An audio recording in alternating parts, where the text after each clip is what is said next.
Yeah. There they go again. Talking the same shit. Long as my They gon' niggas spread know. rumors, Yeah. they gon' spread lies, they gon' Turn me say up a bit. whatever just to get a rise. Nah, it's not coming through. Let them talk, Alright, there you go. let them Yeah. let them talk. They gon' spread rumors, they gon' spread lies, Hey, they spreading they gon' rumors, do y'all. whatever just to get inside. Yeah. Let them talk, Let them talk. let them talk, I let them talk. I let them talk. let them talk. Long as my niggas know. Oh God, y'all need to see this. Y'all really need to see this. Like that mama who's in trauma and simply couldn't keep the fetus. We've been put here for a reason. Mine is not to be defeated. I will not be deleted. Promise not to be conceited. Even when my energy's depleted. Take the bullet, bite it, eat it. Take these lyrics, write them, read them, then recite them, then reread them. Leave you with the best of me. If it's not enough, the rest of me. Want my Colonel Sanders shit, and here's the secret recipe, which opens doors to all the envy and jealousy. But I never planned to be second like the letter B. Woo! Fake niggas step to me while real niggas testifying. Bitches burning thirsty niggas who ain't afraid to touch the fire. And if I was arrogant, you could say it's justified. Show me another rapper who can make a million, press subscribe. My guess when pigs fly hot since Big died. But you ain't gotta tell me though, long as my niggas know. What's good, everybody? What is good? Welcome, of course, to an episode of Opinionated. I am your host, Resla, and I hope that you guys are having a pretty dope evening. I hope your day has been pretty damn good. Let me take these off. Let me take off the intellectuals right now, because we got a pretty deep conversation that's going to be happening today, and we should really be having this conversation a lot because it's a pretty bold subject. It is, and we're really just asking: do we really need to bring shame back? Now, I know you have probably heard this already from some of your most famous and most favorite of YouTubers and content creators out there while everybody is dying on the outside. Because I swear, the moment I hit go live, all the ambulance trucks, all the fire trucks, everything want to come out. But that's what happens when you're here in New York. There's a baby born every minute and there's someone passing away. Just saying. Anyway, before we really get into it, oh my goodness, and it is going right down my block. It could have turned down the other way. It was much better. It could have done all that. He decided, nope, I'm going to mess with Resla's stream. It wasn't even that important because he cut it off halfway down the block. I can't stand these guys. I can't stand them. Listen, do me a favor, guys. Where else can you hear the immediate NY noise to let you know Resla's bullshitting? He ain't from the NYC. Let him know I am definitely in the NYC. As OG Dude 30 says, hit the like button when you walk into this bitch because I only try to give you the most authentic experience that I can because, quite frankly, it interrupts my thought process all the damn time. So feel free, guys. Now, before I really get into it, I do want to clear up a little bit something about this idea when we are talking about the shaming tactics or the shaming conversation. We are not talking about shaming other people here. That's not the conversation that we're having. We're just really taking a look at the idea of shaming when it comes to society in general. You know, because once upon a time, shaming was a big deal. It really, really was. You know, it it was a way to keep the peace, you can almost say. And people knew this. People knew this, that it was a way to rein themselves in. But nowadays, shame seems almost like it's taboo. I don't think. I mean, okay, don't get me wrong. Don't get me wrong. Acceptance is good and all. It really is. But I can't help but wonder, did we throw something valuable out in the process? It makes me really think about that. But of course, before we even bother getting into all that, of course, I want to thank everyone who's already walked up in the building. And let me just start by actually acknowledging those who actually showed up here. We got Caucasian Sasquatch who already walked up in here. I appreciate you. You and I have been messaging back and forth, and I actually followed you back on Instagram as well. So thank you very much for letting me know that. All right, Carpenter's Journey. We got CJ that's up in the building. I appreciate it. You got a couple of things you already seen up in here. Getting your day started. Oh man, that's some bullshit. They try to run you up. Okay. Con Shonnery's up in here. All right, I appreciate it. Listen, he said, what's good?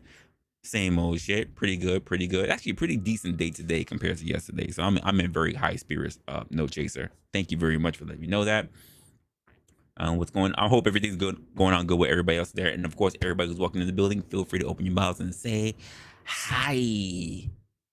Say what's up to everybody who's also up in here, who's being very civil, being very nice, being very friendly. We don't really run anything too hostile over here. Just stand in your square. That's all. That's all we're asking. So let's get a little bit into this, right? Let's get a little bit into this. Let's talk about a little bit of the past to the present. Let's just say that. Let's jump into the history of how we came to this whole thing when it came to shame. Now, in ancient societies, shame was foundational. It really was. I think back to the tribal communities or the smaller towns. Let me put it that way: the smaller towns where your reputation was everything. You know, I think we're all old enough, even if you're a very young guy. Maybe you've heard of it, but you haven't necessarily seen it. But when someone did this and they shook your motherfucking hand, it meant something. Their word was attached to it. For them to renege, for them not to show up to do that, it would be shameful. When they said they were going to be there and they did this and you shook their fucking hand, it meant something. They were there. Don't even get me. It was worse. It was spit on the hand. Absolutely, by hell or high water, they had to be there. Reputation was everything back then. And if you messed up or you went against the quote rules of the community, you were shamed. And for some reason, depending on where you were, if it was a business industry, you were shamed pretty much in private, but at the same time, you had a very nasty stain on your reputation for being the person who won't deliver on what they state that they would be there for. And at least when it comes to family and cultures, what used to happen is that they would also shame you. But it was an act that was done in quiet. It was this invisible barrier. Oh my goodness, look at the gorgeous sky angel came up in here. Appreciate you. Look, you actually in here. Love it. Love it. But it was this invisible barrier, you could say, to keep out that bad behavior. Bad behaviors. It was used to keep people in check. And sometimes it really took care I mean, keep in mind, to a lot of people, they didn't like it. It was considered harsh. You could say that. But of course, when it came to people, it often kept people on track without the outright needing of huge punishment. It was a good way to rein people in. I mean, you can even look at it in terms of just how people want to move in general, in terms of a culture, or just how people want to move in terms of fear. You didn't want to do something. You didn't want to shame somebody. You didn't want to mess up your name. You didn't want to mess up everything that somebody else already built for you to actually have.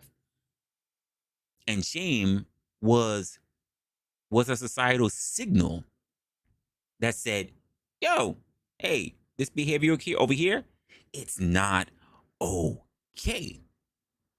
Even the concept of public shaming, while people could say it's still harsh, especially today was something, and even sometimes about holding someone else accountable without throwing them in prison.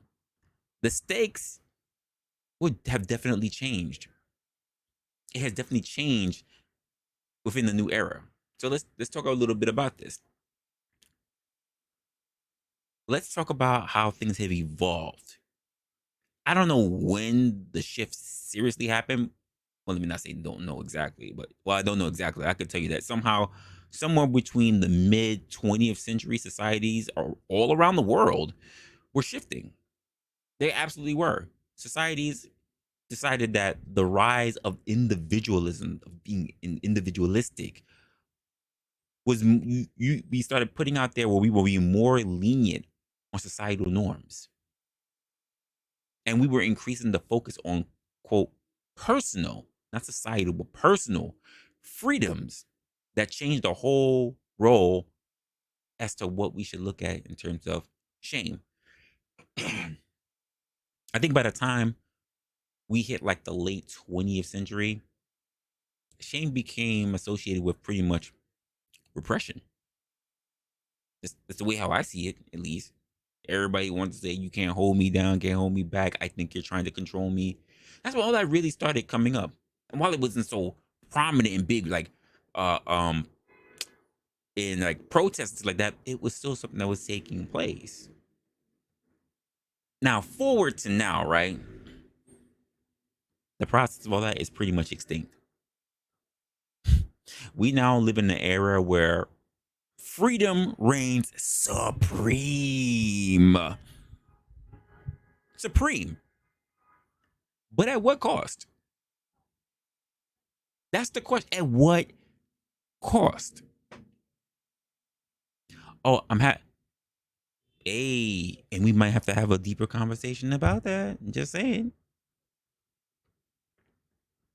And I guess I'll start by asking you guys a question. I guess when I gotta really make something that I wish I had like some good like a team so they could just throw something like I could already think ahead of time. And I need a mofo that can read my mind, so when I have these questions in my mind, they already just like put like a prompt down below or something.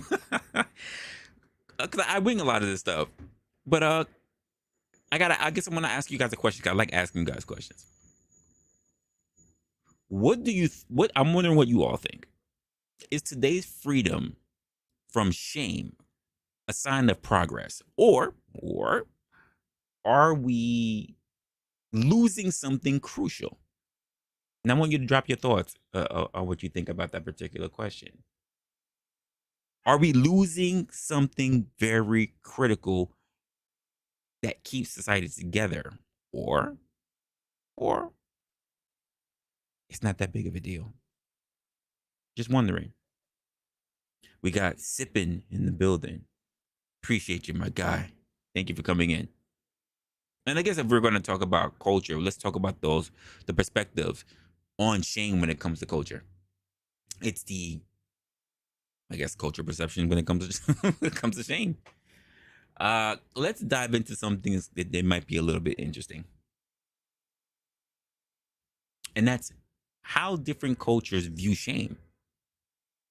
When I'm thinking about it, I'm immediately thinking of in Asian cultures, for instance, the idea of saving face.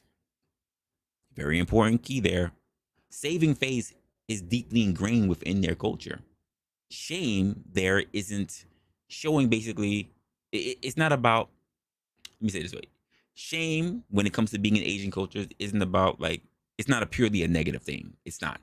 It's about basically showing respect to the family, showing respect to the community, showing respect to tradition. In some Middle Eastern cultures, hell, I'll even say Latin cultures, to be honest with you, shame plays a similar role when it comes to honoring one's family, to honoring one's heritage. I mean, think about native cultures where shame can be a part of, quite frankly, restorative justice. I think about Native Americans in this particular instance. Bringing back someone into alignment within the community values, not just complete rejection. Something to think about. Lawrence, what's going on? Thank you for coming by, my guy. Appreciate you as always. Now let's compare that to the Western perspective, especially in places like the good old US of A, where individualism is key. Uncle Fatty came in here, he said, ladies. Ah, Lady Luck, thank you for coming in.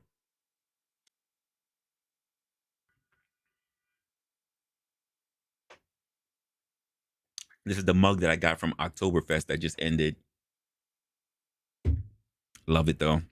I had a choice of 3. I don't know why this one stood out to me the most, but it did. I don't know why. What to talk about? Oh, yeah, the perspective that we have in the U.S. It was a really tall one, but I know my hands, like I get very animated, so I knew if I knocked it over, I'd be really pissed. So I got something a little shorter, but it still does the job. So it is what it is.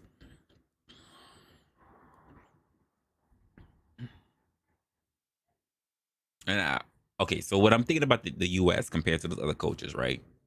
Oh, you got Resto in the building too. It's good, man. Especially like I said, here in the U.S., we don't really pride ourselves on being on the culture part. We don't really talk about the traditional parts when it comes to family. We really harp on being an individual. That's the most key part of everybody else. Shame isn't something people want to feel or even think about. It seems as almost an attack. It's an attack on self-expression. But I think maybe that we can find a middle ground. A middle ground where shame could have a purpose. It can serve a purpose without overstepping boundaries.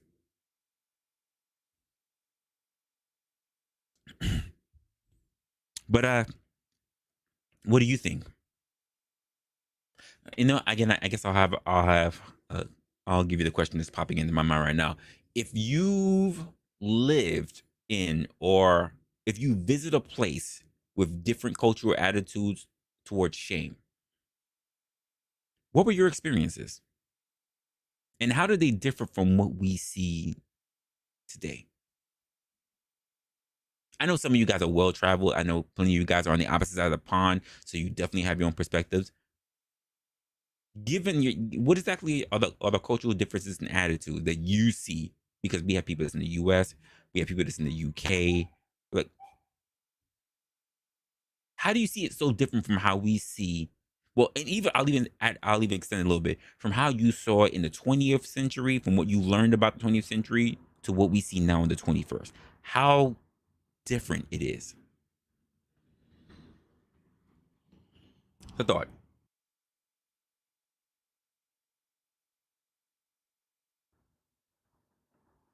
I'm wondering.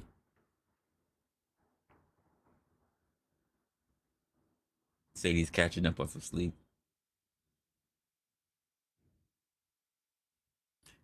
Sipping over here making tacos for dinner. Yeah. They hope to be soft tacos. I can't, as much as I like hard shell tacos, I can't eat them. They damage they mess with my teeth. Love the taste of it, but they damage my teeth. So mad. You said bring back the stockades. No. Oh man. We're in a more civilized society. So I don't see a place where it's like a stake in the mud and people are just there. It got to be something.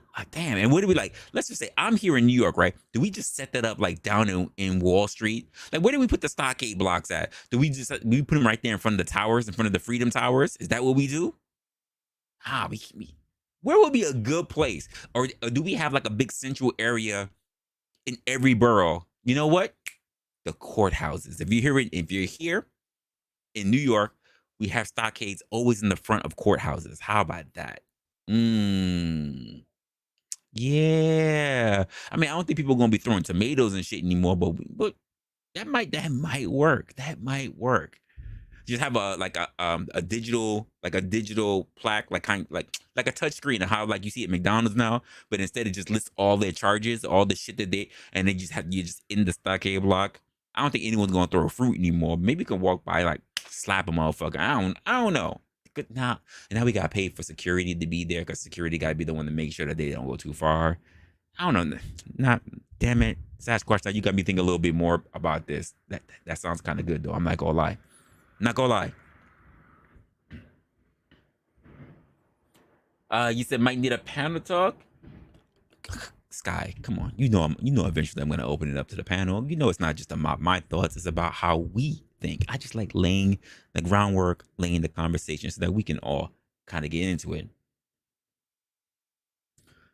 You said you don't need any of the shame stuff? You don't think that shame is necessary, my guy? You said you had nothing great from a cat. Listen, I don't know. Listen, let me just say this, Uncle Fatty.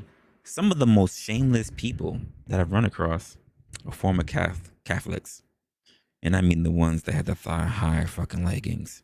But that's just my experience. That's not everybody's experience. I'm not saying that you had thigh-high leggings. No, sir, not you.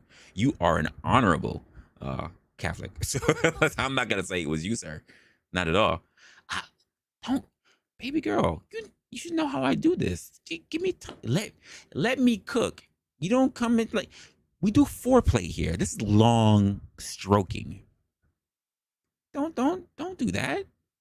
Damn, I wish I had more women like you. That's just like take off your pants, let's get to it. But most time the people like to be foreplayed. Can I do the foreplay? Can I let them the great one? Can I turn off the lights? Can I damn, like you are rushed one. Damn. Woo. Shit, girl. Damn. You already on it. All right. I like it, but just calm down. Rook in here. It's a tub. Listen, yes, the tacos, sir. The tacos. This is crazy. Let me lay down a little groundwork for you guys. Listen, okay, we good. I know this could be a really big topic. This is why I want to kind of get into this. And Khan actually mentioned something. He mentioned people being canceled. So I guess I'll mention the whole point about cancel culture, right? Because here's a hot topic that it's hard to ignore. We all live in an age right now where cancel culture is the thing that is prominent. Listen, I hear you. I was like, phew, damn. Yeah, she like that smash. Yeah, listen, I hear that. God damn. She got me hot over here. Damn, shit. Not that we was in fall. Got me feeling like a summertime right now. Chill out, Sky. Just, damn, give me dinner first. Shit. Con was talking about people who are being canceled. That brings up the thought of cancel culture, because we all have been in the age now where we can all recognize what cancel culture is. Even some of the most earliest of Gen Z can understand what cancel culture is now. And some people say it's like shame on steroids. But I gotta ask, is that really the same thing? Just to be honest with you, because I think there's a big difference. Because I think old school shame was more about personal or community standards. Cancel culture doesn't seem to be that way, folks. Cancel culture, on the other hand, tends to be more about public trials, especially on social media. You know, I gotta come for social media. Especially on social media. It's relentless. We've seen it. And it's often about mistakes. About one mistake, to be honest with you. It doesn't focus on a plethora of mistakes. It doesn't look at someone's entire rap sheet. They focus on one particular thing rather than an actual pattern of behavior. And cancel culture feels final, if you ask me. It really does. It leaves almost no room for forgiveness. It leaves no room for growth. It's just boom. When I think of shame, I think of traditional shame. When I think about the contrast, the difference, it's more internal. It encouraged people to reflect on their behavior and actually improve. But it didn't necessarily ruin your life. It didn't. And you know what? Perhaps cancel culture, or rather, I should say, cancel culture's intensity is part of the reason why people are so afraid, or rather, they're so wary of the aspect of shame altogether. Just a thought, though. It's just a thought. So, what do we think about the psychology of shame? Like, is it really a bad thing? I mean, it's easy to say shame is damaging, but is it always? Now, I remember reading that psychologists argue that shame is actually beneficial because it prevents harmful behaviors. I think the key is how exactly is shame applied. And here's a little, let's have a little bit of nuance. Why the fuck is he honking that horn like that? So the nuance I think we talk about, because shame has two sides. There's healthy shame, which can lead to like self-reflection. It can lead to like the aspects of when we're talking about negative shame, the kind of stuff that actually cripples people. Because negative shame is about feeling like a bad person. While quote healthy shame is about recognizing the harmful actions that you have done either to yourself or to other people. I think when you look at society today, maybe we're conflating the two. I think we're so worried about negative shame that we avoid healthy shame altogether, even if it might in fact be useful. You don't hear it because I have really good I have dampeners, Sasquatch, but I hear it and I'm on a busy street, so they're like right in front of me. So it's hard for me to really ignore. And sometimes I don't know what you hear versus what I don't, because sometimes mofos make sure that they have the highest horns, the highest music blasting out their car or whatever. So sorry about that. If you don't, like, I get it. So it's crazy. It really gets in my way. Except when you said you heard the horns, like this guy's playing music coming across my street now. You probably don't hear it because I think he's on the other side of the street, but I think that there's some areas when it comes to when we're talking about the conversation of shame, that because shame is just how it is in general, that people tend to want to avoid it all, even the most helpful parts. So I think of what are some of the modern examples that we might look at that might help. Might help. I'm talking about the things that we can hold on to that's here in the present, where shame might actually be beneficial to people today. I mean, imagine if people felt a bit of shame about oversharing online. That would be a good thing. How about how people should feel shame about how they treat service workers so poorly? We're not talking about tipping. We're just saying the treatment of service workers. Sometimes it feels like we've lost that sense of restraint.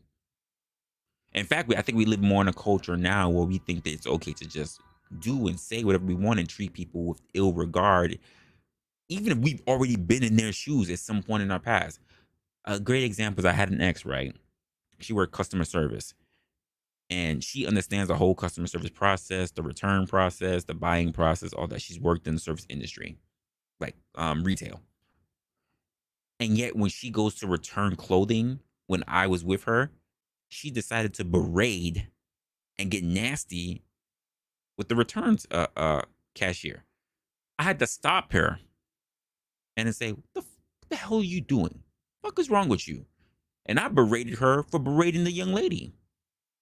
I said, you already know what it's like. You already know she has nothing to do with it. This is not her company. It's not like the fact that she's the one responsible for the fact that you bought the shit in the first place and that you gotta fucking return it. And I went in on her.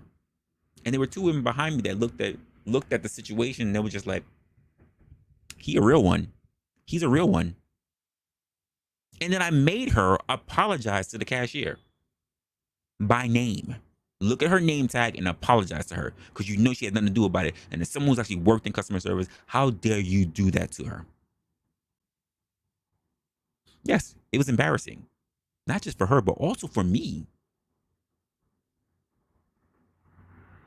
Why would we do that? Why do we believe that we shouldn't have no more restraint on ourselves?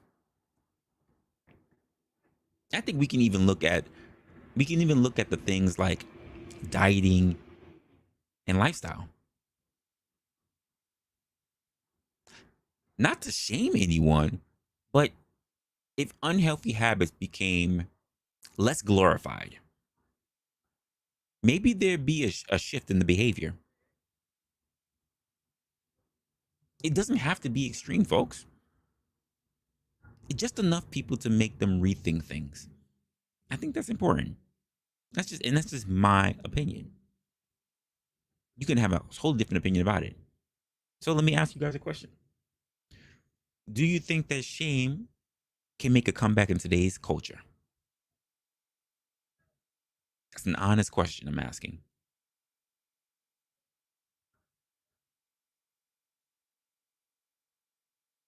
Not that Christine. What's going on? And I guess I'll give my. I've given kind of two cons and pros for it, but I guess I'll give my reflection on what I'm thinking about this so far. Because there was a time in my life when a bit of shame pretty much stopped me from making a very, very poor choice.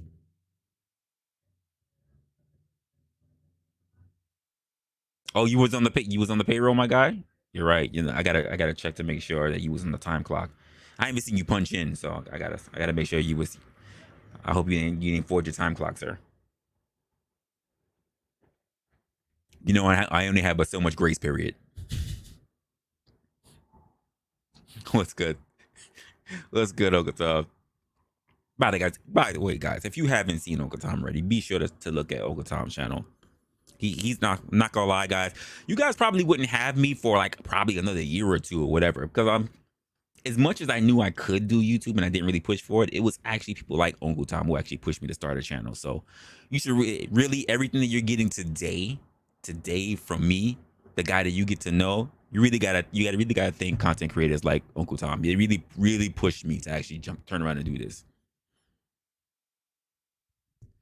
Oh no, sir. I didn't say overtime. I didn't say overtime. We at the end. We at the fourth quarter, sir. We said the fourth quarter, sir. We got to make sure we're good for the fiscal year. We can't go over budgets.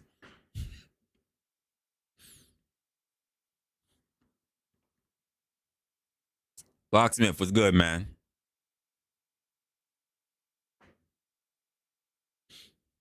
So let me ask let me ask that question again to you guys. Do you think that shame can make a comeback today in today's culture? You see this man? This man try to squeeze the company out of dollars. You hear this?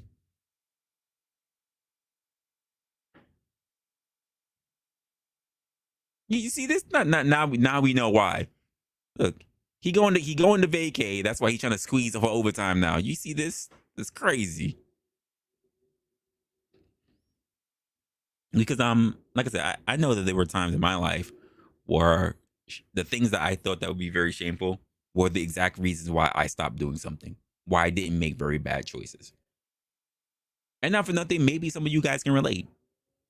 Maybe there's that little voice that makes you pause and makes you really think before you decide to do something that could be not in your best interest. I think that everyone pretty much, everyone has a story like that.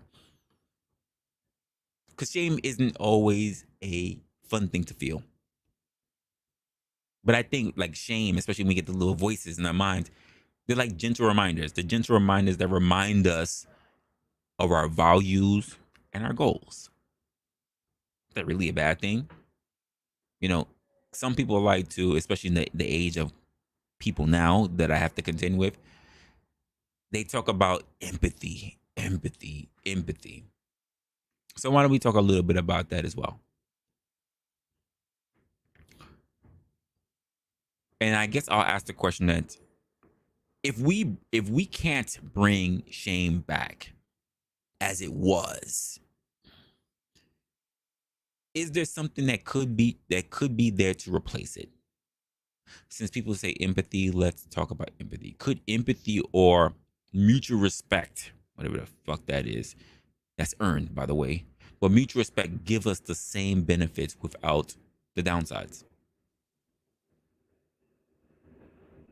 Some people say yes, some people say no. I think it's a matter of perspective. I think this is weird thing where people just believe everybody should be on equal footing from the start. Eh, can't say. In the chat, you see, it said it's been normalized in the culture and the extent that it's become an impotence on basic criticism. Okay, uh, that's actually pretty good. I think I don't know if a lot of people think about it that way. I think we all know it, but I don't think people really take the time to internalize that. So everything is possible, but the position of shame is not the best for folks.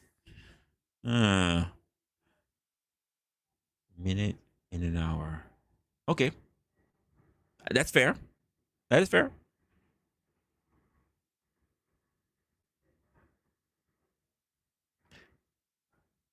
Locksmith in here already giving us hellos. Said also, he was giving a thing that are not actually shameful. Oh, good call. Good call. There's so much misunderstanding now, it's not even funny. That's a very good call. Damn, that was actually good.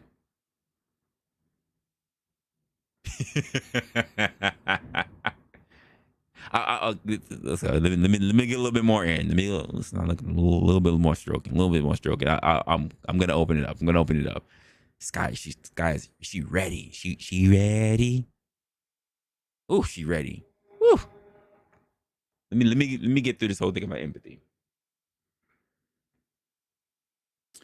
So, could empathy be a positive influence?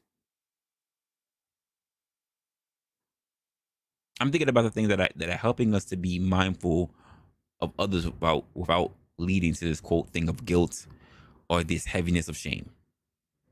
Because people keep telling me that we need to find more empathy. They never talk about shame though. The question is, can empathy be just as effective? I'm not too sure about it, but that's my own personal thought, but other people might feel differently. Do you think that bringing some social shame would really improve society? Or is it just something that we look at as too harmful now? And I just wanted you to let us know what exactly does that think? What do you think about that? Should we bring traditional shame back, or should we be looking at empathy or something else to help do the replacing of that?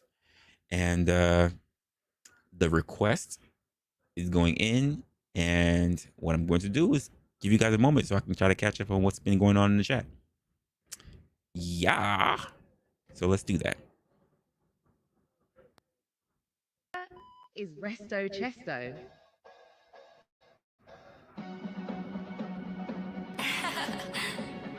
Crystal made this shit.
All right. So we're already back into the game. By the way, guys, I know plenty of you guys already know over here, but if you haven't, please go ahead and check out Resto Chesto. Really, really good guy. He really introduced me to a lot of you guys who are actually here in the space as well.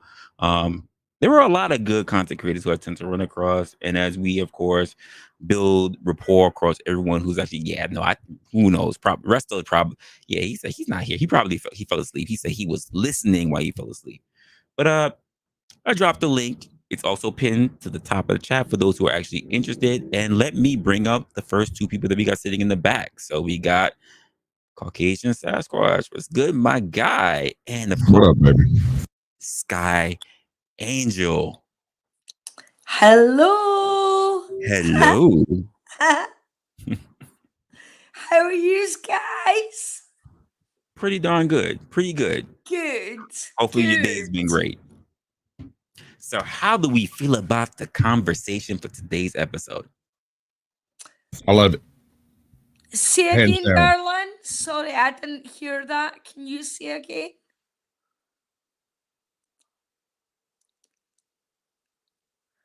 Oh shit. Do you like what you heard today for the episode's topic, Sky? listen, honestly, right? I got like 1% of that, but that side eye and that big eye you gave me, I'm like, okay, I'm done. I'm good. Happy to please you. Yeah, I think we've had so many conversations on the internet in general when it comes to the idea of talking about shame, but I don't think we really see shame these days. I think that so many people are in fact shameless, and I think a Oh good my part of that god, yes. is Yeah. due to part of it's due to the internet, but I think the same way how we've had conversation on multiple different platforms, and even in the previous stream that I was doing before, was I think social media breeds a lot of narcissists, and let's be honest, narcissists are not very known for being having a whole bunch of shame. So let's just be honest. Yeah. But can I ask something, right, in general? Do Sure. you ever go off it anywhere on a live where you wake up the next game morning or during the night, right? You think about things and you think, oh my God, I said that wrong. I didn't mean that. I didn't mean that in that way. And you get that shame. Now, that's where nowadays I've got a problem because most people don't get that. They don't wake up in the morning and they don't even think about the really important use of words that they spewed to everybody that's here forever. With respect, Sky, with respect, I normally don't wake up in the morning because I leave the bedroom at night. Yeah, I fucking love when you say with respect. You're like, fuck you. I don't think about what I said I'm to them. I left the bedroom at night. bed. I don't think about yous guys or yours life. Fuck off. No. To be honest, there are plenty of times where I have conversations with people, and I do like one of the things I constantly critique myself on is the fact that I'm always hoping that when I open my mouth and I say something to somebody that I hope I get enough people attention that they understood the message.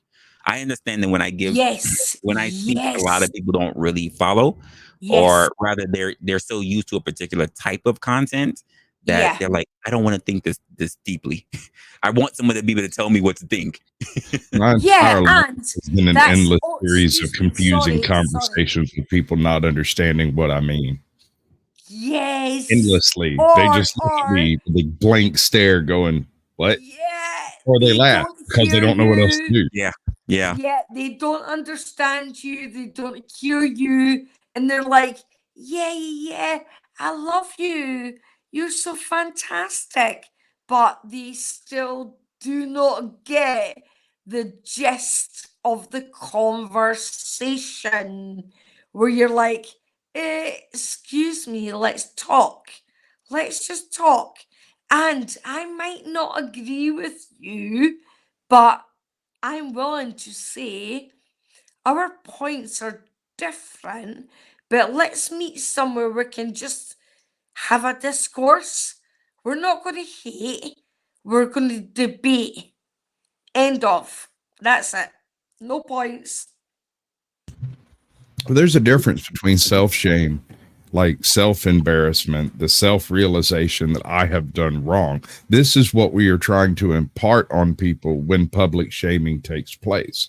The problem I see, and it's split 50-50 between shame being misused in circumstances where shame should not be involved, and shame not being utilized in situations where you should damn well be ashamed of yourself. Yes, where you want to let the ground open up and swallow Hold on, sweetie. you Hold on. because Hey, you know. Hold up. You got a little bit of a static Oh, going on. sorry, hold on. sorry.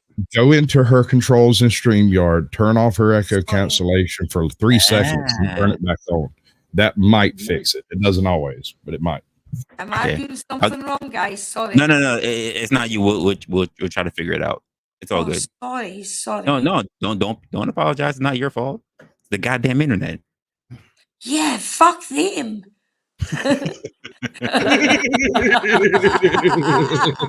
Right? All of them.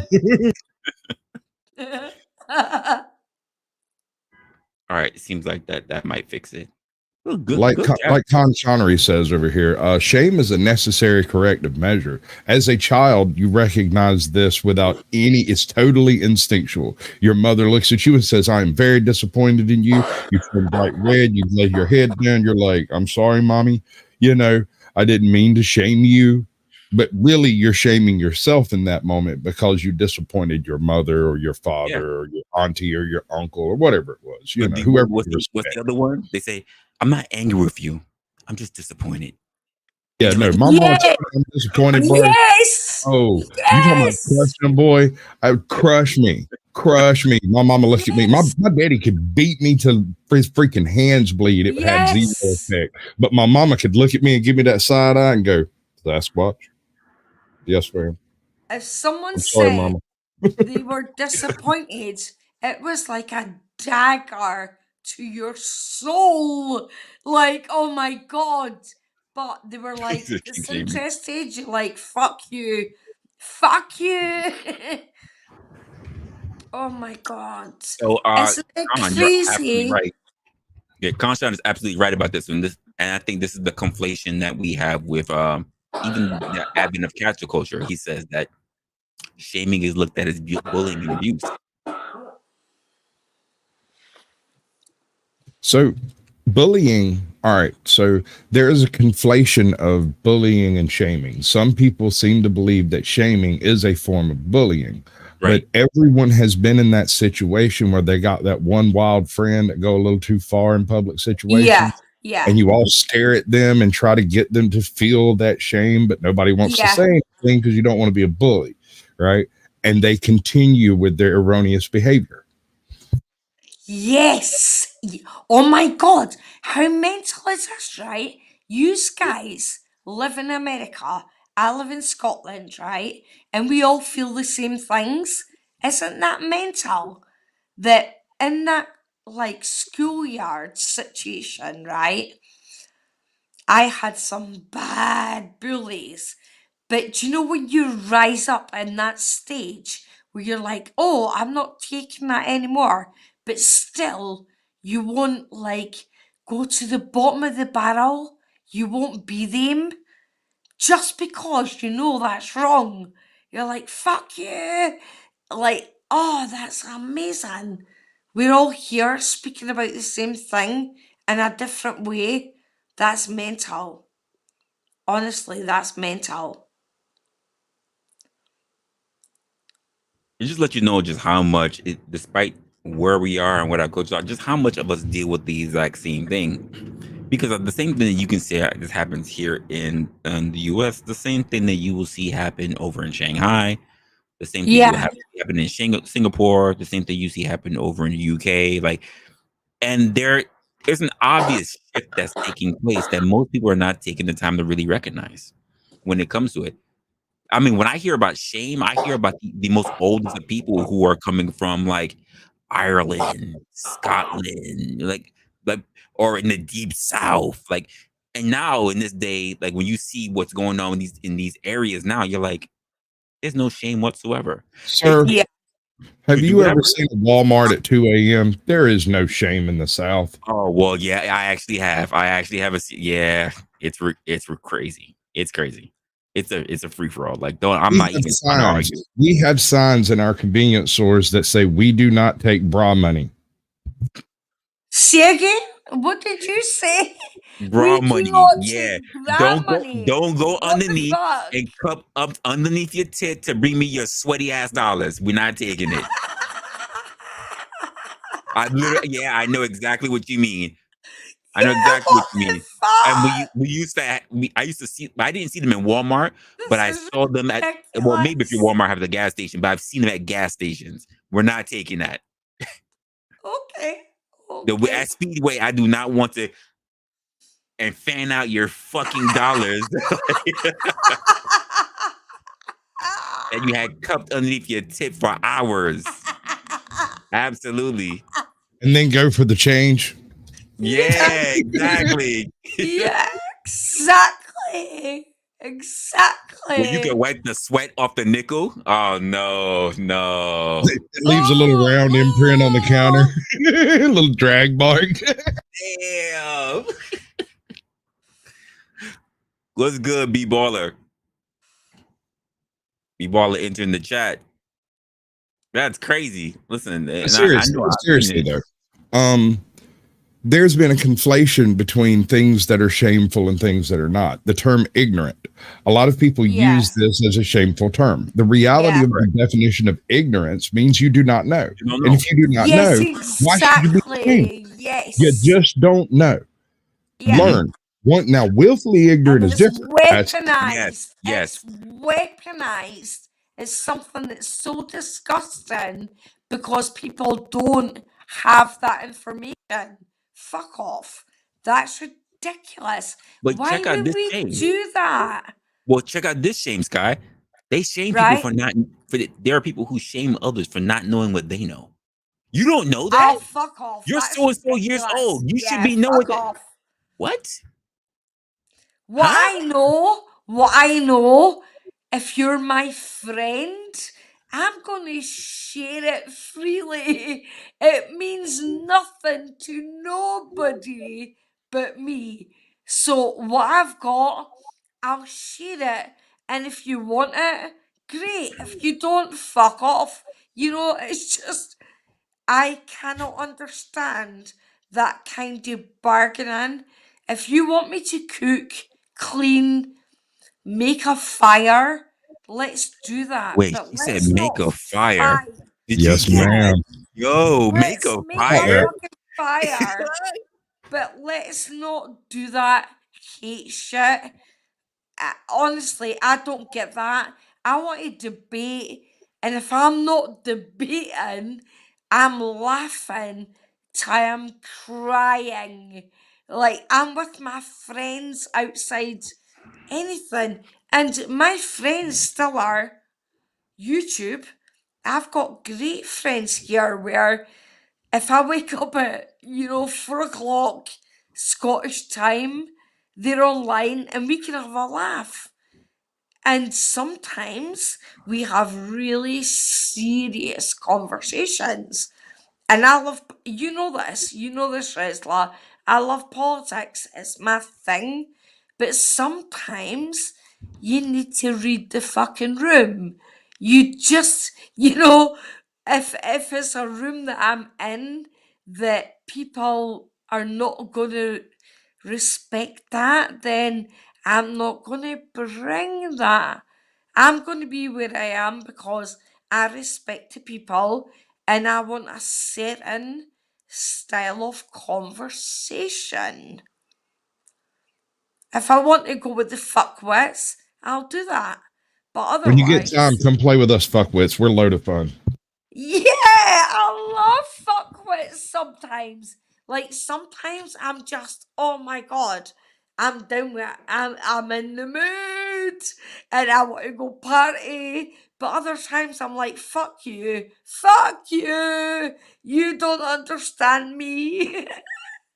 And So it's just, the, it's the the difference. issue of shaming, when it comes Yeah. down to it, it's quite often misused. And people respond to it inappropriately as well. People want to get angry about being shamed. And this is one of the funny things about this particular tool in the toolbox of manipulation. You shouldn't get angry when someone Toolbox of introduces the concept of manipulation. shame. I love that. The concept of shame That's is a supposed to be good self-correct. concept. Sorry. The concept of shame is supposed to be self-correcting. When you are introduced to it and you experience it, you don't want to do the thing that caused it. And so when people introduce shame in areas it shouldn't be, and don't introduce shame in areas where it should be, you end up with a dichotomy of society that cannot stand our modern world. Agreed. Yeah, fuck. Agreed. We have plenty of examples now. Absolutely. Excuse me. That's actually very Perfect example, comedy. A lot of people want to try to take a joke and make it into some kind of bullying. They want to tell you that you're picking on this class, that's racist, that's some other ist, you're being speciest, you're whatever, right? Reality of it is, it's a freaking joke, people. If you're not laughing at it, the problem's with you, not me. That's a fact. My God. Yes. Listen, exactly.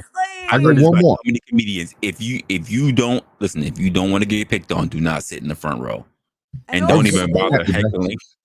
Come at me, bro. I'm good. I can laugh at me while you laugh at me. It's perfectly acceptable behavior. Shame. It's not that I don't feel shame. It's that I use it properly. When I reach that point where I have done something that is shameful, I either try to correct it or I do not do that again. Yeah. And that's a polite. What's good, CJ? What up, it's that etiquette that we're in the space, right? So don't bring it. And if you don't bring it, I won't bring it. Wait, Sky. Let's be polite. Sky, hold on, Sky. Yeah. CJ's trying to get used to your voice. He's not used to the accent. Checking if that was English. I think it's English. Yeah, no, but No, CJ knows me. She's got that robust language. You gotta lean into it. You gotta keep doing that. I'm gonna get it down. Yeah. Oh my God, I fucking Be talking about Shrek in no time. Oh my God. Oh my. Am I doing good? You're leaning a little too far into the Irish brogue. This is more of a Scottish rasp. Across the pond, man. You gotta really lean in for that. Scottish. I love Scotland. It's great. CJ knows I can't say all the words like that, but Resla, can we bring it right up to the right hand side here at the top? I saw that avatar. I thought you were Jess. What? No, she's not Jess. No, I wouldn't do that. I don't know what's going on now. Oh my God. Well, hey, okay. So I've had my screen covered because whoever it is, Resla, I asked you who this is. Whoever this is, right hand upper corner, he's got the flashy shit. Yes. And I get migraines, so I've got it covered. So I just uncovered this about fucking 4 minutes ago. And I'm like, oh my God, CJ, save me. What's going on? He saved you. You listen, you know, you're probably in safer I'm hearing hands. J. Cole in my head. Don't save us. You don't want to be saved. That's a fact. I'm pretty sure she meant fleshy. I made it clear. Wow. Don't do it now. Okay. Listen, flashy or fleshy. That's exactly it. My lesson. I promise you. Oh my word. Listen. That's crazy. So based on some things that have already happened in the conversation, again, you know how I'd like to do this. I like to lay down groundwork, but I love everybody else's perspective on it. Yeah. I would say, let me just ask a question. What are some things that I guess let me just say this properly. What exactly would you think when it comes to the idea of how shame is being used today? I know I heard the stockades, which I Oh, thought was shame pretty being I have an used. funny. observation. I might be going Okay. like, say again, Sky. Shame being used. Yeah. Let's talk about that, because don't people use shame as some kind of like weaponized? They take their words, right? They save them up. They Mhm. save all the words up as if Mhm. it's some kind of fucking. Oh, excuse me. Sorry for saying bad Why? words. Why? You're an So adult. they You can go ahead and save it curse. up, right? Like I guarantee you, this is there's scheduled for some 18 kind plus. of like they save those words up as if the people that speak those words are alarmist or conspiracy theorists. Fuck off. That's ridiculous. Extremists. I agree It's with you. just I say all the people. words, and I haven't been It's killed just yet. people So. out here where we're like, oh my god, I might not understand you. I might not. I might not Well, get the whole your trick, point of if you want to view. say all the words, just so you know, is you actually can't have hate in your heart for whatever you're talking about. If you have That hate in comes your back heart, to intent. it kind of comes off CJ, wait Some different, now people, though. in my No, opinion. no, no. Wait now though, right? some Let me people It can. speak, Some helps. people. right? It helps Well, in maybe certain What there I'm are, but I saying situations like to to is not think that have. I in don't. It my helps us. world, I want to go out there and I want to speak to people that when I wake up tomorrow fucking morning, they're real. Some people They're can't. You not are right like about that. those bullshit people. Oh, I'm on YouTube. You know, I'm such a great producer. Fuck off. I have no respect for that. My respect is we're nobodies. We're apps. And my shame, I've got many shames, but we're nobodies. And we just need to get out there and Hold on, just young lady. I am what somebody and a Sasquatch, and I stayed at a Holiday Inn Express. wait Plus, I'm a now, YouTuber. Cash, I'm the right? man. Dude, I You live at the might be a Holiday Inn Express. At somebody, the Holiday Inn. At the and I yeah, he was have already in your my head. Yeah, I was just thinking that at the holiday. Exactly. now listen, Sasquatch, right? I'd have your back too, because you'd have mines. And that's the thing, that there's Back some shots. people in our community, right, that will pretend and they'll reenact and they'll just be fucking poor me. Oh, honestly, I fucking can't be down with that. It does my tits in, right? But there's Well, real calm your tits, people. baby. Don't let that happen. No, honestly, it does my tits in, right? But there's real people that were tomorrow morning when you wake up and you've got a fucking hangover. Oh, If tomorrow I'm morning. Okay, I understand. Keep yeah, going. yeah, tomorrow morning, She says if tomorrow you've morning. got a I'll be going at hangover, nighttime, but she says right? tomorrow morning. Okay. You've Well, got a she's like hangover. 5 hours ahead of us, or behind us, or I'm ahead of us. I'm Fair. That's what 9 hours ahead of yous, and when I wake up tomorrow, I'm like, oh my god, babes, tomorrow I've got morning. Do you coffee, roll your I've tongue got with that? tea, I've got a fully Brrr, cooked yes, sir, she do. breakfast, I've got a bath, and fuck the rest of the world. I'm with you. Because, let's not do that. Let's not pretend these really nefarious You hate people. that and love it at the same time, don't you? No, let's not Can't live with them, pretend Talking can't live about without them, that. right? He knows these what I'm talking fucking about. nefarious people have got a part in this community. Fuck you all. Nah, That's I'm the not believing I've spirit. it. got Wait, time if you're guys. not busy. Say that one more time, really slow. Fuck you. Fuck you all. Say that one more time, really slow. Fuck you. Fuck Fuck you. Fuck you you. all. There you go. Thank you. Did I sound that good?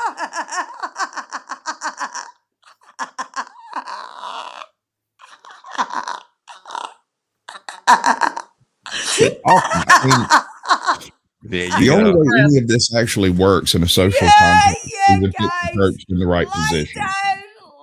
down Wait, you said wait in the what in the right position? Me and Resla have a plan. Fuck off. Oh shit, y'all got Oh plans. shit, we got a plan. Damn. Okay. That's not, All you on right. a need to know basis, right? Yes, please. Listen. High It was those five. back shots we were talking about earlier. Hey. Hey. Hey, babe. Hey, babe.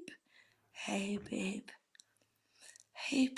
But seriously, if you try to take on the concept of shame and you don't introduce its appropriate use, like I said, a child is born, grows up, and develops the concept of shame without it really having to be explained. Yeah, but what Yeah. age are you talking about, though? Hold on. The Just topic what? of the No, conversation. Well, that's what seriously, he's don't talking about, interrupt Sky. me. What age are you talking about, darling? He's talking about what we gotta follow him, Sky. Follow him. Follow him. You get it. Follow him. No. Let me ask a question, please. What age are you talking about that happens? It'd be different for different children and in different cultures Yes, because the level. exactly. That's why I'm asking you that, darling. Okay, but I have an darling, you observation I gotta wanted give him to a get you gotta to. give him a time to get there. Again, like I like the Hey, long stroke. don't fucking stop me. I like Don't stop me, we need to Rizla. we need to We are stop you. having an But no, interaction. I And need to stop you honestly, because I need to stop you because if we don't no, I'm listen until trying when to someone's finished, then we don't know what they're completely saying, Sky. We gotta let someone finish so we understand where they're getting. Okay, darling. How would you like it if you told me you was about to come and I stopped? You would want me to finish, right? Yes, of Well, course you would. So actually, let darling, them that finish. depended on if you really wanted to fuck me in the first place. I'm Sure, but listening. if you're telling me I'm about to come and I say, fuck you, you can't, I'ma stop, that's wrong of me. So let them finish. And then Yeah, you but get I do it anyway. Enjoy that. Oh, That's Okay, fucking called I want to bombing. get to my observation before I Oh, clear this up. fucking K. Good luck, brother. What did you do to her? all right, CJ. What was your words? Hit to clear his throat. Woosah, woosah. Busha, busha. I was thinking that the way Yeah, Shane. let's So go home. I'm a like 18, frequenter of go a bunch of home. different communities, and some of them are like hardline religious Christian, which I personally tried to get back into, but I'm not going to make it about me. So Yes, I bounce between proper. these different types of communities, and the observation that I have noticed is that I do not get into squabbles in a community like Flo's type Yeah, community no as much as fucking I do drama. in Fuck a that. Jim Bob type community. And I don't mean to be name dropping. This is just how I can make sense of it. Yeah, we're not name Um, dropping, but let's and not it seems fucking to get me into drama.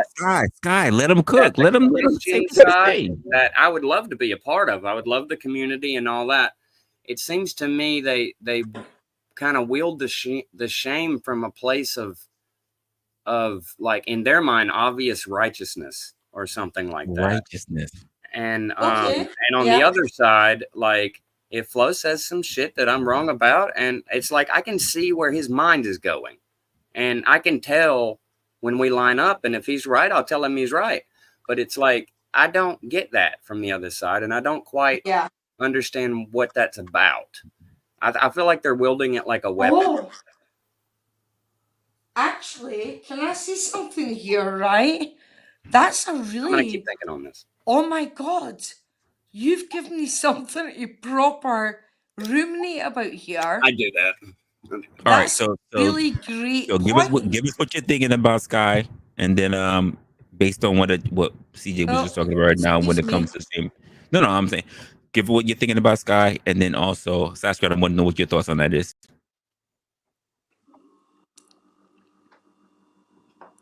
I'm putting my Go ahead, groceries up real quick. Go ahead, Sky. Your thoughts. Oh, sorry. Oh my God. I was staying quiet because I thought I was talking too much. Sorry. What I was don't have saying, wait, Sky. I don't have a problem with you talking, but when someone else is talking, just let them get it out so they can yeah, understand. sorry. That's That's all. honestly, no. Listen, you're good. I'm You're just hey, gonna put it Sky. out there. You're good, baby girl. You're good. It's all No, I good. know I'm good, right? But when I get my voice back, I get very excited, and I it's know. just I love it when you're excited. sometimes it's I not love it when you're pleasant. excited. It's all good. All right, so give us your thoughts right now. My thoughts on what? Sorry, I've lost the trail of the conversation. CJ, can you bring it home so she can understand what her thoughts are? I'm sorry, I was putting my groceries away. Not the groceries. I said that, but you know. Is that a euphemism for putting them in the back door? No, I was literally putting my groceries away. We're all Sasquatch, can desperate you decode this for me bastards, for right? one moment? We've all And I'll be got right back. I can try. I thought you had the cleaning our decoder ring, bro. kitchens. I got the ring, but it's still in my box of Cracker Jacks. I don't know I what. get it. Yeah, Cracker Jacks. I never found the ring. Me neither. But basically, it's coming back to the concept that without an idea of self shame, without the ability of the person themselves to be shamed in the first place, shame tends to be misplaced in the wrong areas. Like somebody was talking about body shaming or fat shaming. Now, Yes, levels of exactly. some levels of fat shaming are Exactly. perfectly acceptable. I know that you don't want to believe this, but the fact is there are some people who are fat because they're lazy fat bastards, and there are some people who are Yeah. fat due to chemical or glandular conditions or social conditions or whatever. The fact is that people who are just lazy fat bastards are just lazy fat bastards, and they should be Yeah. ashamed of themselves, but they're not. And if you say anything about it, you're a bully. And so Yeah, bullying and yeah, shaming have become yeah, synonymous and never were intended to be so. It's ridiculous. Aren't we allowed like that choice? Just sometimes to you want to speak about something, but you're not being a like dirty bastard. You're not being a judgmental bastard. You're just being you. So why would we ever use those words as like potential bullets or misinformation? Fuck off. Ridiculous. I don't get it. I don't, honestly.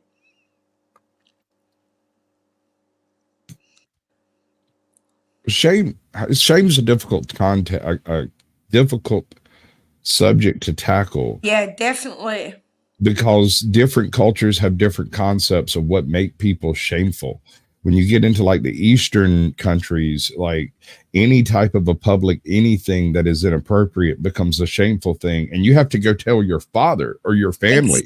You do. Yeah. It's not something you do it before the people in the community come to them and say, "Hey, your son's messing up out here. He was out there throwing litter on the street." In America, you can chuck a Big Mac wrapper out the window. Yeah, Nobody thinks anything it's about it. fucking The prisoner's got to have something to do, right? Yeah. That's shameful. Well, now I heard that Indians, like in their culture, now this came from an online personality. I do not know about its validity, which is why I'm bringing it up. They do not Wait, for shame context. death. For context, are we talking about dot or feather? Which one? Which dot? But dot. okay. So they only shame theft if you're caught. Now, does anyone know if that's true? No, To an extent. no. That's It depends on what it is. Yeah, I think it depends. So there's this weird deal with money in certain Eastern countries where if you do something that would be publicly considered shameful, if you con someone out of a hamburger, that would be shameful. But if you sucker them out of money, that is wisdom. See, I don't have that in me. Yeah, but that I was literally telling a story about a couple years ago. I was trying to get an apartment, and I was on Facebook Marketplace, and they wanted a deposit from me over a card, would not even entertain cash.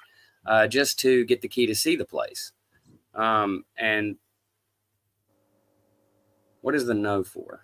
Is that for No, never, ever, no codes, no. Oh, I know. I'm not Yeah, dumb yeah, enough to do that. yeah. But I Maybe. was thinking to myself, they probably make $500 a day doing that off of old Yeah, ladies or definitely. whatever.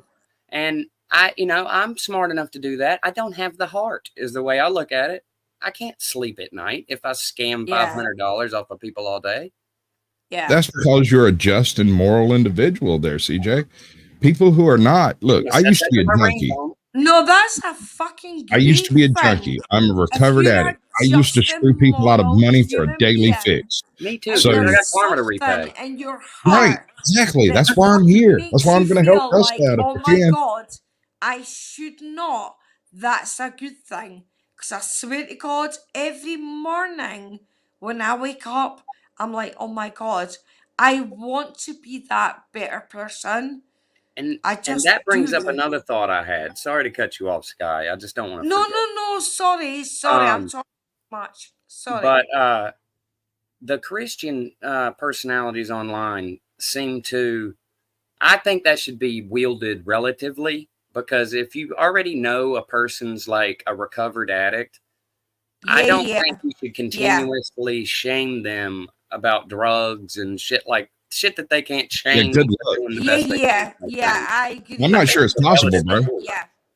I'm Yeah, I not don't sure think it's that's a thing. possible. I mean, what I don't think it's possible either. I've dealt with it a lot, but But what Right. if there's no choice is it infidelity? just made me funny. 100%. That happened a lot in those churches. I removed infidelity from our wedding vows Mm. because Wow. I am untrustworthy. I was a junkie when I Oh got my married. God. Wow. You That's were the one that amazing. said it's not your responsibility to not fuck my wife or something like that. No, it's not my responsibility to keep your wife out of my bed. If she's Right. willing to come to my house, walk through my living room, No, and it get wasn't. bed in front of my wife and kids, that's not my problem. Love it. That's a bridge. I don't know if I'm ready for. Think about the intention. Because I'm just when trying to you get say one, dude. I certain ain't. words, when you say certain words, they have real meaning. So just use your words carefully. Very Use your words properly. Mean what you say. Follow through when you say things. Exactly. That's the important part. Words Yeah. don't cause harm. I could sit here and rail at you all day long and it will hurt absolutely nothing. You will get up and walk That away gets from harder it. to learn the later in life you try to learn. Intention is what causes Also, harm. I cannot So make don't you do fucking anything. misuse it. So I got a question. I got a question came from the chat from Lady Luck. She says, "This is Hey, to you, Lucky. Sasquatch. This is for you." So, what if the behaviors they exhibit today are the same that they use while addicted? Yes. Almost absolutely going to happen. I utilize the very same behaviors that I use to get my fix every day to manage my YouTube channel. I use that same internal monologue, that exact same methodology, the exact same everything, the whole game. I have distilled it into a narcissistic pastime that harms no one, rather than a narcissistic pastime that harms everyone I know and myself. Right, stop though, right? Facts, Stop, bro. I stop couldn't for have a said that second. myself. That's dude. facts. That's good. Stop That's really for a good. second, right? Stop Yeah. for a second. What if what you think, right, is your protection is the thing that prevents you from having that fucking love that electrified you? It honestly, it lit you up. Now, not many people get that, but some do. I've been married So for 20 what years, if- honey. I've probably found it. I've had love once in one relationship. Yeah, I'm sorry, Stop CJ. I again, couldn't stick sorry, around any CJ, 1 longer. It second. just grown old Can you between us, and I repeat had to again, move on. darling? I didn't hear what you said. Can you repeat again, please?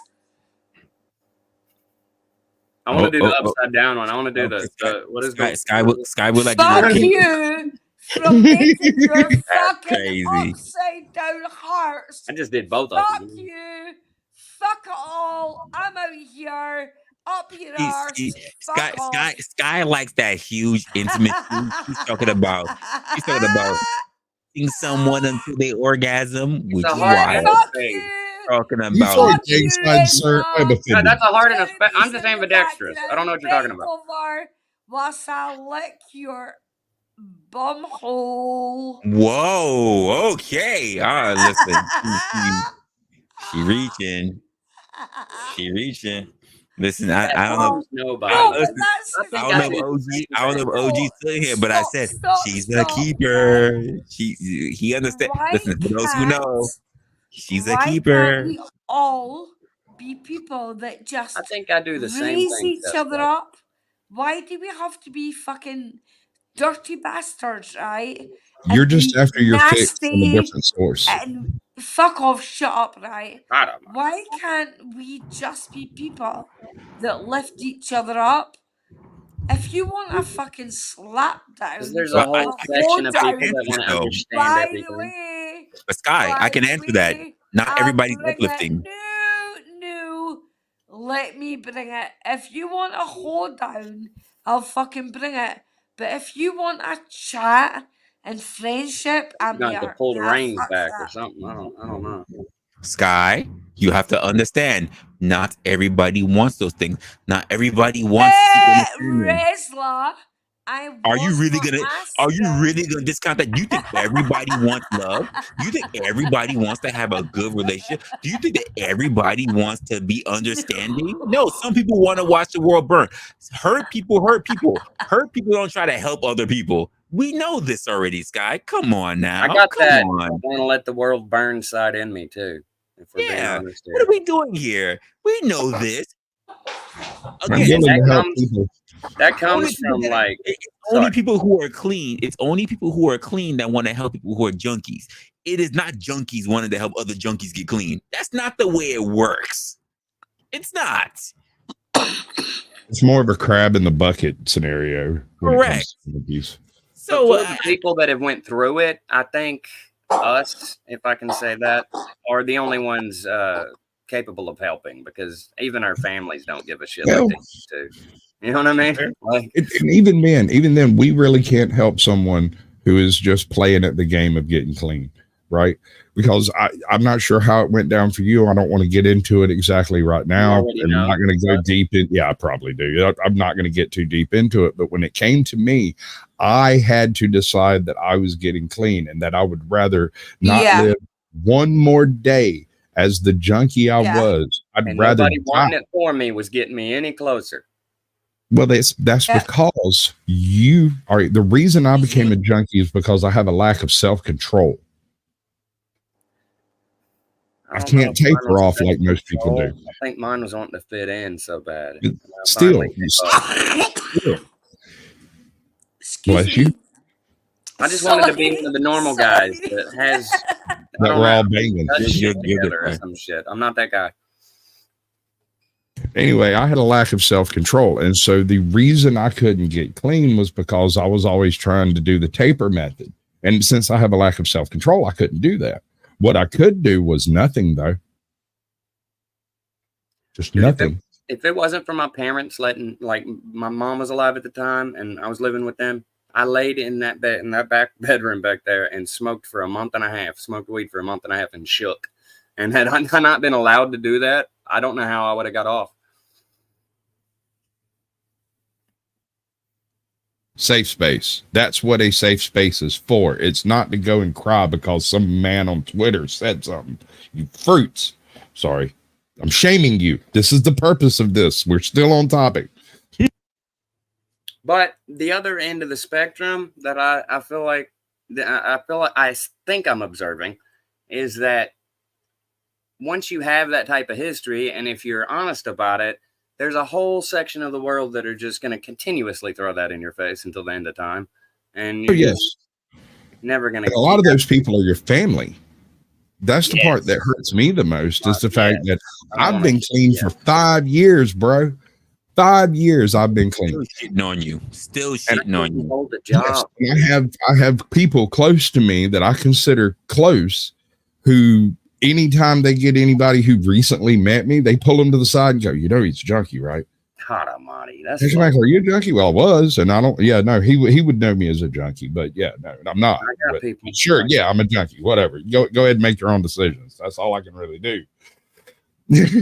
And I feel like I escaped the whole recovery cycle because I don't want to sit down and keep identifying with my past like that. Like you're just an addict until you're dead. Now, as far as I'm Well, concerned, I that's what they conquered say. it. I don't You're want to hear always an anything else addict. about it. I think it's working for me. Yeah, What but do you that's think you do? always an addict. You're always going to be an addict. You'll never get away from that. Well, there's one thing I can say, Roland. I understand. You're always I have. going to be a piece of shit to me. You're Oh, always you a think piece of shit. You'll never clean up. You're always a piece of shit to me. You're one fix away from relapse at all times. For sure. That being said, With that being said, Sasquatch, you're always one blowjob away from being on the plantation, right? hey man, And we'll have sex on ground. What's Have that heaven again? on earth. I'll say, boy, don't start with me about the plantation. I'll start talking to you about the plantation. Hey, y'all see that, right? That was made out of a whip. My grandpappy made that. Oh God. That's a joke from Maelstream. Sorry, it's probably not Too much. Honestly, it's interesting how people hold what's valuable, especially when they have no inclination as to how people go through those particular sufferings. You know, like the fact that you're saying, like, you know, he's a junkie, right? It's just somehow them relaying that to you is just automatically to spur you on. Oh my God, yeah, because I remember how much of a junkie I was. Oh my goodness, yeah, I'm gonna meet up with him and go. And to try to What stop are we doing? living in the rear view is hard enough for an addict. To be consistently reminded Sure. of this shit is infuriating, or used to be. And you get over it. You eventually, and I'm 5 years on now, and I've gotten to the point where it's just a feeling in the back of my soul when I walk away from an interaction and know that this subject has been broached without my knowledge, because you can see it in the other person's eyes. They're looking at you. Did you catch a rat? Or was that you popping the top on your next bottle of wine? Oh my God, I'm so sorry. So Mayo said something that's interesting. I don't have all the concepts of where exactly he was talking about it, but he said something that I've heard other people say. And like I said, I don't know the whole concept of where exactly he brought it up. But there are people who do this, who say, because you have been a junkie, because you have had a place where you've had no self-control, I'm not going to shame you, but I will never trust you again. Trust is a different topic. Even junkies can be trusted, but you have to trust them to be themselves. Word. Which a lot of people are Mayo not willing said, to do. Never trust a junkie. And remember, I when hear you've you. been a And junkie, that means you're forever a junkie. You're Yeah. forever an addict. It's true. I see I'm why not we gonna- get along now, Sasquatch. I'm not denying that point, but still, there are things, regardless of how far down that road you go, that some people Never trust they a will not junkie, cross. but give Will them not a cross. second chance. But does the second chance turn into a third, fourth, and fifth? No, ma'am. No, it fucking does not. Fool me once, shame on me. Fool me twice, shame on you. So we'll take that back and we'll recognize that sometimes Will not working this our time. peoples need a little readjustment. You got to kill it for 3 seconds, bro. And it's hers, not yours. You're muted Oh, for sorry. some strange reason. Sorry, I don't know why. I keep shifting it. I have to keep shifting it. Like literally, it works. Then I'm on. Then it's off. Then it's off. But it works. Yeah. Yeah. Yeah, okay. So we bounce Sync in, with it. yeah. But trust is a funny thing. Trust is something. First of all, you don't trust people. They earn your trust, right? Yeah. So Yeah. if you've never met a person, you don't know him from Adam's house cat. You don't have any given Exactly. preconceived notions about them. You can be courteous without actually trusting them. So Yeah. it's after you've met people, you've encountered them, you've experienced some things with them, that you start learning about them, and then you learn about how you can trust them. Like you might be able to trust somebody with your car that you can't trust with your wife or money. Exactly. Christine, you're a liar. You'd give me a second and third and fourth chance. You're a liar. Just want to let you know that. Sorry. Yeah. Well, see, Fuck I walk you. this fine line Fuck between you. being honest about my past and telling people too much so that they then don't trust me. Well, fuck them. I'll be honest. If I am being honest with you, that is a Okay, reason to sorry. trust a person. Not when they're going, oh, well, I had took a few drugs, but I wasn't all that bad. Preach, bro. You made a statement earlier that, only people who have been through this Oh, type of no, stuff I've can really never help that type of fucking stuff. done- And I give you this question. If you're having troubles in a marriage, who do you go to? A priest who has never been married, or a bartender that's been through 5 divorces? My fucking That husband. bartender, let's go. All I day. go to Bartender, my let's go. husband. Formula around. Tell me. If My I'm man can having tell you 5 troubles ways of in my marriage does not work. marriage, I go to That's my way more fucking valuable than any theoretical husband. whatever you're gonna get What from the the other guy. fuck? That's ridiculous. You said that's ridiculous? Please explain, Sky. Please explain. She didn't hear any of the rest of it. She was too busy talking. Sky. Oh no, sorry if I Guy's an was. on one. Excuse me. Sky. No Sky. proper. So Sky, the way it was Correct me. phrased was, would you get advice from a priest who has never been married, or from a bartender who's been married 5 times? Who has the better experience? Who would you go to? From a bartender that had There we been go. married 5 times. There you go. She gets it. There you go. Yeah, no, see, Yeah. when you're not using earbuds, The when you priest, speak, fuck him. StreamYard cuts out what we're Fuck him. saying. The priest, Mine- Her unless he speakers was don't my even work when she's friend- talking. Oh, excuse me. Sorry. Now I'm explaining how your phone works for people who haven't used a phone on StreamYard. It when you start talking, it clips out the sound. She doesn't know Yes, you don't know anyone sorry, else is talking until your voice gets low enough for the what's it called? Yeah. Noise For you, gate. We're in the Noise fucking gate. 1950s. Get the fuck out of here. It's ridiculous. Hey, whoa. Okay, so no just says I cannot shame someone without being shamed. I believe that the modern day society, people don't want to shame each other because they are not shameless Oh my god. themselves. It's a process no, to getting to that shameless point. That's It a seems. good Because I point. see plenty of people shaming others You're without right. I mean, I think being you're Yeah, right. that's a fucking good love point. it. bro. We I got might. It's hold not up, Sky, me. Sky. but I get it. Whoa. You say you smoke weed? Oh, we got to get back to that. I know somebody. We got to get back to that. But first of all, I want to bring up Uncle Fatty. What's going on, my guy? Shit. Oh, I bud? thought you meant the other one. Not Team Fatty, Uncle Fatty. Yeah, I the thought other one. Patty was coming. I was like, oh shit. No, not Team God. Fatty, Uncle Fatty. I can't The even real say Fatty. nothing around that guy ever again. You. First of all, congratulations, you guys, on your continued sobriety. Yes, sir. Real. Appreciate it. Thank you. Fucking Thank real. you. I appreciate it. Thank you, Uncle Fatty. Thank you for letting me know my sobriety. I have been with one woman for about 7 years now. You're right. Thank you very much for letting me know. What the I don't get a fuck? chip for that, but I like tend to What consider the myself a normal person fuck? now, and I just do normal people things. But That's Yeah, a good. Sir, that's a good you fucking are- way to look at it. Yeah. Your content on YouTube, there's no way you're normal. oh, dude, I'm aware I'm not normal, but I like to pretend for the camera. You like to Yes, pretend- lad, pretend don't he's normal. fall off your fucking chair. There is no normal, Fatty, really.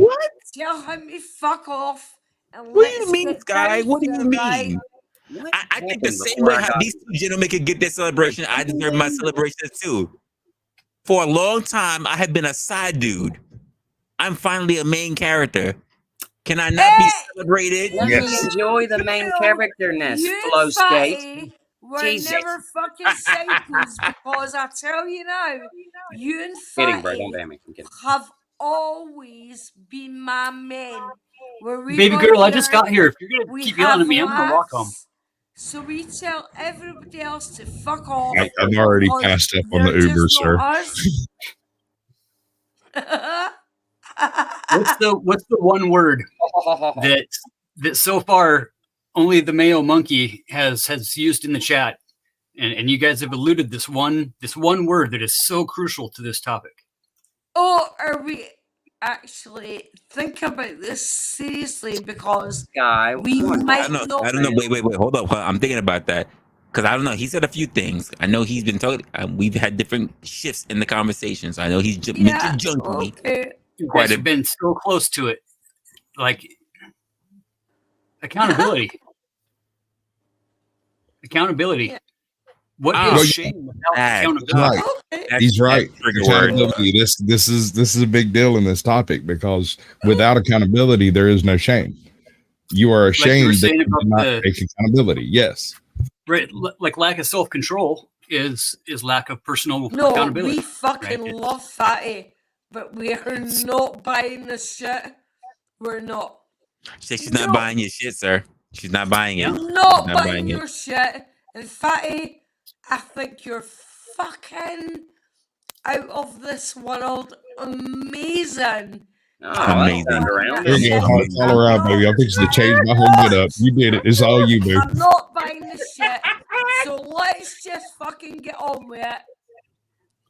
It's all about Let's just accountability. Get on with it and have a fucking chat. I'm listening. Because honestly, I don't know what time it is here. About 12 Neither do we. o'clock. So Neither fuck do we have this. no clue. Well, it's ridiculous. I love you guys. Why do you We even love want you to too. fucking fight? Why do you want to fight, Fatty? We don't. What Why? the Why are you ready to I don't fight? want to Why are you fight ready? Fatty. I'm fighting. actually avoiding him. Avoiding him. Oh, I'm not talking about this Fatty. I'm talking about the other Fatty. big fatty. Oh, that. Yeah. No, Yeah, you, I you, saw what he you did don't to miss the dude the the other Fatty. night. You don't miss No, the Fatty. but fucking Fatty knows. The shirtless shyster. Probably within the next 5 to 7 days for sure. I'll be great with that. Oh, that is crazy. That is crazy. The shirtless shyster. I've never heard that. That is absolutely insane. This is ridiculous. We're just going out there. We're having a laugh. We're honestly, we're spraffing. None of this means fucking anything. Let's Well, out not without there. Fucking accountability. anything. Got it. It means- Let's it means go out something. there It means and something, have Sky. a laugh. Sky. Let's means something. Don't you fucking tell me what to do. It means So no. let's go If I out was, there. We're not if I was promised telling you tomorrow, what right? to do, you can fly. So it means something. It means something. It means something to many people. Yeah, it means everything. Oh, It means means something. to me too. No. Because Sky. actually, Sky, I'm let me tell you why. Let me tell you why it sorted. means something. Let me tell you why it means something. Because it's not just about us. It's about everybody outside of us. It means something. It means something to everybody who is there in that chat room who might experience this with themselves, Yeah, or that's they what we know were somebody. It talking about. matters. It We matters. won't do Sky. this. We won't betray each other. We won't disrespect or speak on each other. Sure will. We shall go out there. I sure will. We shall lift up. Honey, I will I laugh sure at will. you and then tell other people to go look and laugh at you.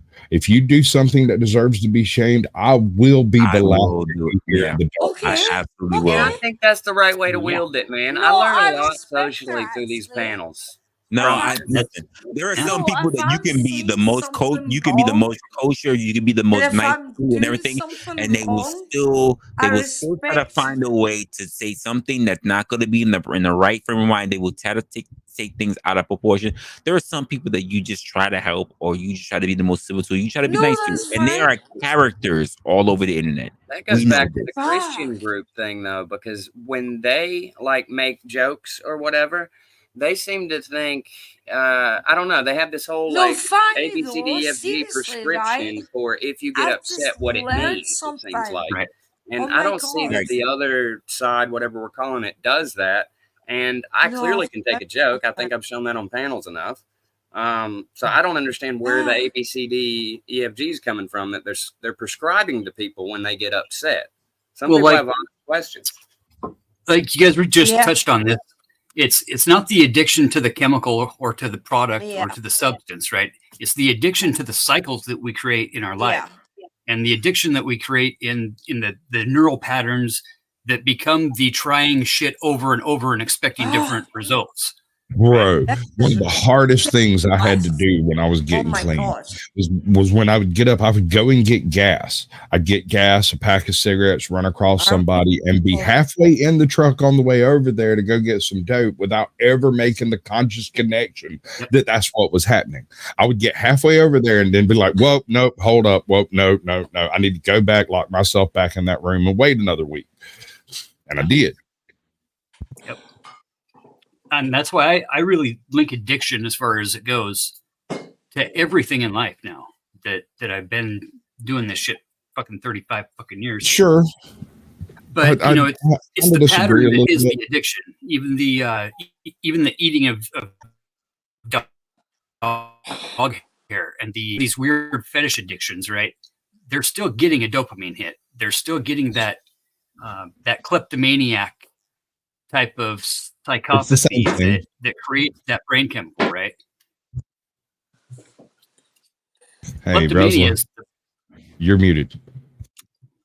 I said, Fatty, you're absolutely right. Every time the pussy is shoplifted, every time I get that dopamine hit every time. And that's, I mean, Nice. it could be a Tootsie Roll, right? Just a little 1 penny candy. But, the shop owner sets that barrel of candy out there knowing it's going to be stole from, that you're going to have to buy 10 or 15 cents worth of other candy just to get out of the shop. Oh my God. Damn. Yes. Damn. Yes. Right? So it's that easy, right? It's that cycle becomes so easy to get into to where and that's why I'm so aware of power games. It's not the sugar, the effect of the chocolate. It's the plotting and the scheming. Yeah. And the fucking manipulation of the circumstances that is the addiction. The whole thing is a fucking ridiculous rationalizations, justifications, cop outs. Yeah. Fleck redirect. Most people know me. Most people who know who I am. Most people who know who I am know I only have one addiction that I've been trying to fight. Yeah. And that is drinking. No, Nut November starts tomorrow, bro. No, sir. First of all, I got an in-home woman. I'm always going to be taking care of that. Like, we're not doing that. It's nuts for you, bro. Sir, you no. You will never catch all this off and just catch a stash or anything like this. No nut. That's not happening. No. I will wholeheartedly say I am not strong enough for that. I'm not even going to go that far. If I went more than 48 hours without hitting my wife up for a piece, she would come and ask you what the hell is wrong with me. Oh, there you go. She's like, who else is there? 2 days going by. Who else is there? Like, no, I'm just chilling. Listen, I got sick one time, right? I was like bedridden for 3 days. And when I finally got up, got to where I could move around a little bit, coughed up a few goobers, I went back, laid back down in bed because I still wasn't quite up to snuff. And she walked in and she lifted the blanket, laid it down. She looked under the desk, looked under the bed. I said, what are you doing? She said, I'm trying to figure out who you're giving it to because it ain't me. And I was like, oh, honey, I'm sorry. She's like, I know you've been sick, but they ain't never stopped you before. She was like over there going through papers on my desk, looking under it, trying to find some chick sitting there. Not looking for evidence. She wasn't serious. She knew I was sick, but, she had started wondering. Because I used to be a junkie and sneak out at all hours of the night to go get dope, and she thought I was trying to get laid. Luckily, I've never done that around no, that's a lie. That would be a lie. I have done that. It's a good effort. But it's not with anyone that's still in my life. So let me ask you this, and this goes to the accountability of the situation. I couldn't do the 12 steps. The whole 12-step concept is far too religious for me to be able to cotton to. I can accept that there's a higher power, and I can also accept that I have free will. And if I can't exert my free will in this situation, it doesn't matter if there's a higher power in my mind. If I can't do it, I'm not going to ask somebody else to do it for me. That doesn't make any sense to me. It's my problem. Dude, that comes to the accountability. I know there's a God, and I don't see the reason to define it, really. It's working for me. I mean, I don't see why I have to have it down to a science.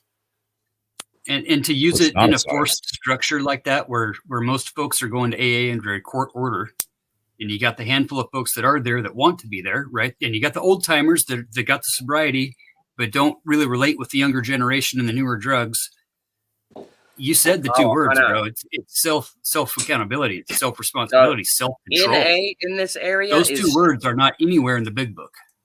Is where I would technically belong, but the people are just Resla. Can I have a moment to shames you for not being authentically one of them? What happened? What happened? Not to mention, I don't want to identify with my freaking past forever. I hear you, dude. I live in a really small town, and so the anonymous part of Narcotics Anonymous is a real big joke.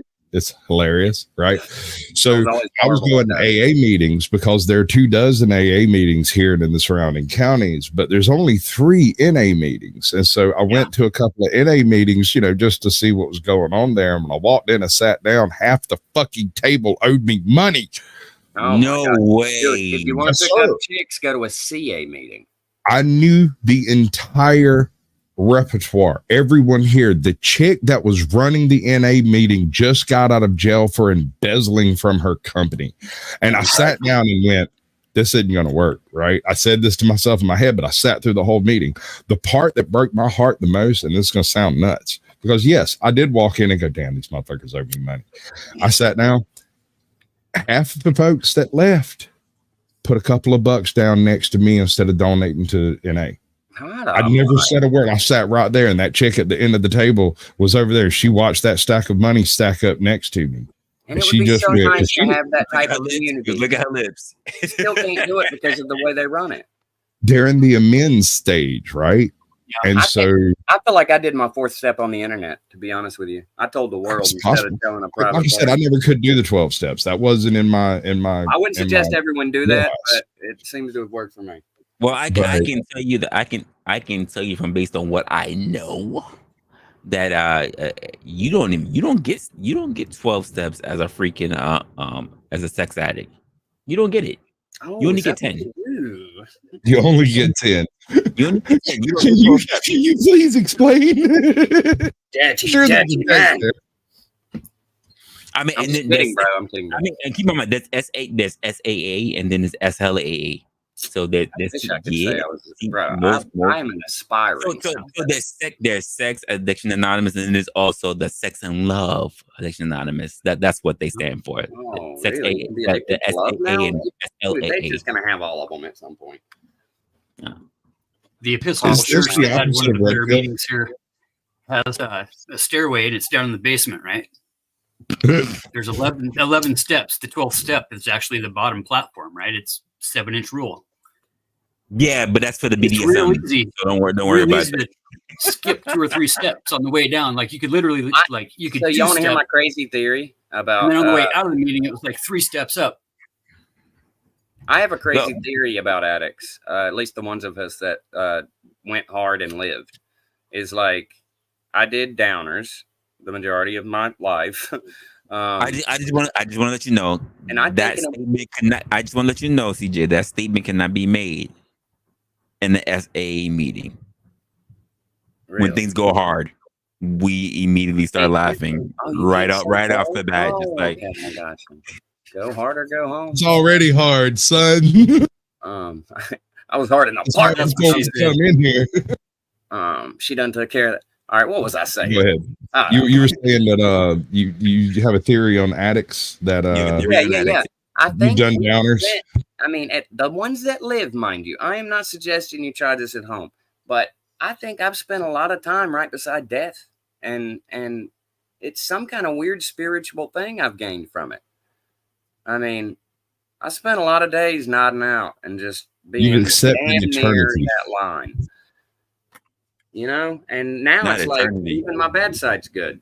So you've accepted eternity, sir. Yeah. That is what that is. You have witnessed the breadth and depth of eternity. And tell me, I don't know what I'm supposed to be scared of now. You know? Yeah, that's the thing. Is like that's one of the reasons I'm able to come up on these panels and go as hard and as clearly as I can, as I am. Right. I don't mince words. I don't short shrift. I don't give people false freaking idols and hope. I don't sit over here trying to sell you something. You can't give me money, and I don't accept donations. So you can't buy me. And these are my honest opinions. Take them, leave them, love them, screw you. Don't care. It's not my concern. When you make an error, I will laugh at you. So I want to get down to something. I want to get down to something because we mentioned it. Mail has mentioned it. He's been continuously mentioning it. It's been something throughout the chat. We're talking about accountability, right? But most importantly, even to the point where he mentioned when he's talking about consciousness and saying self accountability.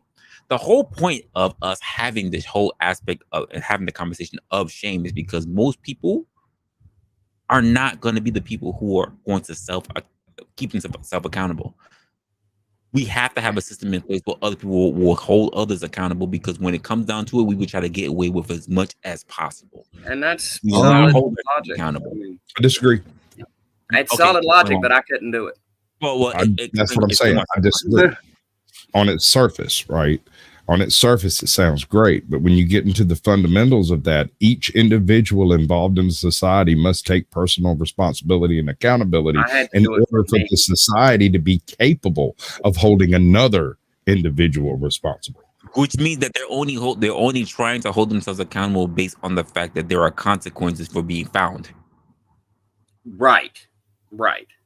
In which case, you turn into a food and coffee addict and cigarette addict. Like, not for nothing, thieves still stole. But let's be honest, Aladdin wouldn't be a good movie if the motherfucker got caught and his hand was taken off. Yeah, That's for sure. It wouldn't. It's only a profitable movie because the motherfucker kept getting away. This man's saying it's not as cool if Moana drowns.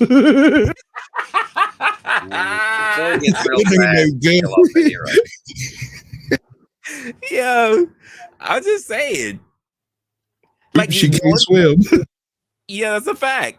Listen, look, hey, no chicks said it. Robin Hood was a thief, but what made Robin Hood most successful? He didn't get caught. He did not get caught. So he's an Indian. Wow, that's rough. So Robin Hood's an interesting anti-hero. He actually occupies a very narrow band of the anti-hero hero. This is an individual who performed evil actions, yet is perceived by the general public to be a good influence because the sheriff, laws and order became the actual big bad guy in that story, which is a really weird counter thing that we don't do in our culture. Batman disobeys laws, but the laws are not the bad guy. There are other people breaking laws that are worse than Batman. Well, Batman is not considered a hero. He's considered an anti-hero for those reasons. Robin Hood is an anti-hero, but he is an anti-hero that follows the good narrative, and that is a very narrow conceptual band to operate in. Actually, that's funny that you mentioned that, because we can talk about like Daredevil. He's very much Catholic. Well, he's very much Catholic, but will still break the rules. Tell me about Daredevil. And being an anti-hero. He's an anti-hero. He would definitely break the rules, even though he is Catholic. He goes to confession and everything. He's a lawyer. He's a blind lawyer. Fine. No. Because he's able to go to confession, he can absolve his sins through a priest, which makes what he's doing not evil at all. Oh, I know a bunch of people like that. Exactly. You already took it. That's exactly it. Boondock Saints, baby. Boondock Saints. Exactly the same anti-hero narrative. Robin Hood did not have that, but he did have Friar Tuck, who could have operated. You're right. He did the Friar. Yeah. You're right. By the way, in the stories, became Archbishop once Sheriff of Nottingham was removed. See, this is how I learn stuff. I don't know what is with these other people. Okay, so here's another one that's kind of hard to resolve in modern parlance. Lancelot. Historically speaking, you look into his backstory in the old romantics, and you find out Lancelot was the best of the best. He was the greatest sword fighter. He was capable of defeating Arthur while he held Excalibur. The greatest sword fighter to have ever walked the earth would be a better description. Not Olympic level, but classical. Forever. all time, ever born, ever in the future. He was the quintessential sword fighter. He was also unbreakably honorable. His entire life, it was absolutely known by everyone around him that if anyone was going to find the Holy Grail, it would be Lancelot until he meets Guinevere. And he breaks. Love that name. I love that name, by the way, but for a different reason. I always loved that name, but from a different reason. It's not from Lancelot, though. A man who stood up to Satan himself, who stood up to the king in his darkest hour, who stood up against every rabble rouser and freaking bandit on the roads. Anytime King Arthur had to do a fight, Lancelot volunteered for it and took him out handily with no problems. There's never a reference to him losing until he had sex with Guinevere. Once he had cheated on, once he had broken his noble code, it gave him the doubt, right? So this is a hero who falls from grace. I don't know. It's deep, dude. Some of these old romantic tales, like Galahad. Galahad was a tryhard. His whole fucking life, all he ever wanted to be was a good man, a good knight. He looked up to Lancelot as his absolute freaking hero. If I could be half that good, I would be worthy of being a knight of the Round Table. And he becomes a knight of the Round Table, and he's sent out on a mission, and he finds the Holy Grail due to his pureness of heart. He has never failed a single task that he has been given. Wow. Ever, by God or man, which is something Lancelot cannot say. True. Very true. He's not the best sword fighter. He wasn't the strongest. He wasn't the most dedicated. He wasn't, but he was honest, forthright, and paid all of his dues every time it came up. The best of them. He was truly the best. He was the best of them, truly, yes. Whereas Lancelot was just the betters of them. So Lancelot's like Achilles. And let's be honest, the only reason why Lancelot was the best of the league is because of what he did to be able to get in that position. It's not because of his the first MGTOW. The first MGTOW. Homie was a virgin until he met Guinevere. No, that was part of his whole shtick, dude. He did not sully himself with the duties of women. He would wash. I would be his the one, whichever one you said. That's wild. The first MGTOW. Please do not give him ammunition. Do not give that space ammunition. Jeez.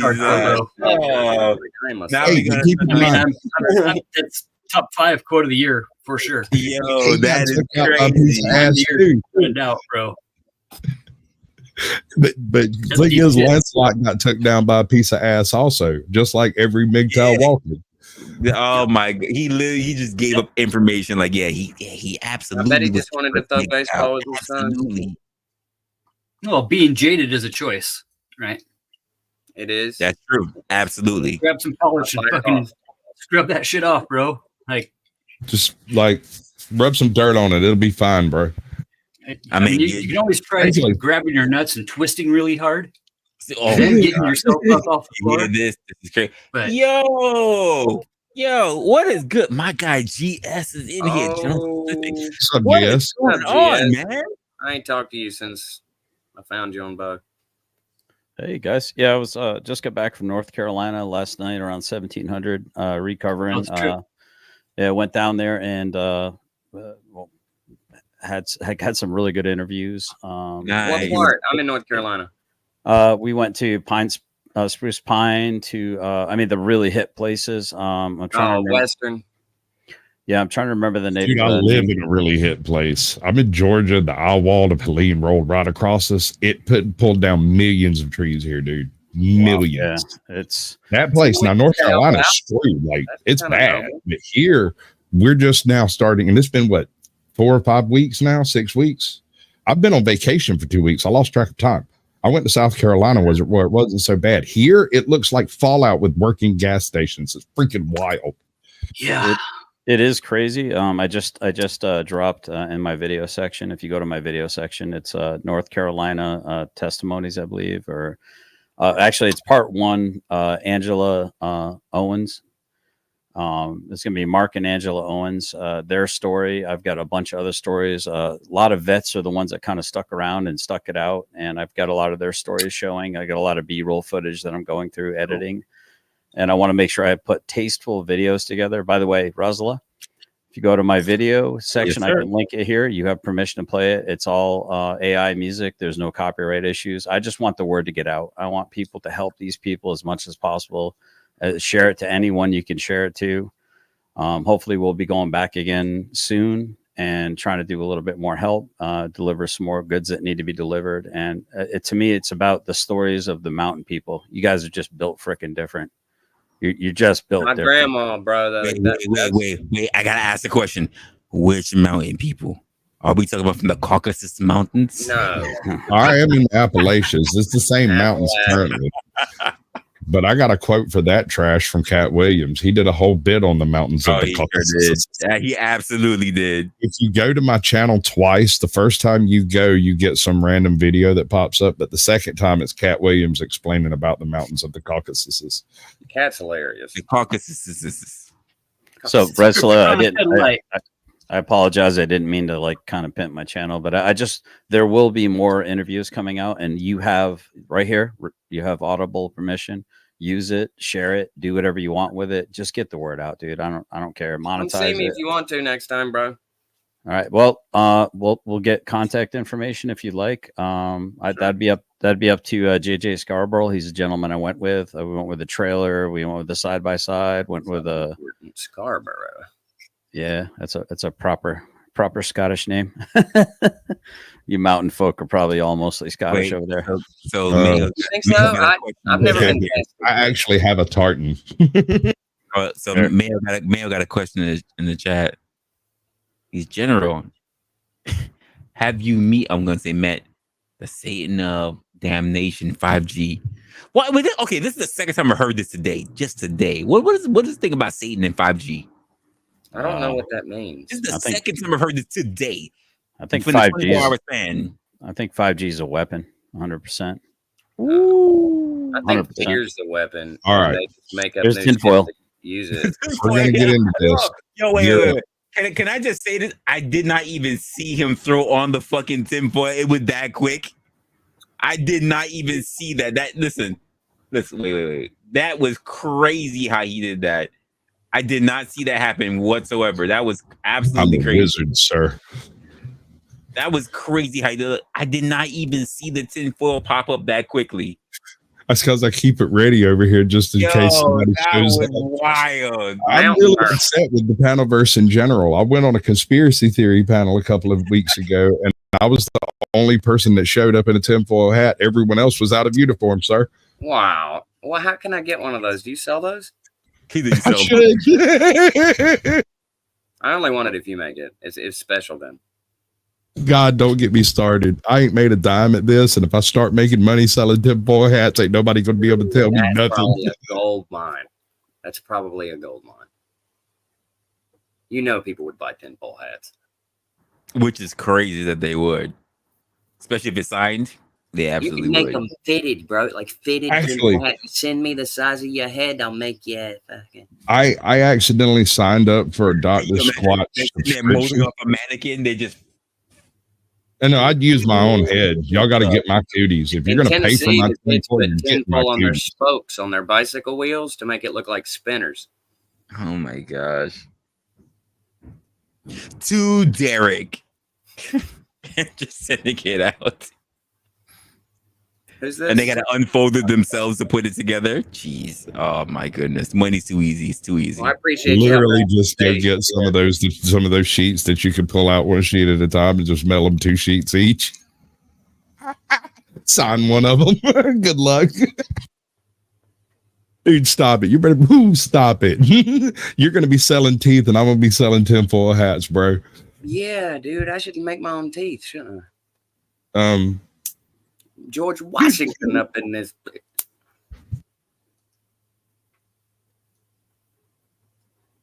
Shame. You're muted again.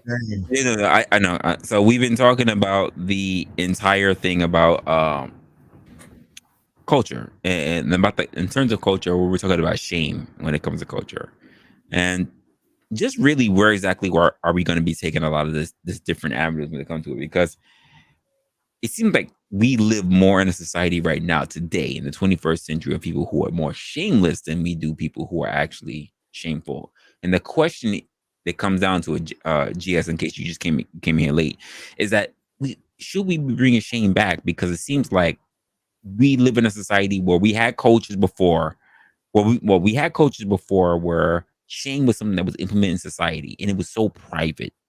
But rather now we live in an area that it just really favors the quote individual. And yet the idea of shame, if you want to look at it that way, is really just cancel culture, where they just want everything to be public. Should we be considered that to bring the shame back? And I even asked the question to the chat: do we really believe that shame would be even able to survive in today's era if we could bring it back? Well, I've got a little bit of a different take on this.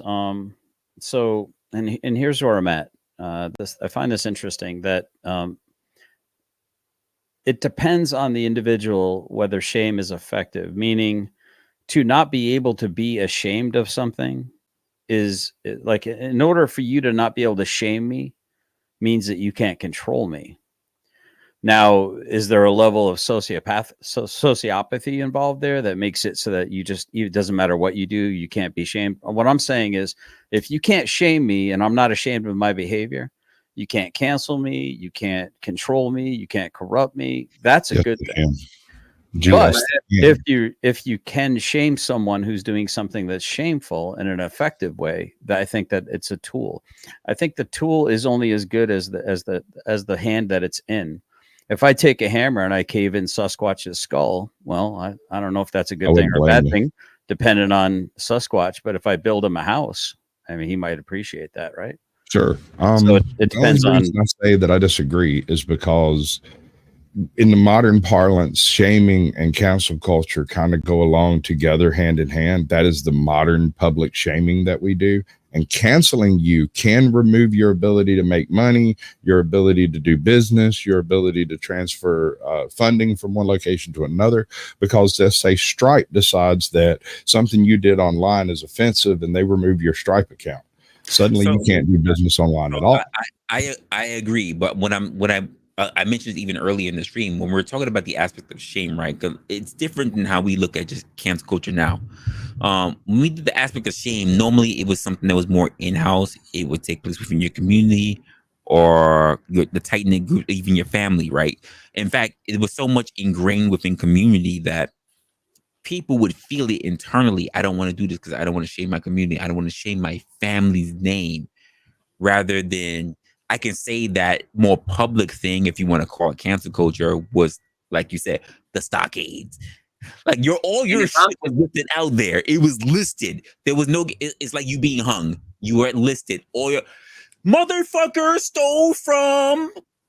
he stole 3 chickens, 4 hens, and he will be hung today at dawn. There's a difference between that and like you're shaming his family. You cannot be out there. You cannot be a whore. You cannot be stealing or whatever because you hurt our family image.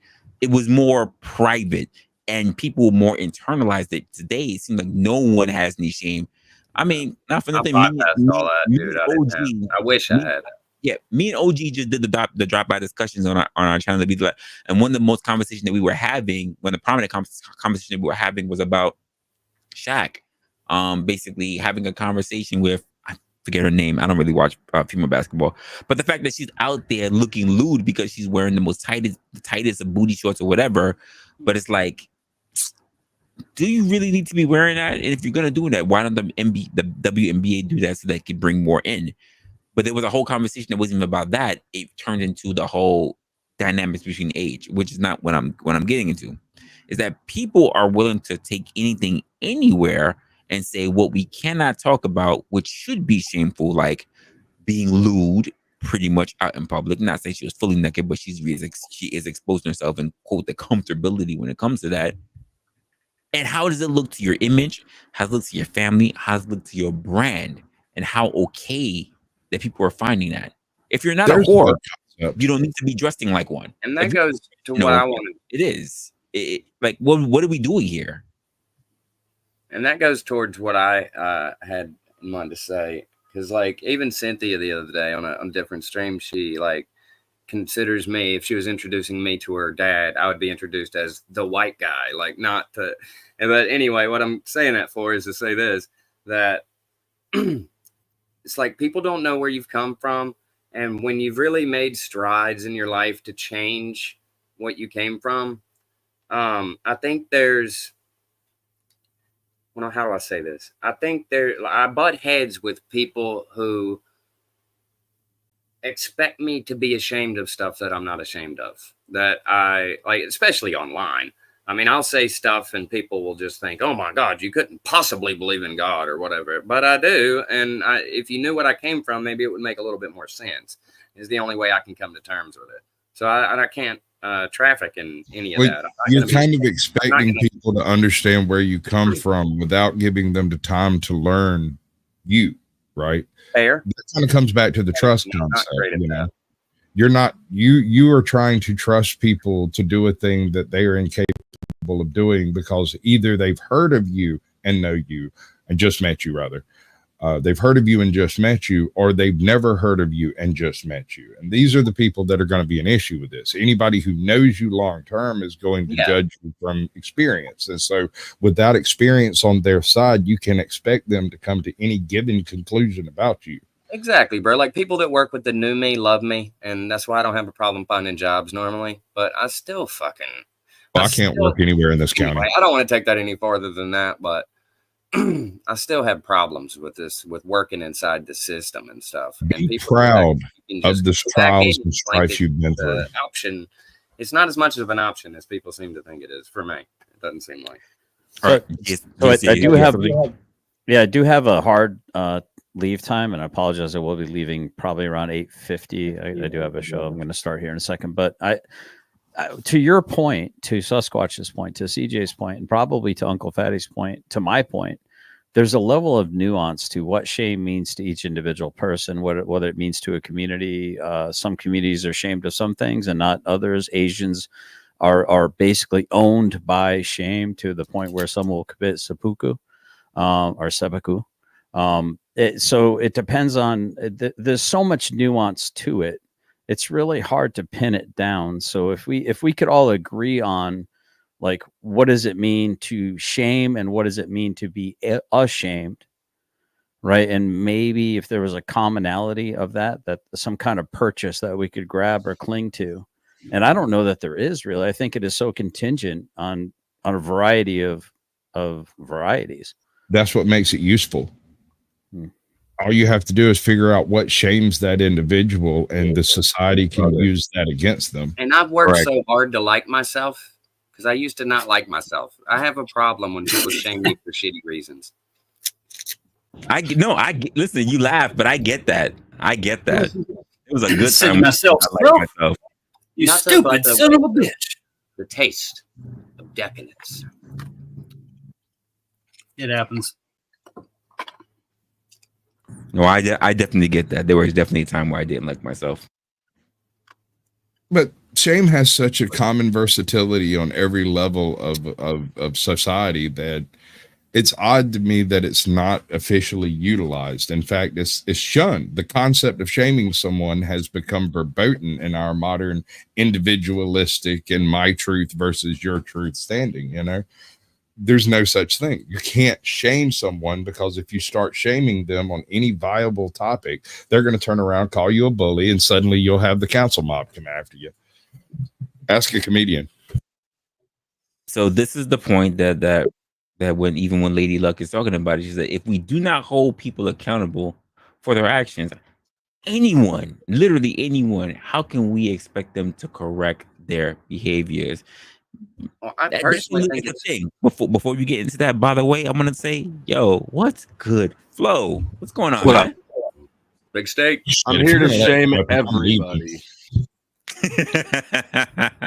I'm not obese anymore. You cured my obesity. His obesity. You cured my list. Hold on, let me do the bit. Flow State, clip this. Flow State cured my lisp. With his dick? Oh my! I'm not going to give away his secrets. That's I'm going to clip that too. For you to find out, bro. But that was a good shot. I heard that Flow State's tears could cure ovarian cancer. Too bad he never cries. Not ovarian, Jesus. Too bad he never cries. Clip it. I don't know if that's clippable, but I'll clip it. What?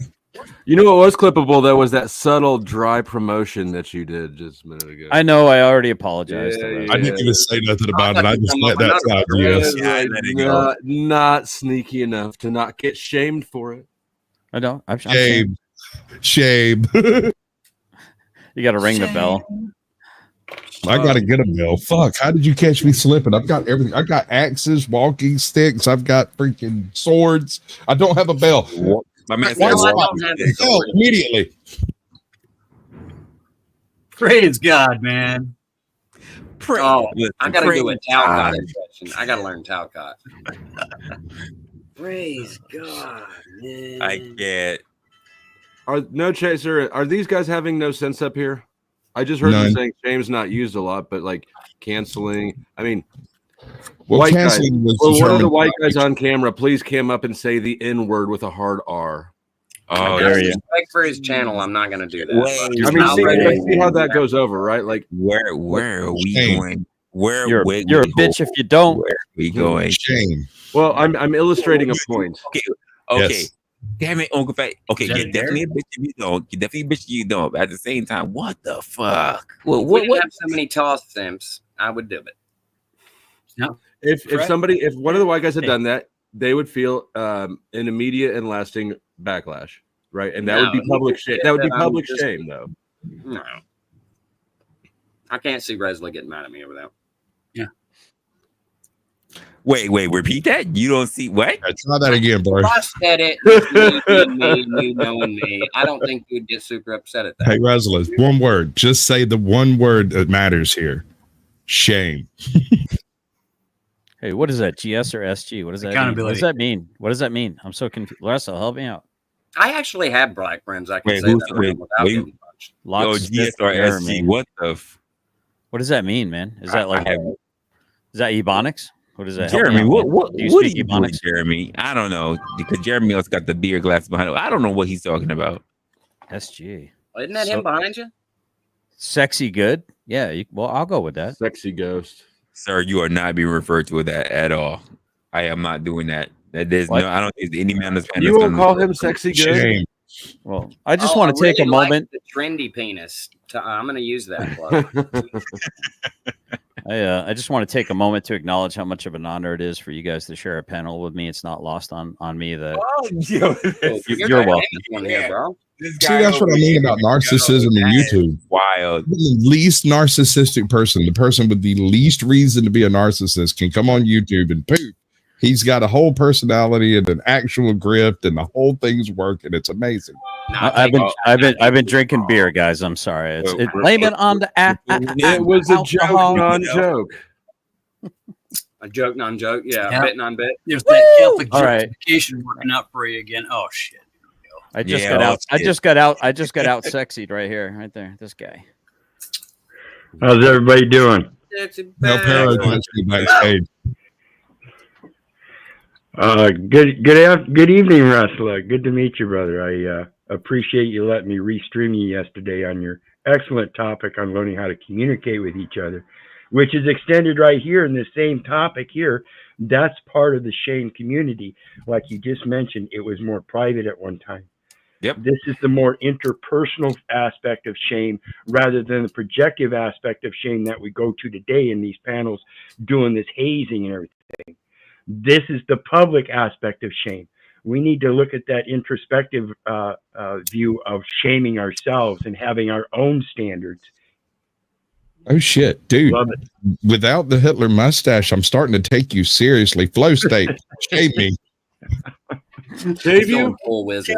But I'm Shame. not about the fact that he was staring at the screen for a while, like, what the fuck? He really, wow, like. It is impressive to see this many dudes on panel, and not one of us is clean shaven. So salutes to all you with big balls. I'm never Good shaving season. again. We got beer gang up here. Let's go. I haven't seen my chin for a fucking decade. It's because it's hard to find it under my nutsack. Oh my That is true. Most guys aren't used to this much hair down in their crotch these days. I just keep those it guys to are your like- asshole, Flo. Little Christ. tickler. Yeah, you can't give me it. You can't throw up an alley oop like that. That was too easy. too easy. Oh my goodness. All too easy. But I was thinking about this stuff. Swap out the word shame for accountability. It fits every time. When we were thinking about, serial killers and the death penalty, I keep kind of going back to the fact that we don't have public executions anymore. Bingo. They used to pop popcorn and all kinds There of was stuff. a at reason public they did hangings. that. I know. There's a good reason why we didn't, and we don't anymore. But there is something to that whole concept of having that third eye, that accountability partner that's the whisper in the back of your head saying, "Don't do that because they'll fucking cut your hands off." Or Don't admit to hearing voices, bro. well, I mean, yeah, people that used to pray out loud and talk to God used to get executed too. I got a better one. They don't Used to know back in the day. Hold on. Used to Right. back in the day when you're walking down the street and you saw somebody talking to themselves, you'd That's a cross good the street, comment. avoid You them. cross the street. I saw one today. But Yeah. nowadays, when you see somebody talking, you assume they've got an earbud in and they're on their phone, and you don't even acknowledge it. You walk right by that psychopath. That's true. Figure they're just Jack Absolutely true. Telcott talking to themselves, anyways. I would probably try to listen. I'd cross the street on that one. Man. You would I mean- try to do that, Bo. Yeah, I'd voyeur up on it. God Definitely. bless, man. I'm gonna get his accent down. I'm gonna figure that out. Praise God, man. Praise God. Man. Okay, Holy I don't cows, do man. that. I've got to stop that. I shouldn't do that. That's That that's clip naughty. always gets me. I'm like, Jesus Christ. Well, that's what he thinks. I'm scared of him. He's so like it's almost fake calm. I don't know. I'm scared of him, especially if he's big. Well, we were talking about this earlier too. Don't guys get addicted to going to AA meetings just as well? In that after the third relapse, right? And then you have I to can go into isolate yourself psychiatrist. from normal people. Yeah, he I don't just like created his own. That's all he did. Yeah. He gets to lead his own AA meeting every day. He do a little recovery thing. And then the guys come in late, the zebras come in late and they're like, "You don't know how to run a fucking meeting." And I get it too. I tried to do that And everybody myself. leaves. Thank God it didn't work out. I think I'm past that now. I heard rehab was for quitters, so I quit. It is. Yeah, that's how that works. So there's a channel called the Lifeboat, and it's been up for like, I don't know, 5 or 6 years now, and they've been running like daily live streams. The two guys that were running it disappeared recently. I think they ran off together. I'm not sure exactly what happened, but the last time that happened, I tied in onto the viewer stream by starting a recovery stream in the same style that I called the Life Buoy. And I got a whole bunch of people that come over and they're still around and we talk and I show up over there, and it's a good resource when abused properly. Flo, Sasquatch is my sponsor now. Oh, congratulations. Well, we haven't worked out the pay scheme, but we'll get there. What? Aren't you supposed to keep that anonymous? I think I so. don't even know who the hell you are, dude. What are you talking about? Oh God, were you guys serious? Absolutely No. Yes. not. Well, That is a That'll be deep fun. subject for a shallow mind, Flo. Calm down. that's true. That's true. Yeah, try to take a shot at me. It'll be good. It'll be fun. No, I'm not going to takes take a a while. shot at you. I'm not going to take a shot at you. I might take a shot, but But not at you. Look around. I might have some room. So for those who in, I know I explained it for GS who recently came in, but we were really just having this whole conversation even earlier about this idea of shame, because the idea is that we really need to bring back shame. We really need to do. We don't have enough of this going on. Hey, Leopard Print that's already walking here. Appreciate you, of course. But we need to bring back this aspect of shame, because I think we live in a world right now, especially due to social media, where everybody's shameless because you willing to do anything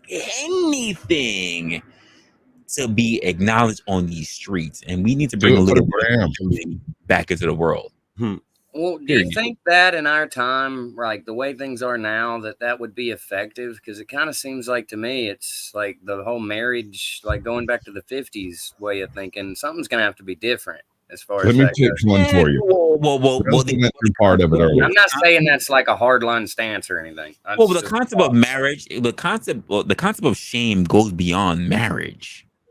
So marriage wouldn't be the be all to help put everything back in perspective. It's the idea of culture and responsibility. Those would be the things that. I know people are gonna feel like they're getting shoved back into a box. But marriage will be fixed if you fix culture first. Don't Sure. worry about marriage. If you fix culture first, then marriage will fix itself out as well. It has degraded to such a point we need a physical freaking reminder. I say bring back the stockades, put them in Madison Square Garden, put it on a live stream 24/7, and just rotate them suckers out on an 8-hour shift.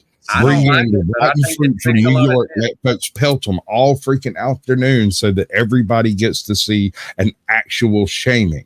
Right? We get to have Do correct. this like you said, the steps of every courthouse in America in freaking 72 hours and 48 hours, there would be freaking 3 times as many laid out because you no longer have to lock people up to teach them not to do certain things. They will go home with a distinct feeling that this community does not want you to do that because it's the people that you have broken the laws on that are actually doing, they would show up to shame you.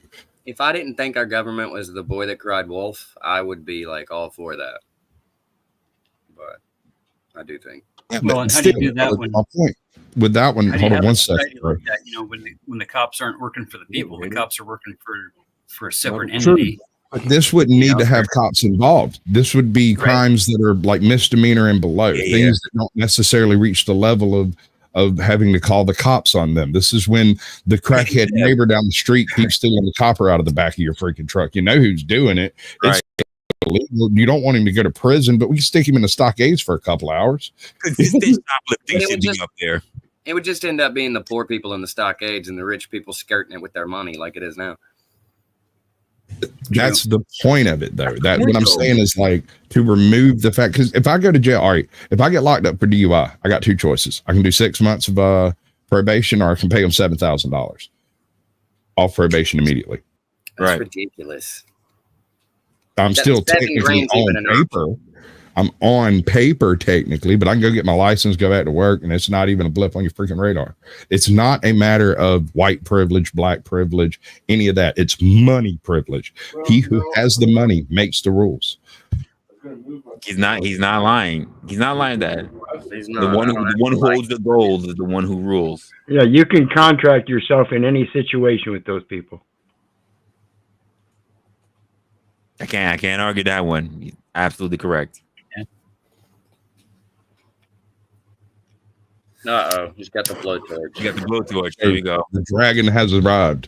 So, I mean, we put out a handful of freaking stockades. We'd be downsizing it in 6 months. You'd have to get rid of half of them because the people that were doing the silly stuff that wasn't getting punished for it because it doesn't reach the period of like jail. You know, because the people currently who are going in and they're getting these financial fiscal restitution judgments are never going to pay that restitution because now they owe $5,000. They go out and rob another catalytic converter and sell it and maybe make a payment next month. Probably not. Nobody ever picks them up. They don't go to jail for that. Just to overcrowd. We need another function in society to create the change in active behaviors that are desirable, right? Something that's not jail, that's not the electric chair.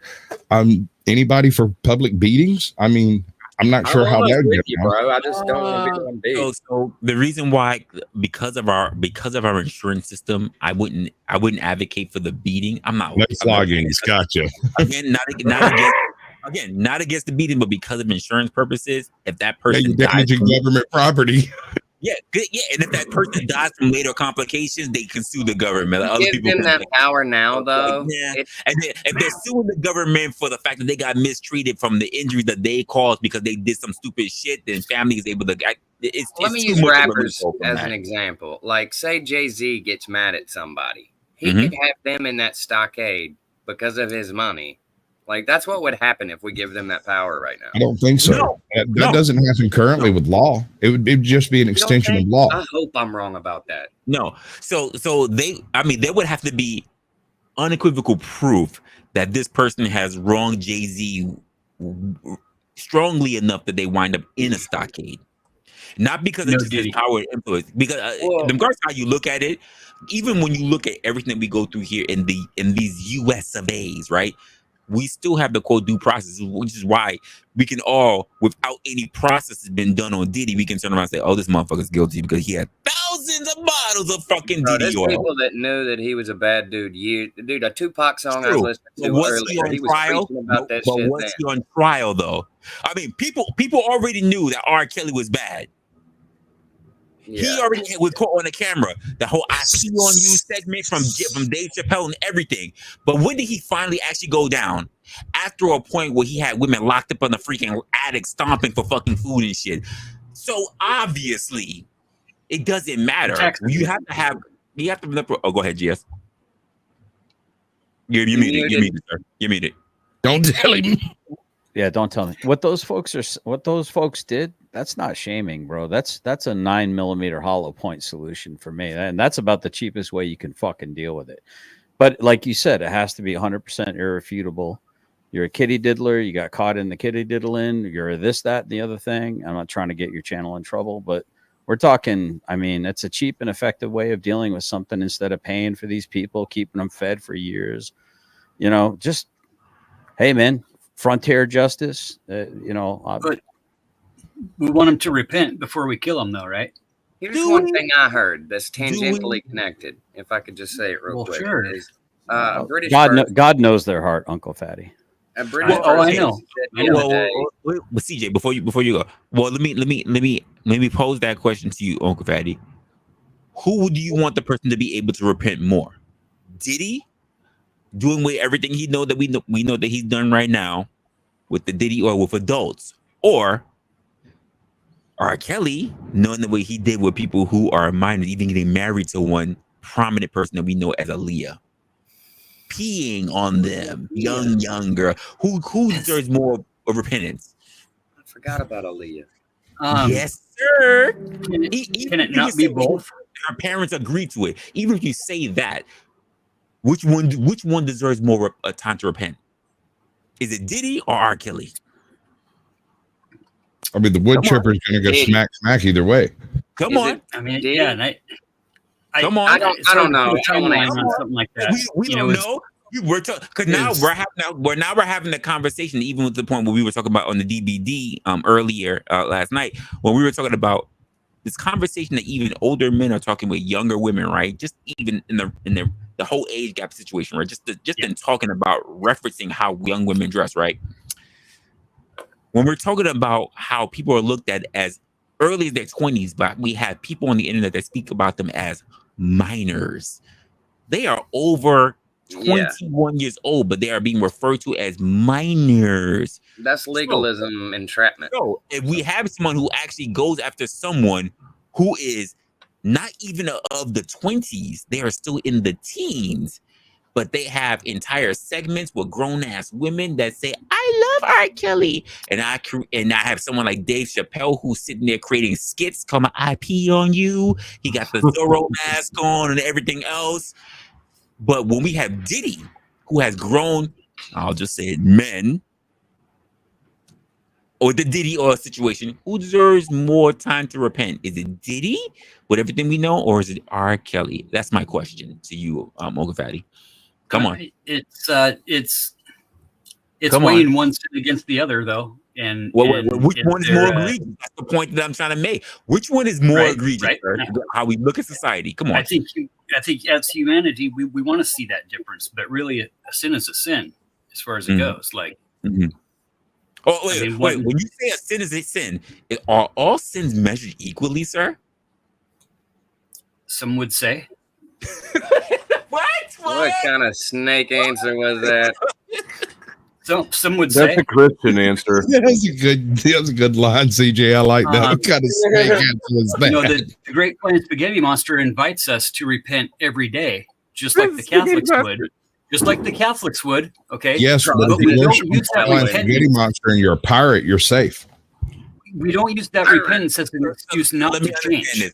Let me understand this. Right? Because let me understand this. Let me understand this. If R. Kelly had gone by and he had Aaliyah, he had these younger women, and 3 more other women came out all within the teenage years, right? But if he does a couple of Hail Marys, because you know how the Catholic way, just do a couple of Hail Marys in the toilet stall and you're good. That's enough repentance. Versus Diddy, who has people all in the industries that we can catch him on camera talking about, I know we've been to parties with each other, but when are we going to party? Among grown men in the industry, and they're like, hey, yo. There were plenty of women sketched keeps out in by the basket, baby. just with his vibe. I can Are tell you who saying he that is. he deserves as much justice? That R. Kelly deserves as much justice as Diddy? Are we saying that those crimes are still equally the same because sin is equal? Some would say that Come on, confession from either is equally valid, right? Once you're guilty, I say just feed them to the wood chipper. I mean, are we like, okay, all right? True repentance is true repentance. So either one has the same I don't care if they capability. I'll say this. I don't want them to do it again. I'll say this. I asked him. He stood on business. I got nothing to say. Uncle Fatty, you're good. You stood on business. I ain't got nothing to say. I mean, Jesus and the spaghetti monster would both concur on that conclusion. So. Yeah. Okay. One forgiveness is not worth more than the other. So why is one sin more? But what about that oxtail, brother? Not the oxtail. What about the oxtail? What the whole lot of forgiveness on that day? In one, we talk about the yams. Like, come on now. So Uncle Fatty speaks for Jesus. We heard it here, guys. So if you have any questions, here he is. He's right there. Oh no. In one sense, you said that they both agree. You spoke for him. Just about him, not for him. Oh, just about him. In one sense, all sin has a similar weight, in that it shows that there's a separation from God. However, each sin is actually weighted differently according to its consequences. Well, it's a good thing Uncle Fatty knows how to tap dance. I heard hell's really hot. You got to keep 1 foot kind of cool. You know what I'm saying? I got 1 foot in there right now, brother.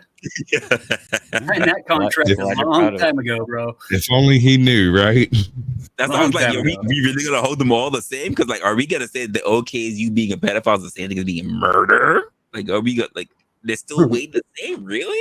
Okay, cool. I mean, if you're gonna stick by it, I got nothing to say. You stood on business. Okay. It's just it's the ultimate logical way of thinking about forgiveness. Is one forgiveness worth more than another? Yes. The answer is yes. Without question, yes. Can we be socially pragmatic here? There's some forgiveness in the legal system that would be better for society in general. And then on the other hand, there are certain individuals that have perpetrated such heinous crimes that it doesn't matter how you remove them from the population, so long as you get them off the freaking streets. Whether it's a bullet behind the chemical shed or the wood chipper out in the desert. As long as it don't cost us even more money. That's accountability and justice, right? And that's not forgiveness. No station says 2 wrongs don't make it right. No, sir. The math is wrong. Did you hear? 2 negatives equal positives. Shut up. Yeah. So the interesting thing is that's liberal logic right there. I'm going to hurt you. I'm going to cheat, or I'm going to cheat in a lecture. Or I'm going to cheat on this. I'm going to do all these things. Positives. But hey, don't do the same thing, because 2 wrongs don't make it right. Yeah. That's liberal logic 101 right there. I'm going to hurt you, but you can't hurt me because 2 wrongs don't make it right. 2 wrongs don't make the sin. Have you not heard those cancel each other out? You got 2 ugly people. You're supposed to have a beautiful kid. That's just the way to do the math. I just want to take a moment to pour this one out for St. George Floyd with the golden coffin. No, man, you only getting root beer. You know what? That's some book. Get the fuck off my bed. It should at least be some purple Kool-Aid, bro. You can't come down like that with some root beer. That's just rude. He says St. George Floyd. I would never in my life ever call. Oh my goodness. Okay. Never. He was Antifa, right? No. Rude Mudcrab makes a good point. He says forgiveness because you confessed should not share the same weight as forgiveness because you got caught. This is that aspect I was speaking about earlier. If you go into certain things with a certain standard of shame yourself, you wouldn't get caught because you wouldn't do them. So let me understand this. So because I've heard this kind of talk. I've heard this kind of talk before, right? But if we catch somebody, because I'm going to put this up there, we catch somebody, they were the ones who did not confess. We got them. They are on death row. Now they're up for the electric chair, for the gas chamber, whatever you want to call, for the lethal injection. We're more humane now. And up until that point, they said, "Shit, I guess it's real now. I got the shit in my veins. I guess it's real now. Lord, I confess. I believe." Cause remember, That's how it works. Whoa. You say that, right? But let's be honest, I've had this kind of conversation with it in GSQ. Feel free to come at me on this, but it says one of the first most important parts is that you must believe. I have a problem because I can do a lot of good deeds, but the most important part first is to believe in him. If they do, they have a foot ahead in that door than I do. Mm-hmm. Plain and simple. Yeah, I agree. Plain and simple. Mm-hmm. Hey, So- me too. We'll be in hell with the good people. Flo's got us a bench reserved. Right next to the ice cream maker. Party Wait, time. I got someone in the back. Excellent. Oh darn! Can you do me a favor? Can you just flash your camera real quick so I can just see what's going on? Appreciate you, good guy. Appreciate you. All right, cool. What's I good, don't man? understand why believing in something, why gullibility basically becomes the highest virtue in Christianity.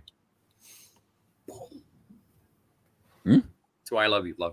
No homo. What Believe all you have to first. do to get to heaven in Christianity is believe in Jesus. However, you haven't met Jesus. Nobody you know who has met Jesus. You have good reason not to believe in Jesus. But nevertheless, that is the standard. So why is the highest virtue for God in Christianity gullibility or some sort of like, it seems almost like an error in perception?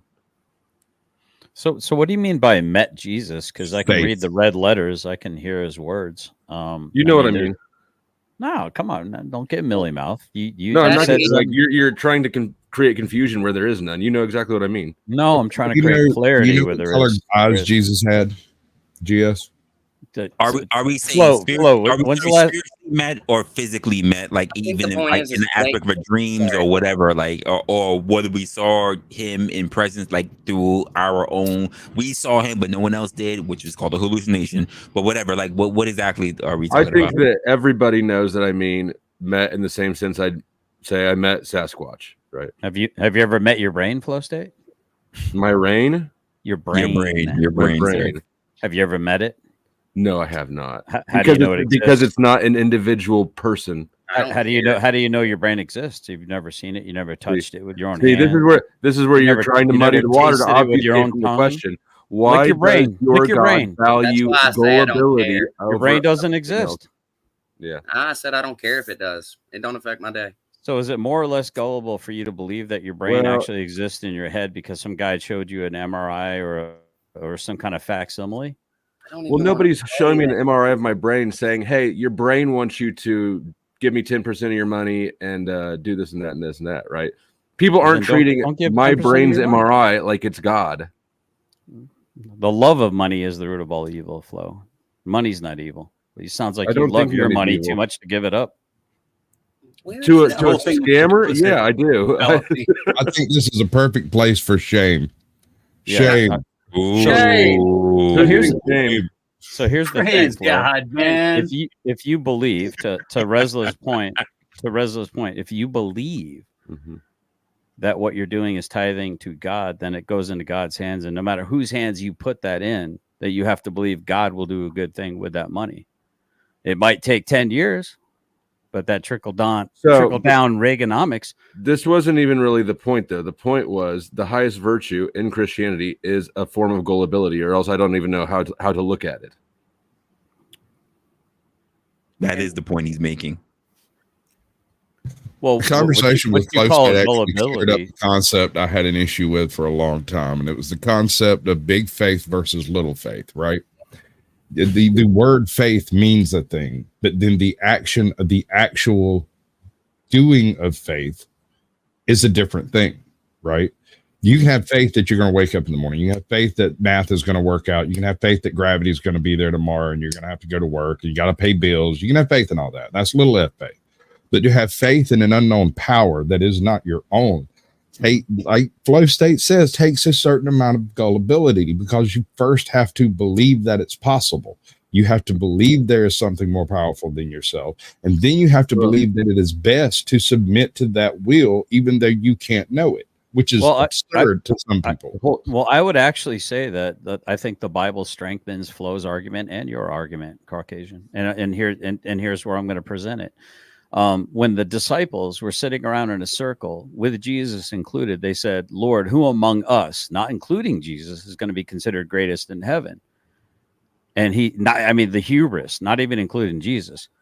Right. And he calls a small child. Did they say that? Yeah, it calls a small child. Yeah, and it calls a small child into the midst of them and says, verily, I say unto you, unless you become like one of these with childlike faith. So you're right. I mean, it does require some trust, some gullibility.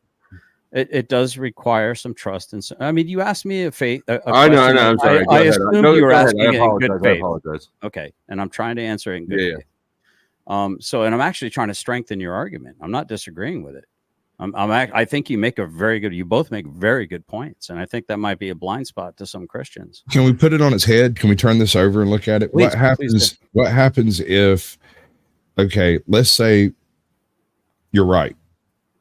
That's the only way to reach heaven, to reach the promised land. No. I didn't say that. I said you won't be first. I'm saying we're flipping it over. We're flipping the premise over, right? It's not gullibility, but actual truth. It's not a matter of questioning whether or not we're flipping the premise of random state affairs versus there actually being a creator and a heaven and all of that. The only way to heaven is through faith and belief. If you're right, it pays off. If you're wrong, it doesn't matter. There's no it might matter. You're talking about Pascal's weight, right? Does it matter though? What do you mean by does it matter? So if there is no heaven, there is no afterlife, there is no recourse beyond the dead, right? Beyond the grave, then there's nothing. And if there's nothing, then there's no negative downside to having not believed. But there is a negative downside, or having believed for that matter. But if they're right, the negative downside of actually having believed versus not having believed. I get what you're saying. Yes. Or if you take the Catholic approach to not believe enough so that you end up in the wrong place. Like purgatory. Correct. Yeah. I think that there is a big downside though.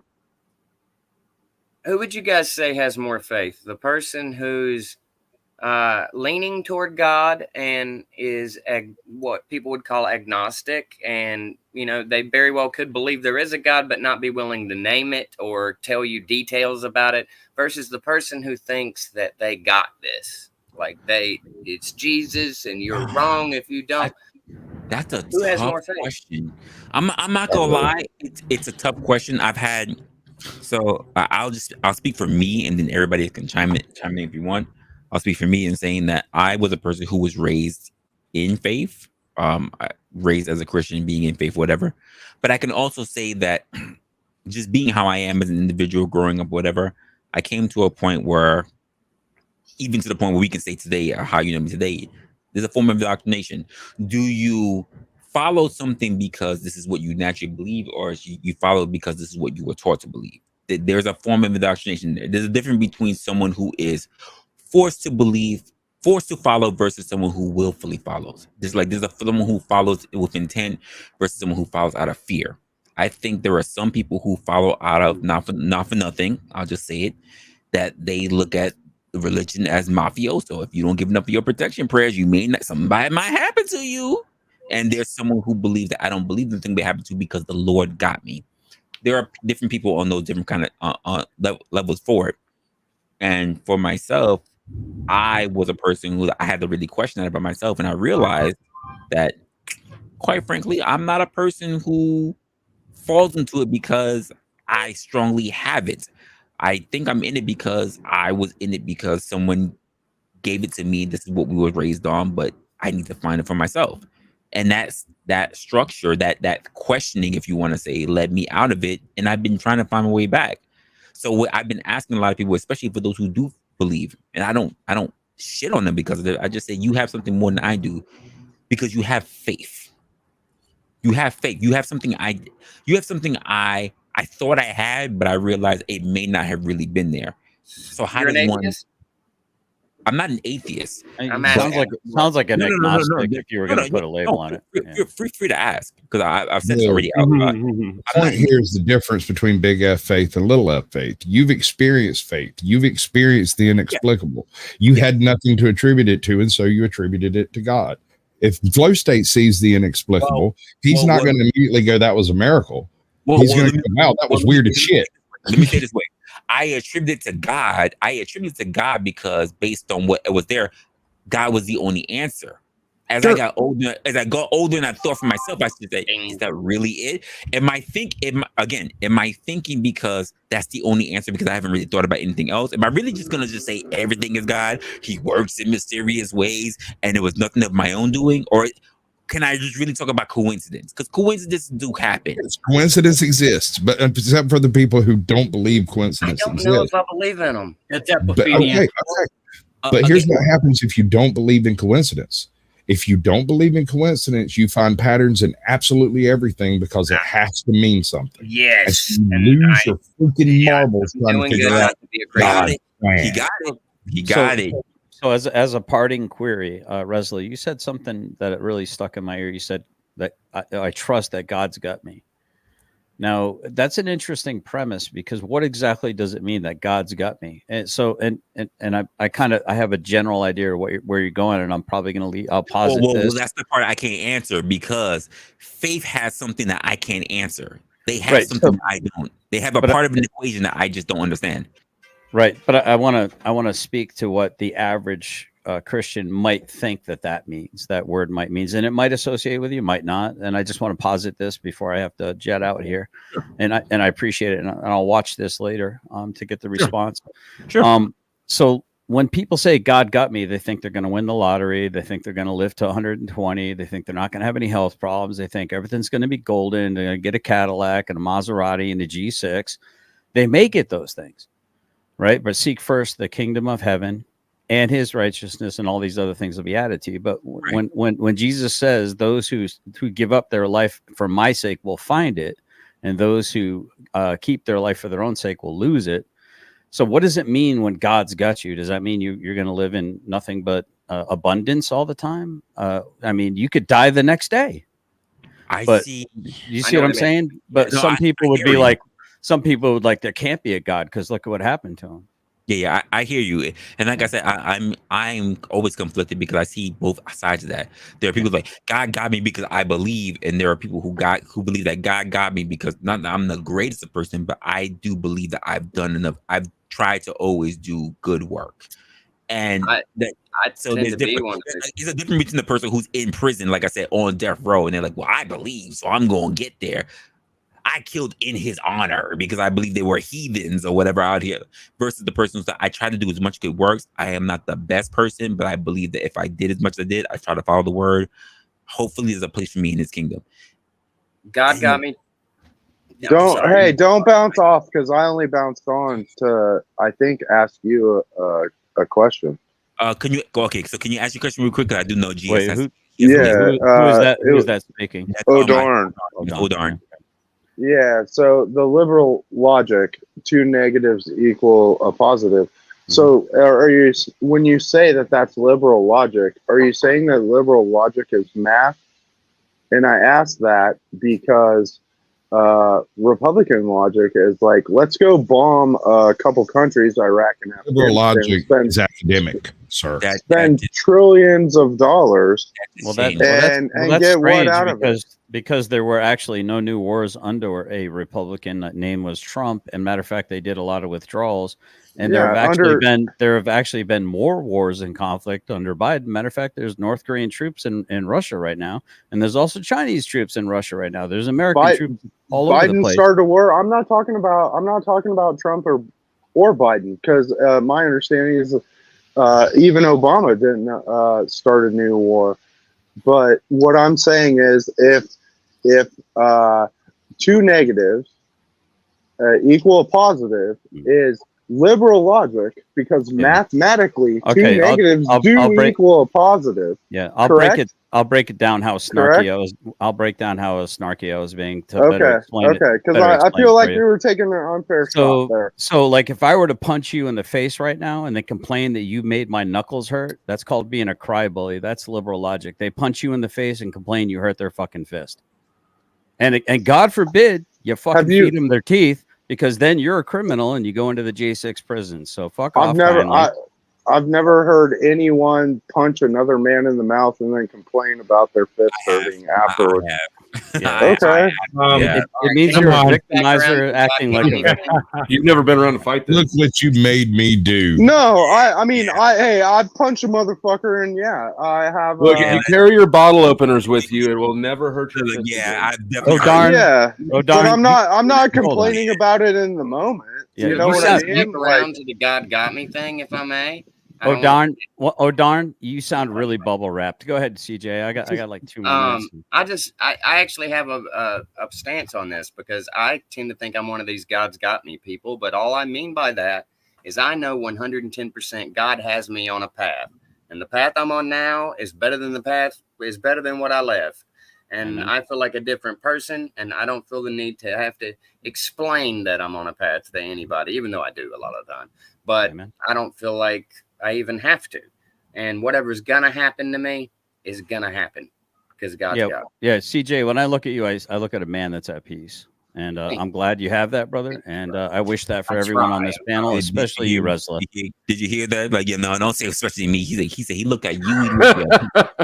Turmoil. I'm all over the goddamn place. You balling, baby. No, I wish that for you, Resla. I wish that you'll find that peace. That's what I'm saying. All right, y'all take care. Resla, thank you so much, dude, for having me up here. You're awesome. Absolutely. I've been taking a look at your series, by the way. I've been looking at it. All right, and don't forget to like that smash button, because that makes you a player. Come see me next time you're in North Carolina. Smash the like button. I get those two mixed up. I appreciate you, man. See you later, I Dick. wish I had a smash button. Oh, where is my smash? That's what I'm missing on this keyboard. Not at peace anymore, are you? Flo's got all the smash buttons anymore. You're upset. All right, so we were discussing shame and its use in we got modern rid of the society. judgmental Christian. Where we at? Let me present something to you guys, that everything that we have, everything that we are able to believe in, comes from faith first. No, not this argument. This is not my argument, Flo. It's incorrect, though. You use an absolute. Everything isn't faith-based. That we wouldn't. It's let him get it out. It's trying to put faith in front of everything else, is what it's doing. It's a Christian argument. Okay, there's certain arguments for this, right? It's not just my argument. So, but I tend to kind of believe that we wouldn't be able to even discern what truth is as a society, using data points, using information, using our observations. We come together collectively and decide what truth is. And it's faith that allows us to do this. Interesting. So all faith is really equal. It's just a matter of application. Wait. So math is faith. Math is faith. I'm trying to follow the end of that. You're saying that faith is the thing that has it all come together to conclude that something is either wrong or right? No, it's not about the wrong or right. It's about the fact that we wouldn't be able to believe in things without faith. So if we all see, for instance, like in general, if we all manage to see, I'm going to talk about the earliest humans. If we all see that the sun rises in one area and sets in one area, and we all see that thing, is that a matter of faith or just a matter that it's all something that we know? That's where we would look at like the inherent truths and subjective truths. That's called a universal truth. The sun rises in the east and sets in the west. That's called a universal truth. Will it absolutely be that if science and all those things are right? No, not necessarily. But from our own observations, you can. That's not faith-based, though.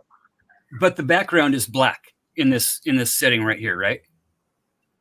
That's a black and gray background, right? That's making the this faith about that right? we have. That's the faith that we have. Okay, is that things are what they are beyond those inherent truths, right? Some race cars out there. Resto. Doesn't that go against the point you're trying to make, though? If there's certain things that we can figure out, The then things that we believe in. Okay. What he's saying the is that faith- what you know can always be gaslit further down into the point where you don't know anything because you can't trust anything. basically. So You do that all the time. But without faith, we wouldn't be able to have trust. even that's not true, though, because if you know where the sun comes up, you know it's coming up in the same place. And if somebody tells you, hey, the sun isn't going to come up in the same place, and you're like, but it's come up in this place every day, they can try to gaslight you. That's why I make a distinction between big F and little f, because the big F faith involves belief in something that is unprovable. You can't lay evidence in front of someone about it because you have to have faith to believe it. Now, And this is from the knowing little where f. the sun comes up, knowing that 2 + 2 = 4, knowing that left and right are in the right directions, that's little f faith. You have faith that the things you observe are true. That's the best you can do, man. And the labels that we create for them, we decide are a truth that we call that color black and gray. We call this blue, right? These are the things that we have. Without faith, we wouldn't be able to make decisions. We wouldn't be able to believe in anything, is the argument. I don't need faith in the fact that I know I'm going to die one day. And you don't need to know about the faith either. That's the whole thing. You don't need to even know that it's there. But it is there. It's the inherent things that let us and allow us to even believe that anything exists at all. That without faith, we would have nothing, right? And some of the proponent against that would say that that's how faith gets manipulated. That's how the church manipulates people with this faith argument, that you are only allowed to have faith in certain situations. I like that you asked that, Fatty, but so I love the fact that you asked that question, because that is a very key question that a lot of people really don't have an answer to. That when people say, without faith, we have nothing, is that true? People like to believe that it is. Is it true, though? And that's a question that most people cannot come, because there are people who say yes and people who say no. I can go with it, but I can't give it 100%. I think agree. Agree, because the most common argument that's being made against faith is science. I would argue that we have to have faith that science even exists for us to Science. Well, science and math. I wouldn't say just science. I would say also math. Reality. I agree. I mean, that reality takes place. Einstein debated this. That this is one of his arguments between science and faith is that point right there, that we have to have faith to believe that science even exists. But that wasn't the concept of Darwin. It wasn't. Yeah. I mean, freaking Aristotle, studied this too with the boat scenario. Having faith that your boat won't sink enough to go on a journey where you could die. That's a level of reductionism that I think kind of gets beyond usefulness. In a reality situation. Well, it's one of those, and I like the fact that he brought it up, because it's one of those key questions that I like getting down to, where we really hit the base and we go, we're stuck, because you really can't say which is which. You can only just choose a side at that point. I love getting down to those base questions where we can just turn around and say, we really don't know. Now we got to just point aside and try to pick our best arguments, rather than most people just try to turn around and just say, oh, it's this, or it's that, and no one really has anything concrete. I love those base questions, because I think those are the questions that really matter the most. that If math, really if matter. math isn't concrete, how has society existed? Because, but okay, so let me tell you why. Because today's scientists are tomorrow's madmen. Science changes all the time. I was talking about math, not science. Like Math. math literally builds what the society we live in. Are there new strings of mathematics being done every decade? There are theoretical mathematics and there are paradoxes that exist in math. Okay, I hear but you, but as far as math being like a pretty solid thing to lean on, it's in your best interest to lean on some math just as much as it is to lean on God. Math is the language by which we describe the functionality of the universe. Correct. Science is the methodology by which we learn to describe those functions. That's correct. That's the point I'm trying to get to. I'm happy that you said it because I wasn't going to string it up that way. I've been drinking way too much. Cheers, mate. There to go. What did you say, Fatty, about having the faith that your ship's not going to sink? This process that I've been on, if I can put it on me for a moment, is like I have repetitively had to go through that cycle like 10 times. And now I've went through it so much that I'm not as fearful as I used to be when I'm, at the bottom, like pretty much one wrong move and I could, my ship could sink. But just having that enough faith that I've been through this before, I'm going to get through it this time, and then good things come out of the woodwork. Can I ask you something, CJ? Can I ask you something? Yeah. Okay, so I want someone to answer that. But let me ask you that. Is that really faith or you're gambling based on your own experience? I think it's got to be faith. I mean, it's not. It's too consistent. Because if you've been putting in the work and you're pretty sure, if you're even 51% sure than that 49, is that faith or are you just gambling? It's more than 51, but I think for me it's faith. I hear your point though. That's a good question. It's evidence. It's an established pattern. You've gotten through everything before. There's good reasons to think you'll get through everything again based on what you've already experienced. It's not proper faith. A part I left off of that is I have to do my end of it. I just have to do as good as I can and try. There is an exception to that. Right. So that's the point. That's the point that Flo and I are pretty much on right then and there. There is an exception to that, however. If you don't do that, then yeah, my faith is gone. Because there's another pattern that exists that every human that's come before has eventually died. But your experience is that you've lived up until this point. All of your observation states that you will survive another day. But the reality of the situation is that we take a longer view, and this comes sort of around to delayed gratification, right? People who can delay gratification can get a lot more done to get that gratification and therefore get possibly a better level of gratification than people who just do short-term cons and go for immediate gratification, right? And I'm not talking about masturbation here, although edging is a thing. What I'm getting at is planning. You know you will die one day.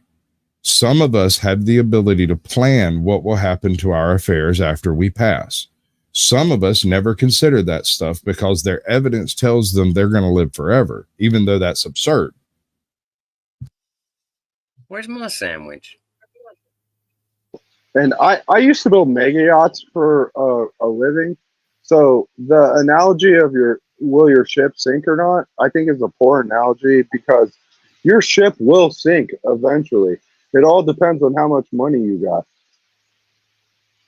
Well, it's about your determination and your upkeep of the boat too. It's about what you're willing to put into that boat. Bust out another 1,000, right? Check out Stancraft mahogany boats up here in North Idaho. Fucking badass. Dude, my last boat just broke down on the side of the interstate. I got a new boat. I think the ultimate thing is you're building confidence, and you had faith the first time that you went out on this journey, right? And you're building your faith through your confidence. But you had faith originally to even try it in the first place. Right. And I think through my own experience with faith shows me that my faith itself has changed over the years. So it's not the same vessel throughout my life, but rather in exchange for this vessel for another vessel, just like you would do a car. You might have a new faith, but once you use that faith for a while, oh, I can upgrade. A realization, another spiritual awakening comes, and you can upgrade. So you trade it in for a better model.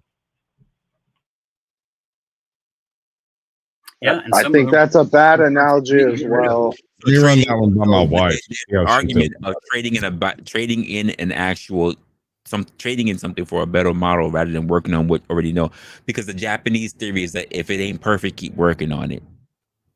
Yeah, and that's what I mentioned about that same aspect with the shame earlier. It's an introspective view. The American way are you going to use it use your 10%, experiences? Are make you sure going it to works, use trade it. Are you going to use your experiences to grow, whether they are good or bad? That's where your prosperity comes from. How do you guys on the panel define shame? Because I feel like with so many different people out there in the world, some like somebody, if they shit their pants, would be like, I feel shame, whereas another person, if they shit their pants, they're not feeling any shame at all. So like, where's that cutoff line at? So it comes to cognizance. Go ahead, Resla. No, go ahead. It comes to cognizance, because it's kind of like when you're riding a bike. When you learn to ride a bike, you don't have any real shame because you don't know how to ride it yet. But once you learn how to ride it, you start showing off and you start doing these tricks and you fail on one of those tricks. Now there's an element of shame in there and people ridicule you. But even that's not true, because when you first get on a bike and you fall off, there is some shame you feel because you failed. I felt no shame when I fell off my bike the first time. I felt pain in my knee from a sore that I obtained from it. Yet I was still willing to get back on there because I saw my mom and dad doing it. So hold on. But that's anecdotal. Let me ask you a question. Okay, I'm happy that you said anecdotal, right? Let me ask you a question. Give me one moment, Dan. Give me one moment. I see you in the back. So let me ask you this: if you're on a job, right? Say you've been at this job for a while. Typically, you even find yourself very diligent at this job. Would you feel more shame if you were beginning in this job and you were following a process and you missed a step and you were like, oh shit, I missed the process, versus you were years into the job and it was a process that you should have known you've done that you skipped and you didn't wind up doing, and you're like, fuck. Which one's more shameful? The fact that other people are looking at you and saying, why did you do such an easy thing that you missed out on, and you're like, fuck, versus you're brand new and you're allowed to fail? Which one is more shameful? The one who has the experience. It's funny. Correct. Absolutely. Well, hold on. You asked me this question, and it's funny that you asked me this question, because I just went from being a crane operator, building a prison, to being on site, and now I'm the guy that has to pick up nails around the job site. And the reason I'm having to do it is because some dumbass backfilled everything, and they didn't use the magnet to pick up all the rebar and the screws and nails out of there. And it's like, so do I feel shame because I went from a supervisory position to I'm basically a grunt on the ground? It's like a little bit. Hold on. But I'm getting a there, sir. Okay, go ahead. You didn't do something to cause yourself to be demoted. You finished your job and got put in another position simply because they don't have anything to do with you right now. Not the same. Yes, but if you, no matter, we're human beings, so we are not ever going to be 100% perfect. No, and I'm sorry. Who's more shameful? The fact that who's experiencing more shame? The fact that you have to do this grunt's job, or the fact that the grunt who should have been doing their job fucked up and now they can't do it? They have to rely on you. Who's experiencing more shame? A grunt didn't mess up this job. A supervisor did. And what I'm trying to get at is there is no shame. Is it the supervisor or is it you for having to do their job for them? Well, what I'm saying is, I don't know if there is any shame. There is just getting it done. Should you feel shame is a whole nother thing, but I work with a whole lot of people. Wait. Isn't shame synonymous with what your own personal responsibility is? I would think so, yes. But So what when you You're not feeling supervisor's responsibility was to make sure that that job was taken care of, and now you got to do that job for that person because they fucked up. They're the one experiencing more shame. no, they're not. They're not feeling any shame at all. I can guarantee you that. You know what I mean? Do they then- know? Do they know? Yes, they know. We Okay. literally had to dig up to the footings around an entire building. So is there some shame there? And I don't know how to measure their shame. And that's why I'm saying there is no. So, oh darn, what you're talking about is literally the kind of thing that I was talking about earlier today when I said that we should have traditional shame, because typically speaking, a person, especially in that person of leadership and a person of management, should be feeling shame versus the kind of society that we're in today where we live amongst the shameless. I don't disagree with you there, but at the same time, that isn't necessarily reality. You know, would it be better if everyone felt shame? Which is why the major question, Ordarn, was, should we be bringing traditional shame back? That was the whole point from the beginning. Should we be bringing what back? Traditional shame back, because so many people are shameless, whether you look at it on jobs from the new generations that we have coming up. Well, I'll even say it from millennials to Z, and God forbid Alpha that's coming up, from all that, from the point that we don't really have a place of shame. I even mentioned it in terms of cancel culture, between what we looked at as traditional shame to cancel culture. Shame is not something that's held to a standard anymore because most people are looking for empathy, not to shame. I think it's very difficult in our society to walk that back because there's this thing called the Peter Principle, which is people get promoted to levels of incompetence. Instead of paying somebody really good money to be really good at their job, they'll promote them and get them more responsibilities. I agree. And then at that point, they start to falter. But are they 85%, 95% effective? They very well could be. Are they, 95 or better percent effective? I will agree with you on the fact that there are a lot of people who get their positions based on survivability. And when I say survivability, I really mean like seniority. Just because you survive long enough in a company does not mean that you should be granted a fucking position. So I agree with you when it comes to that. They should be paying the people who are the most competent and those who are most ambitious to learn. I agree with you because I've seen this. I've had to fight plenty of people all over the spectrum of the table on why these people are not the most qualified. Being somewhere long enough and surviving long enough when having no previous division, just saying, "Oh, I'm the longest one to survive. I guess it's my turn." Then it is not your turn. I would wholeheartedly rather grab somebody outside of a company who is more ambitious and more learned to come in than someone who has sat there and just says, "Well, I've been sitting here long enough. I guess it should be my turn." That's the way of it. And the I person that understand. trained them was never trained how to do their job. And now we have 15 people that have been promoted and have never been trained from the get-go, that are running shit and don't know how proper practice and procedure, right? I understand what you're saying, Rez. The guy that I know that's the most qualified to run equipment on the job, I watched him shatter the front glass on a skid steer today. This dude has more than 20 years of experience, and when that happened, there was no shame. He's just like, fucking, it happened.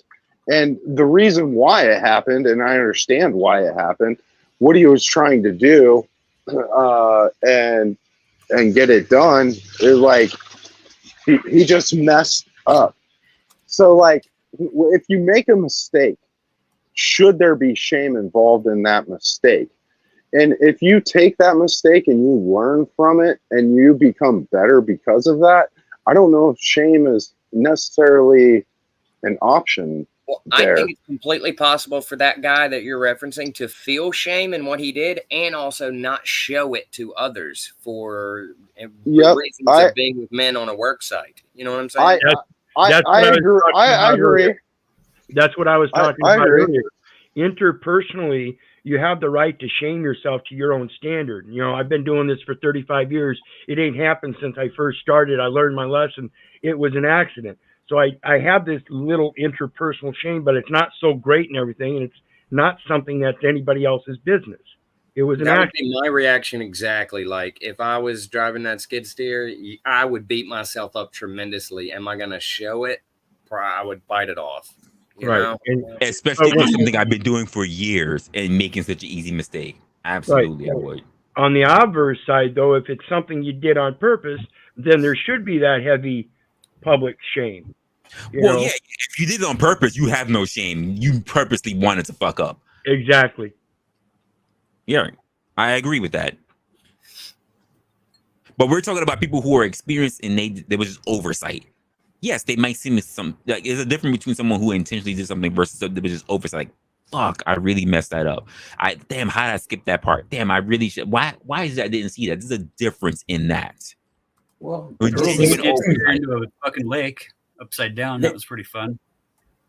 There's an old saying that says the line. Trenches, bonked a lot of trees. What do you think, Dan? They say there's a line between overconfidence and fucking up. When you're too overconfident on your actions, you are more prone to fuck up on those actions, even if you've been doing those actions for 20, 30, 40 years.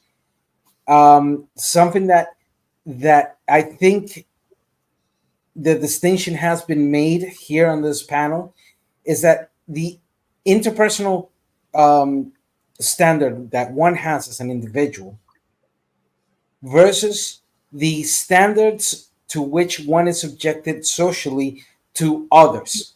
So in that sense, shame is a double-edged sword, which can lead them towards, if you used incorrectly, it can lead to discrimination, to ostracization, to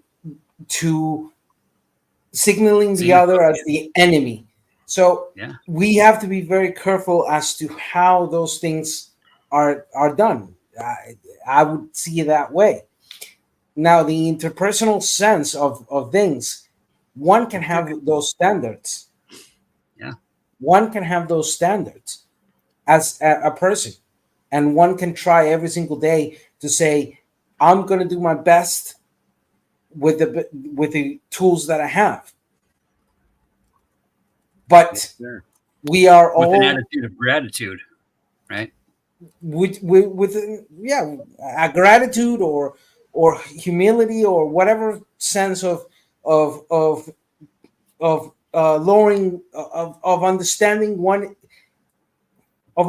that one is capable of fucking up, even if that is not the intention of doing.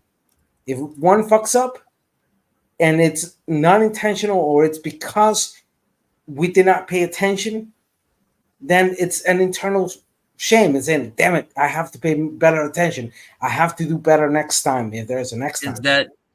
Is that embarrassment though, or is that maybe just like embarrassment is shame, is it not? It's I would say that it's you a can be synonymous. embarrassed but not feel shameful, like. Right? I mean, if you're embarrassed that you shit your pants, I'm thinking you're gonna feel a little bit of shame, you know. Well, sure, but like, am I shameful when I crash my dirt bike doing a double backflip in the X Games? No, you're not, because Right? you're trying your intent. So it feels like this lies down to basically personal responsibility On a sports team, right? When you play second place in the frickin' Super Bowl, is that shame that you feel when you lose? I think that in that sense, if a person, and in the sports sense, if a person is doing an action, right? They've trained for that action a long time. Something happens. Sure. You're confident. Either because overconfidence or because something that was initiated because of their own fortuition and action. Mushrooms. That person, after that happens, it happens. There's high possibilities of that person feeling shameful for themselves. That means that they either feel that they fucked up their own honor, their own perception of honor to themselves, their own sense of caution, their own sense of careness towards what they were doing. So at the end, that type of action is something that is interpersonal, that it goes to the individual. But let's just say a person that goes and does the Bernie Madoff and steals billions of dollars and does not feel that dishonor to themselves of the actions they did, but then they feel the wrath of the whole society on towards them, and it literally destroys them in every sense, way, shape, form, or manner, and they end up in jail, for the rest of their lives. Versus another issue where is we are shaming you because you believe in something different that we believe, that could be dangerous, and that type of action has happened in the past where shame has been utilized as a weapon of mass destruction. Yeah, for sure. Good points. I didn't like this. I didn't like the sports analogy part. I don't know who else played sports. Sports on the analogy. panel. I was wanting to say, like, it's like there's short term and long term shame. Because if I try that hard, get that close, and then fail, I'm gonna feel some shame about it, like the next day. But like a week later, I'll be like, "Hey, I got there, man! Like, we did, you know what I mean?" But missing an uncontested layup. And missing a three with somebody in your face. There's levels of like you're thinking about. Yeah, and none of that even matters though. I never missed I can think of that I missed a shot where I felt shameful about it. It's like why did I miss it, and how can I not miss it again? Oh, go dunk the motherfucker. Well, and that's what I was. It's not even embarrassment though. Like you're gonna tell me that people missing shots in a basketball game is embarrassing? You can't be embarrassed and perform. So it's let not me about the propose embarrassment. something for real. Remember the Houston Texans, the first time they reached the Super Bowl, right at that last moment where that guy missed that touchdown. Oh, just like the Seattle Seahawks, yeah. Yeah. So same let's story. let's put ourselves on the shoes of that person. If you were that person, would you feel shame, dishonor, angry because of what happened? Would you say to you in your head, shit, I fucked up? You're gonna feel like I fucked up, even if the circumstances may not show that you fucked up. But at the end, that type of action is normally taken with that guilt of saying, I could have done better, I could have done more, sometimes irrationally, but it happens. Yes, but what I was talking about versus what you're talking about are apples and oranges, and you're talking about the end of a game, and yes, you're gonna feel embarrassment or shame in those moments, especially when that many people are watching you. That's just natural. Well, it's a distinction. It's a distinction, like I said earlier, the levels. When we talk about shame, like I said, there's different levels. So when you look at the synonyms, okay, in a football game, it might be considered humiliation or even discomfort. But as according to a theft case, the guy that is convicted is found of guilt. That's a different form or different level of shame. Yet both are discomfortable and shameful.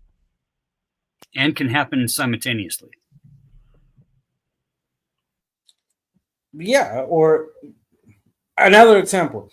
You're working in a construction and you've done the job 20 years. And on that day, something distracted you. Something happened.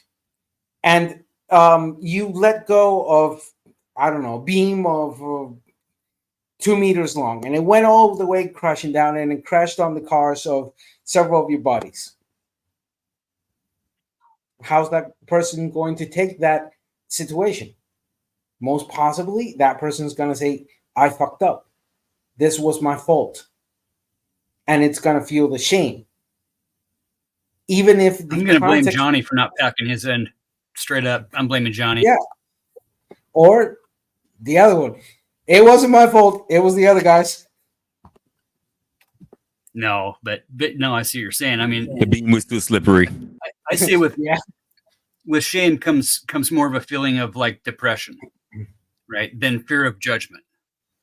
Fear of judgment's all the sports stuff, right? That's the embarrassment, right? It's the not wanting to be seen as lesser than or weaker than. But you know, then that gets into the fact that both teams pray to the same God before the game to win the game.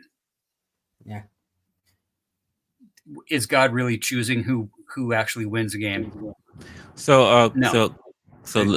okay. So let me ask this question. Let me ask this question to the panel. Are there areas in today's society where you think that shame should make a comeback, like online behavior, lifestyle choices, like? Across the board.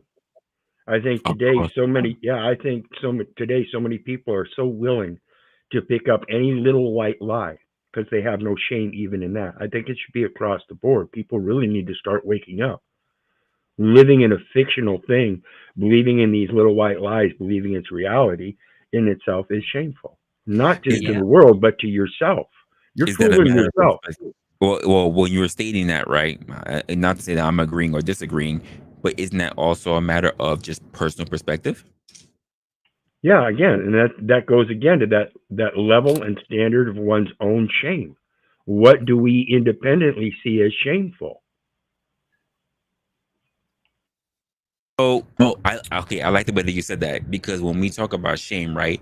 Is shame something that should solely be looked at as an individual basis, or something done as a collective, as a culture? A little bit of Both. Both, yeah. It's already a collective by the nature of defining what that is. So I'm happy that you said that, because that's the point I'm getting at. What we see right now collectively, shame is pretty much dissipated. So that the new culture is basically saying that we don't really have shame. So how do we go about bringing back the quote ideas of shame in today's society? Because the part that I asked the question of should shame make a comeback, when in today's age already stating that shame is already left and went out the door. It's been shoved out the door. I don't necessarily believe that that's true. I believe that there's plenty of shame out there in the real world, and what you see online are a lot of people that are shameless. Okay, you know. So let's just say not online. Let's just say not online. We are running close. We are running on Halloween, right? Is the Halloween lifestyle celebrated by ghouls and goblins, or celebrated by sluttiness? Well, sluts, of course. Celebrated by what? Hold on. Is it celebrated by ghouls and goblins, or is it celebrated by a lifestyle of sluttiness? I don't know where you live, but all I see is little kids, and I pass out candy. Sir, we're not going to be disingenuous. You can open your eyes and see the world around you. I'm not being disingenuous. I'm telling you from my perspective, like, I don't see the slut shit, but I don't go out to the clubs on Halloween. I don't go out to the casinos and shit like that. You say not to the clubs or anything. Cool. Because you're on the internet, so that means it's already going to disavow the question I'm going to ask you. Right? But do you live in an Amish community? Fuck no. You see the world that's around you, sir. And this is part of the issue. People are like, oh yeah, see the world that's around you. Meanwhile, all I see is the world on the internet. And when I pop my head out my porch, all I hear is crickets. You can walk outside, you can go to bars, you can go to clubs, and you will see women dressing scantily clad for Halloween. What are we doing, sir? Resla, if I may, real quickly, one, to answer your question, simple. What is dying off is not the act of social shame towards actions that are considered deemed bad. What is dying off is the traditional pseudo ideas that shame should be imposed because of how you look or because of what you are living in Not what your I life said. like. Not even close to what I was saying. And Because literally from the thing you're stating right from there, I literally was stating that the idea of shame is pretty much gone because they have tried to replace it with cancel culture. Shame was something that was done internally within communities, even within families. It was not something put in the chopping block like a goddamn firing squad. Can I ask you an odd question? Sure. Just because we have different perspectives, like you're a black man and I'm a white man. Well, Do you think that we're both well, no, but in this era? do you think that shame is more heavily on one side of the community than the other side? No, because regardless of whether they it's universal. Let me answer, because regardless if they have been Asian, regardless if they are Hispanic, whether they're white, whether they're black, they have all dressed slutty, sir. Name them. And God bless them. Name them. There's some cocaine, bro. It's the way of the world. Well, I was even on somebody's stream. I said it has been so much of a different change for me in general as someone who's been in a relationship for such a long time, because every Cinco de Mayo, I didn't give a fuck how you look like, because you were already in fucking costume. You were dressed up with your paint painted. I took you down whether you was a 9 or a fucking 4 because I couldn't tell what the fuck you look like anyway. Okay, yeah, but that seems pretty anecdotal, though. You know what I mean? Like, no, man, I've always had standards my whole life. As well, all you gotta do is get on your local dating app, sir. No, I've never been on a dating app, though. You're talking to a guy that's never been on a dating app. So the fact that you're not on a dating app makes it anecdotal, but there are so many Americans because the dating apps are held by the millions. I understand that. So which means that there are a plethora of people who are on them, because the idea of meeting locally is a concept that's already becoming outdated. Okay, Resla, let me present something real quickly. Sure. What has been shamed more in society in the recent times? The Wall Street crisis of 08, the housing crisis? Sir, I can tell you right now, getting tested. What does that tell you? So, what does that tell you? You didn't answer that part, right? The most shameful part is getting tested. Every 3 weeks, bro. Yeah, no, well, I'm not doing it every 2 weeks. I'm doing it every year, but anyhow. Why is it shameful if you're doing shit right? Did you say you get STD tested every 3 weeks? Update exams. Did I hear that right? We're going back. We're going back to that. Is that what he said? No. Uncle Bro, Dad how much did. random sex are you having? Sure did. Well, first, if he's having that much random sex, hats off. At that age, hats off. Tell me the What do fucking you mean secret. at that age? I don't even know if I meet a new person every 3 weeks. Like, Jesus. I think he shakes a lot of hands. Yo. Well, my man said every 3 weeks. I heard it. I heard that. Let's bring it back, because He's in the basket. Resla knows that if we continue this conversation, I'm gonna throw something off the left field, and everybody's gonna go like, "What?" So, well, hang on. Let me go back to that that cancel culture thing and the. Hold on, Freddy. Let me conclude this idea real quickly. Go ahead. One, I consider that in the Western Hemisphere, both the Anglo and Latin Americans have a double standard on regards of what they shame, and that is subjected highly to the over religious form of the society, where shame is dictated by the double standards of Abrahamic religions.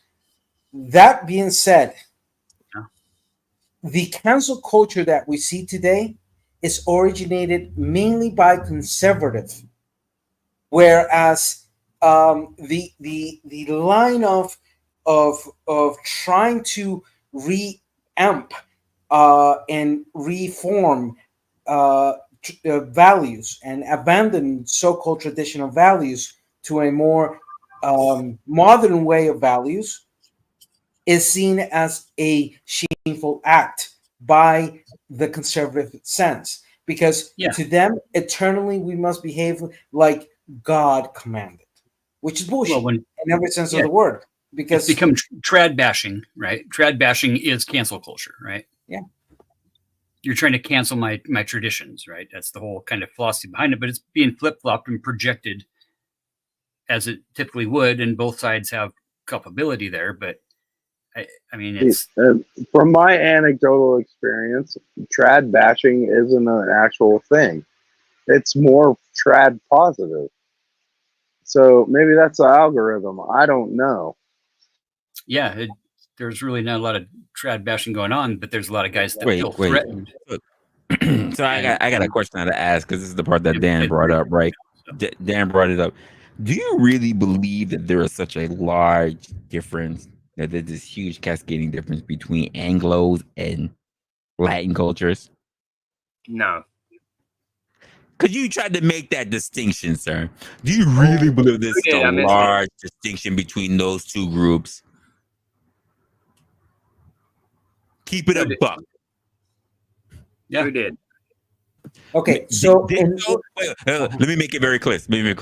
Did so Latin American political analysts, do you believe that there's really such a large distinction between, quote, as you stated, Anglo-Saxon and Latin cultures? Do you really believe that in the scope of human beings, that there's really such a difference between them? So, Reza, to answer very simple, first, always remember, I believe in nothing. So, it's not a question of belief. Is the hold on?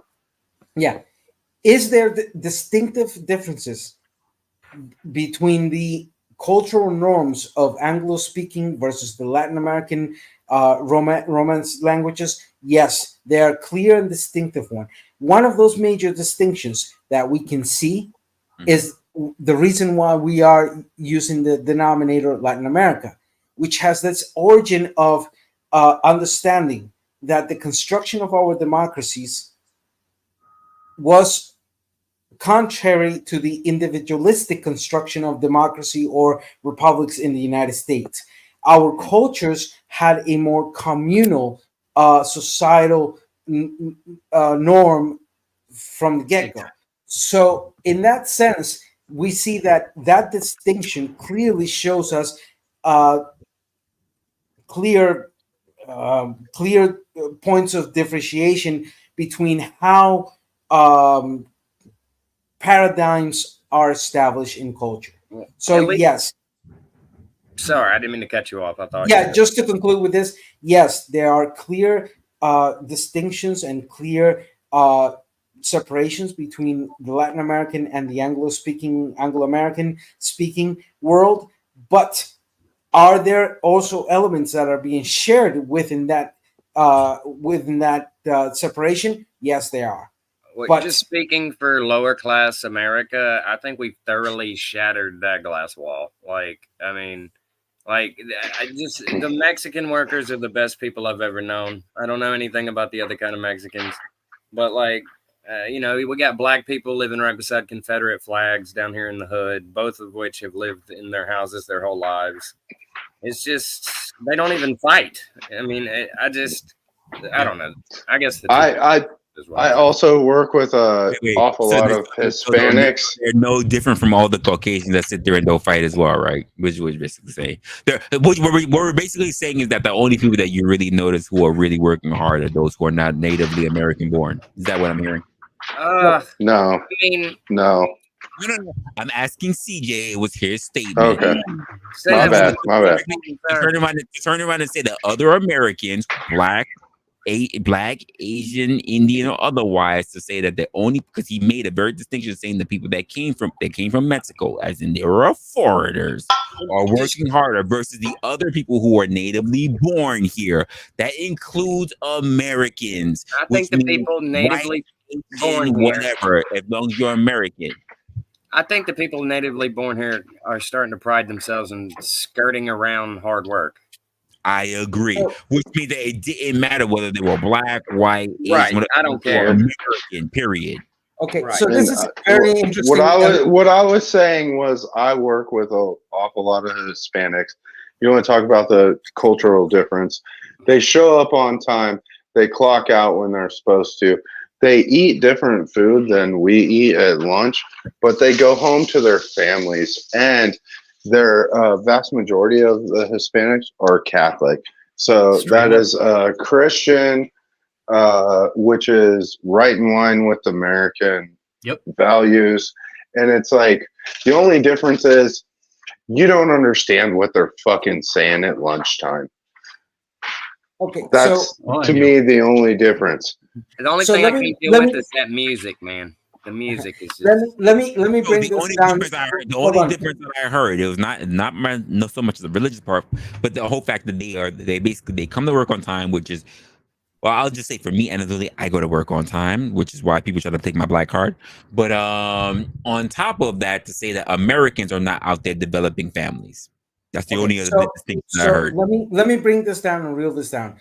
Just FYI, you'll see me shudder at the term Hispanic to refer to Latin Americans. I hate I don't that know term. why you want to believe that people are just that Anyway, like they shouldn't be hold a on. difference between them. Let me bring this into a very concise way. That the idea of working hard is an element that is shared across the whole Western Hemisphere. All That's a hemispheres. fact. All However, hemispheres. yes, but right now let me just focus. exists. I'm going to focus exclusively to the area of my expertise, Western Hemisphere. Okay, Go ahead. Yep. So, in this sense, yes, working hard is an element that is shown in at least post-colonialism after the process of independence is something that is culturally there. However, we start seeing the differences on how we work. There are very aspects of the work attitude in Latin America where we do not kill ourselves because of work. We know that there's a balance. We work the 8-9 hours and spend time with our families. This contrary to what we've seen in the culture of the United States, where work has become pretty much a shackle against a more balanced form of life, where this idea and this is something interesting because it's happened to me. I've seen it systematically, where North Americans that come down to Latin Americans and they're because of work, or for example, one show that showcases this beautifully, not just in Latin America, but it's this show Emily in Paris. When she goes to France and she realizes that French have a more chill attitude towards work, but they get the work done. So in this sense, that's what I'm referring to. Yes, there's a line of principles and paradigms where we can share the basis of those paradigms. But in the praxis of those paradigms, we see the clear distinctions and the ramifications and the separations and the distinctions that within that praxis happens. So when I mentioned, when I said that before, and towards your question, Resla, you asked me, do I consider, you use the word believe, but let's eliminate that word. Do I consider that there was a distinction between the Anglo-American and the Latin American cultures? And my answer was yes, there is clear distinctions. And I gave one example of that. And I said, but there are lines of where we That's share those wild. elements. By the way, this is a wild statement to me. Say, be blessed all hoteps. That's wild. Praise So, God, would you man. consider me a That is Anglo? fucking wild. Am I an Anglo? I do not know, CJ. I can't. Me neither. Sir, I do not. Sir, you are descendant of the Caucasus, the mountains. Apparently, that means a yes. I don't think so. I got a weird feeling that I'm not. I don't know. No, okay. So let me make this distinction. When I say Anglo-American, I'm referring to the citizens that are in currently United States, That's as not well as. Sir. Are you going to tell me that you will look at someone who is an American citizen, born and raised? I'm an Anglo. Keep it a buck. What's the language you're speaking? No, that's not. Anglo-Saxons are not considered to be my people, my shade. Stop No, it. in the same Stop way it. that, in the same Stop way, it. hold on, hold Word, on. word mean I things. know. But the reason we are establishing the term Anglo-American as well as the term Latin America has to do mainly with the languages that are being spoken modernly today here, which Wait. are the culture as a whole. So if I and speak, then if I speak multiple languages, that really holds me the same way. okay, so hold on. When we say that term Anglo-American, I mean, this is complete bullshit. Anglo has meant white as fuck for a really long time. I'll say it this way because it's been here in my chat. What is she saying? Sio Pedro si yo Escobar. puedo, okay, What hold is on. she Huh? Okay, let me say it. What is she saying? Huh? Okay, let me say it. What is she saying? What she is saying. Más o menos, más o menos. Let me say it. All right, let me look it out at it again. Where is it? Can you bring it up again because I lost it? Oh, she got a few of it. Look, I'm not gonna bring up the nada because I already know what that is. Mami So, and then caliente. okay. I already know that as well. So here we go. From here. Okay, so let me translate it. Si yo puedo escribir y leer español, if I Cool. can write and read Spanish, Cool. ¿Qué pasó? ¿Cómo te puedo ayudar? How can I help you? Oh darn. Oh no, Go ahead. Tio Goro. Fucking Uncle Fatty. I can't stand him. No, hey, you just I'm no longer. I'm no Resla, you're longer. going Oh too fast. darn! I am You're Peachy going- Alto Gringo. Oh, not hold on. gringo. Stop Gringo. it. Gringo. El jefe gringo. Anyhow. He's a gringo, not gringo. Resla, No, Gringo. not just Gringo. I'm Peachy Alto Gringo, not gringo. which He means rolls R's at Resla, all. no. That Resla. means Pinche that's a fucking tall white guy. That's all that means. Pinchy No. Alto Gringo means fucking tall white guy. You know? Oh my gosh. Pinche güero. Okay, so No, again, pinche going back no to this habla. point. Wait, we're not No picking habla. on you. What point? There's a point being made in all of this. We're not picking Yeah, on yeah. you. No I habla. appreciate I you. know. So here's the thing, wrapping it up in this aspect. When we Latin Americans use Anglo Americans, it's in response to the shorting of our geographical denominator of Latin America to Latino. So we say, all right, fine. You guys want to call us Latino, not recognizing our identity as American? We'll call you Anglo Americans. Then we use the term gringo because of the political nature of imperialism and the impacts of foreign policy of the United States towards our countries. So gringo refers to the attitude, the political and social and economic attitude of the United States as a whole nation. Love through that and you via the said government. that. Yeah, How they did did that? their best How to would kick me out. I love that you said that based on The only me. I love that you said that there based on me, based on CJ, based on Uncle Fatty, based on Odarn. Am I an Anglo? Under that sense of term, yeah. no. Gonna make Okay, me Resla, Not. okay, Resla, you are one of the few gringos who's not a gringo. I might have Who- to tap on this one. Whose attitude? Hold on. Let me say it. Because the attitude you have showed to me, the only way we can determine as Latin Americans who has the attitude of gringo is when they show us, when they show us the arrogance, the attitude, Those etc. gringos, it's bougie. The ones that use this for fucking Yeah, us up. bougie. Yeah, you know? okay, I get you now. Okay, so in that sense, you, Resla, in the eyes of me as a Latin American, you are a U.S. citizen who has very, very few gringo attitudes that have been shown today or any of our interactions. So far, you have not. Let's make some clarifications. Outside of the very woman that I had been with most recently, pretty much all of the women that I've been with have all been Latin. I grew We've up never been with this literally one either. I grew up literally only black family in an entire Latin fucking building with two Latin, sides. But Latin American. How are Latin you American. Anglo? How are you Anglo at all though? That's So clearly, I'm not a Greek. Let me explain. Is all I've Let gathered. me explain, we're guys. trying to get that. The fact that he gave me and by the way, to create the idea. I'm not saying that it's a wild statement about what you're saying, but the idea when someone says Hotep, when we hear Hotep, we're talking about people who are blackity black. I don't know what that means. Don't. So the Hoteps are blackity blacks who just like it's all four blacks, all black, everything. It's basically I'm black, y'all, and I'm black, y'all. Oh, and like I'm black, and I'm black. what's his Like, name? But my Jabba experience the on the Hoteps, they're also very inclined to say that, full Egypt type of conspiracy Sir, mindset. They really do think they're descended from Egypt. I can't read that.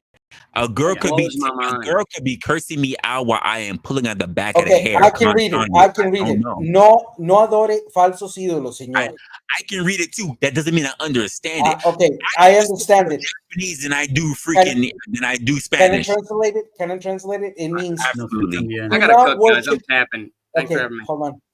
Do not worship false idols, sir. That's what it means.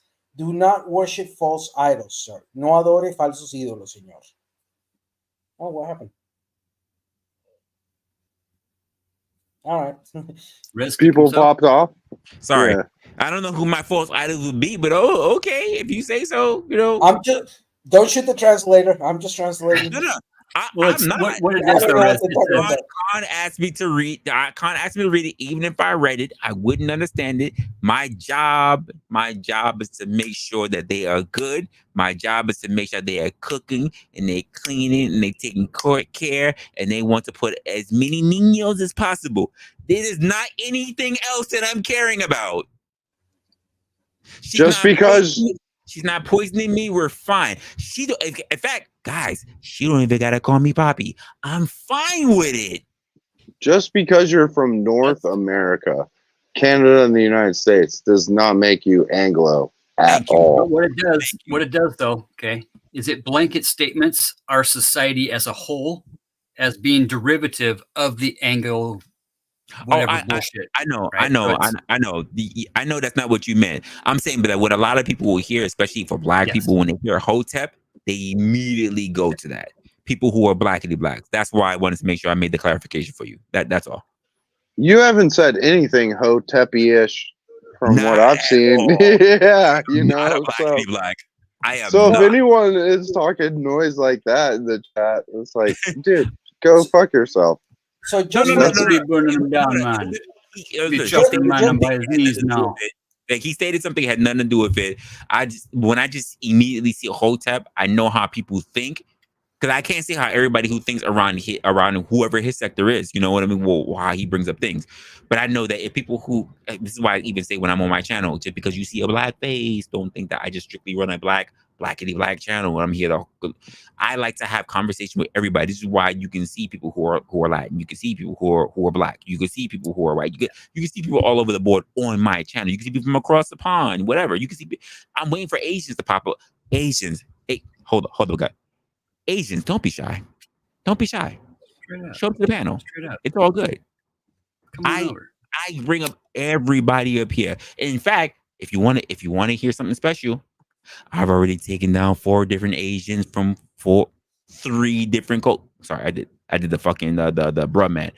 From 3 different cultures. I've taken down 4 Asians from 3 different cultures. I like Asians as well. Don't feel ashamed. Absolutely, you can come up. We have conversations about this all the time. We have different critical thoughts and everything. I just wanted to make sure that he understood that when people talk about Hoteps, when people start talking about fraternities, they immediately go to the blackity black shit, and that's not what I run. That's not me. So just to make a quick clarification, first, I put a link on the private chat.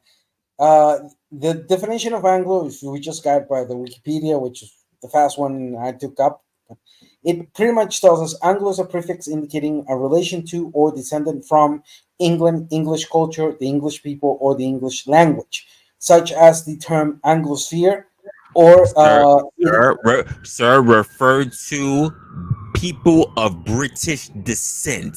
Anglo in Anglo America. I am not from British descent. No, hold on. It often used loan somewhat loosely to refer to the people of British descent in Anglo America, the Anglophone Caribbean, South Africa, Namibia, Australia, and New Zealand.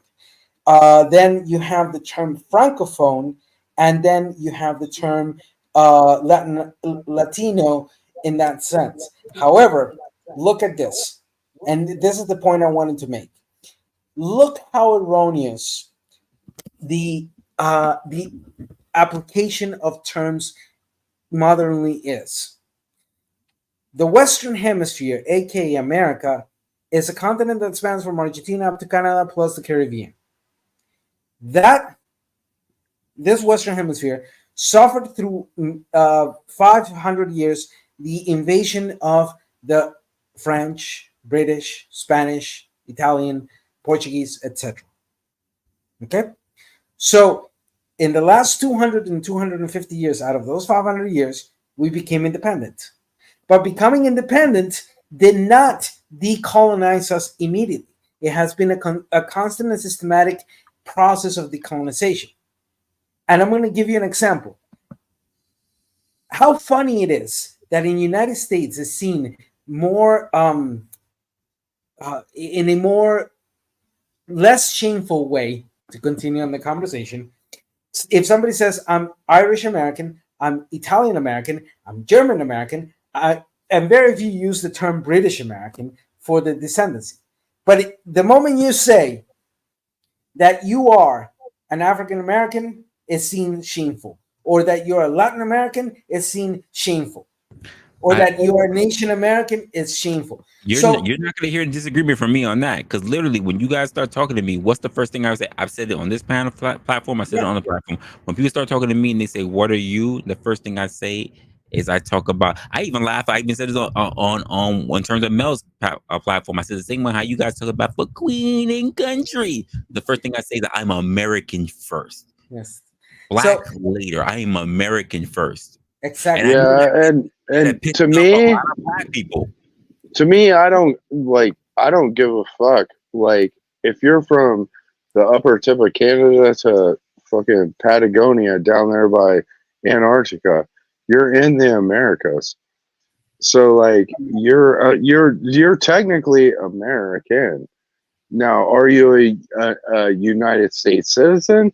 That's a totally different conversation. But anybody that's over here on this side of the planet, you're American to me, and I don't give a fuck where you're from. I might ask you, where'd you grow up?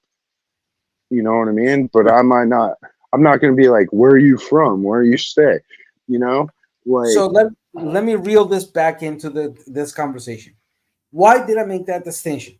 Because there are attitudes, especially on North America, that utilize the that construction of we are the only Americans here, and they shame all other countries in the Western Hemisphere. You're not American as I am.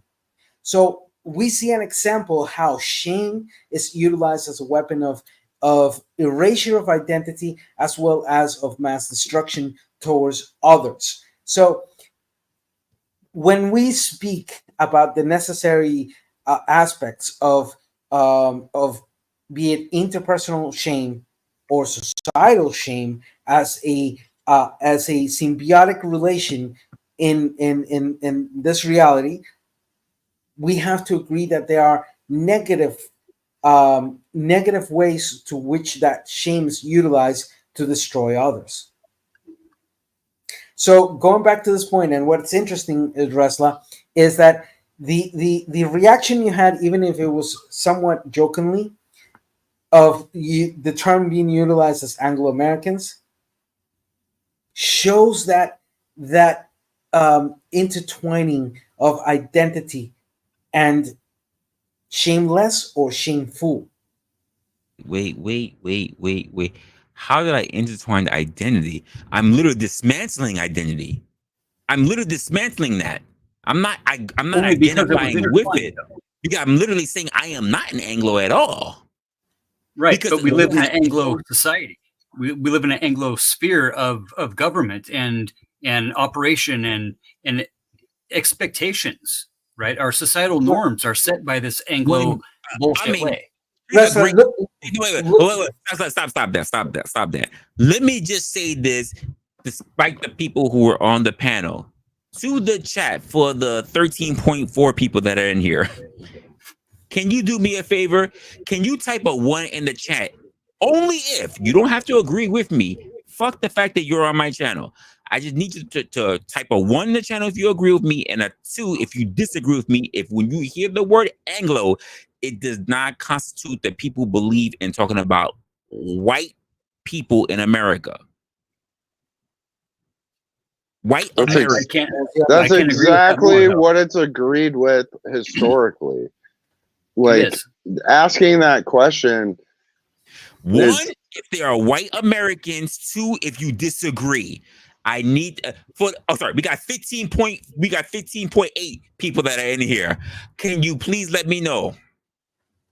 When you hear the word, when you hear they are Anglo, you're not thinking about government, right? You're thinking about color of skin. I don't know anyone who ever said that black people ever walked from the Caucasus of mountains ever in lifetime. So when I hear the word Anglo, please tell me how many black people do you associate with Anglo? 1 or 2 in the chat, please, for Americans, for these Americas. Because, for those who up here, proud to be an American, or at least they know they're free. And I won't Let me know, folks. the men who died and I proudly stand up. Like, come on, guys, let me know in the chat. What do you associate that with? Look, we got to cross the pond. We got Lady Luck that even turns around and says 1. I can see people who are born American, Just don't call me an Aryan, and everything will be okay. Okay, that's different. Okay, that's absolutely different. I will say that much. But there Can are I people ask who are the black Hispanic Americans guy a who question? never say that. Oh, Absolutely. don't call me Hispanic. Don't call me Hispanic. Oh, sorry. Latin What American or country? Indian. What country are? What country are you from? Wait. Costa Rica. Hold on. What? Let me ask this question. Because he says don't call him that, but we never actually got context as to why. Okay.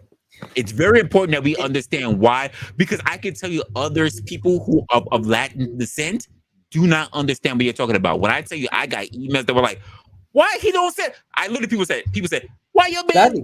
Why your boy Dan got a problem with that?" I don't know. I can't answer for him. Could you please explain it? Sure. Societal norms are different. It goes attached to the whole point of conversation. In the same reaction. Wait. And Dan, your sisterhood over here, that I don't know what the fuck she just said. All I know, she just said Vivo. So I don't know what she said. I don't know if she agreeing with you or whatever, but apparently she had to say what she had to say. By the way, shorty, she's saying we can bang, okay? Anyway, can you read what she said and then we move forward? Yeah. Mi tío, can you put it back up? You took it down real fast. That we couldn't see it. Mi tío Norona está aquí vivo. My uncle Norona is here live. That's cool. the Your literal uncle Norona, translation. I absolutely agree with that. Just want to let you know you can still get it. Moving forward, can you explain to us why you have a problem being called Hispanic? So, based on this, on the conversation that we're having here right now, and the same reaction that happened with the term Anglo, the term Hispanic.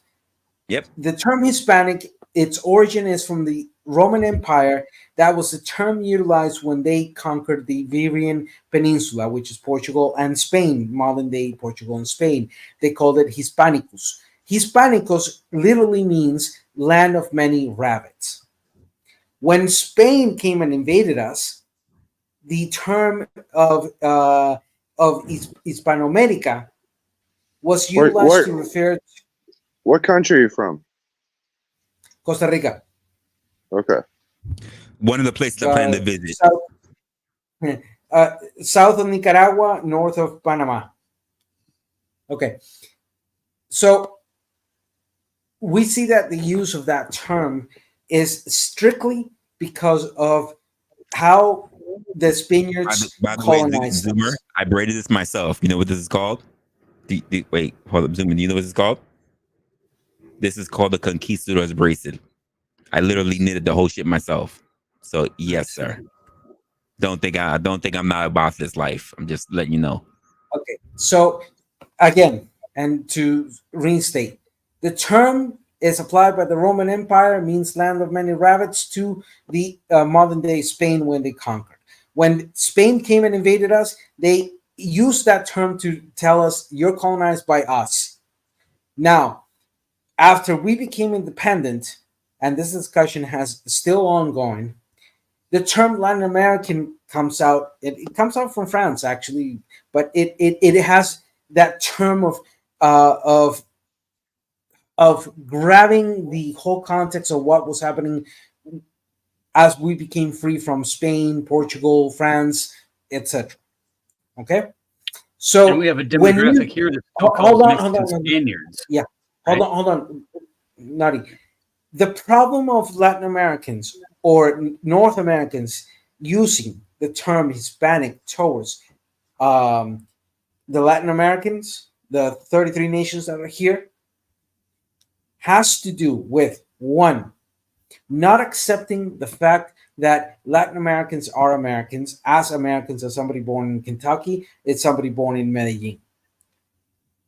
That, and this is why the origin of the term Anglo-American comes into play, because when we use the Anglo-American in comparison with the Hispanic, we are turning the tables on that.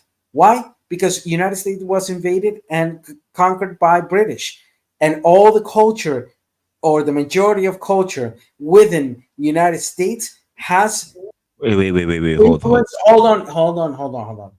Has influence of British and many other aspects, but that turning to us and calling us Hispanics is the same thing. It's the same reaction that you had or that we have. We're not Hispanics. The Hispanidad and the Hispanic died 200 years ago here in Latin America. Why? Because we became independent. We're no longer pertinent to Spain in any way, shape, or manner. So it's a technical thing. Sorry, it really is, and the idea that you're talking about how the the British conquered the Americas is already wrong, because the Americas were already established after the British were already defeated and sent their way. The Americas did not exist yet. The Americas were ratified afterwards. Okay. One, the first time the term America was utilized to refer to this new continent from the perspective of the Europeans. When? 1512, under the Wolsey-Muller's map. That map is sitting. It was called the Americas? Yeah, not Americas. America. It has never been Americas. That's an invasion. That's something invented by United States when United States wanted to make that distinction between themselves and Latin America. There's no such thing as Americas. There's only America. It's never been plural, but it's North America, Central America, and South America. Correct. And to this corn-fed white boy that grew up in the Midwest, like, you speak Spanish. You are lighter skinned than the gentleman above you. So to call him Anglo, to me, is wild and weird. And then for you to take offense to the, I don't think you take an offense on a level 2 of scale of 1 to 10.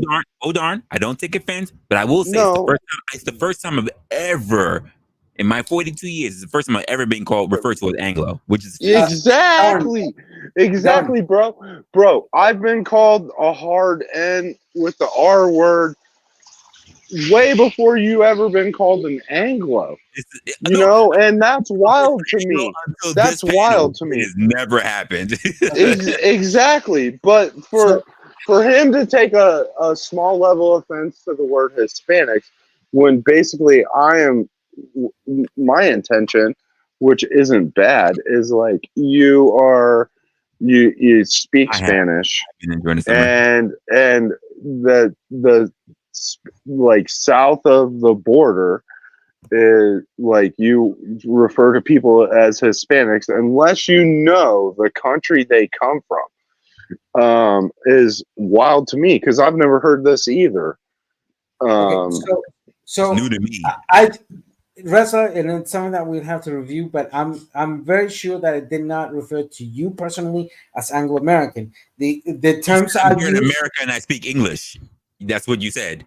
but that was No, after you brought you the referred to him as an Anglo You did. American. Yeah, I'll review that.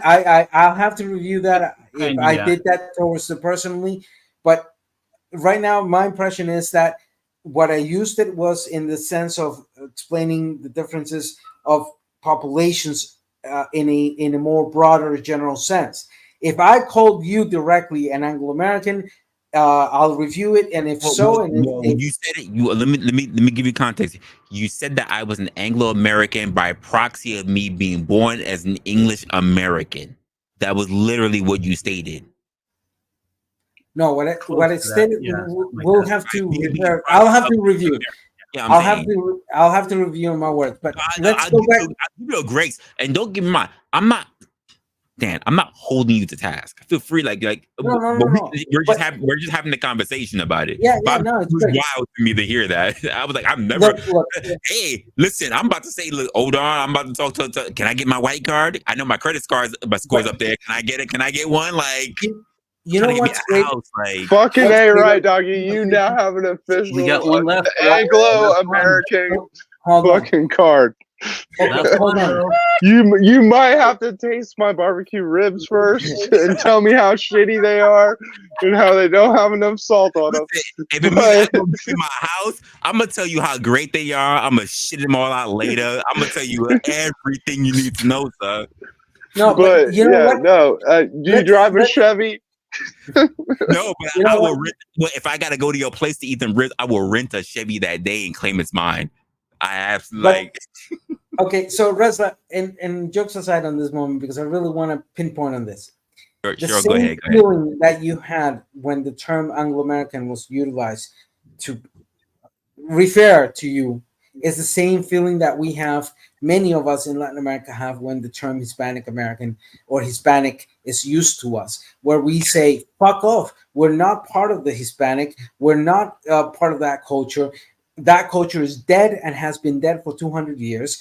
And so this goes into a more direct point. Okay. Here in the Western Hemisphere, the monopoly of terms by United States has created an identity crisis, and it has created grades of not understanding the shame of what the implications of the last 250 years of history of United States has been.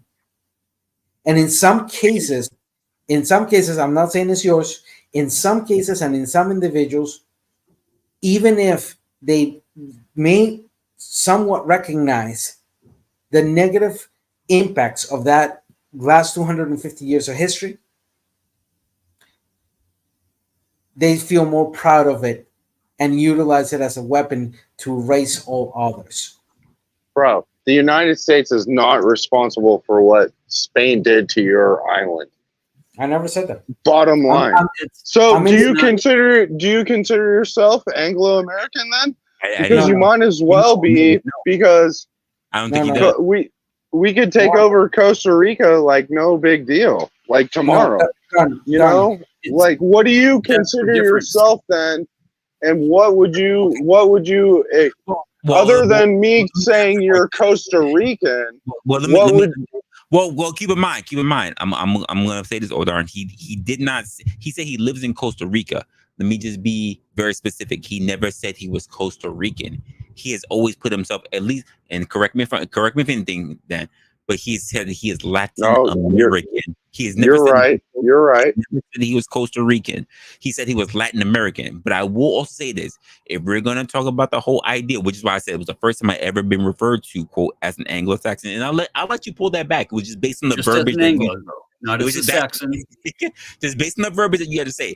But if we're even going to quote mention the American part, when most people when they considered it, you know what? I'll even ask this because I'm ignorant. I don't know this. How many people, as someone who lived down in the southern regions, Dan, I'll ask you because I haven't been down to the south, that far south. Do you guys really speak out loud and refer to yourself as quote Southern Americans?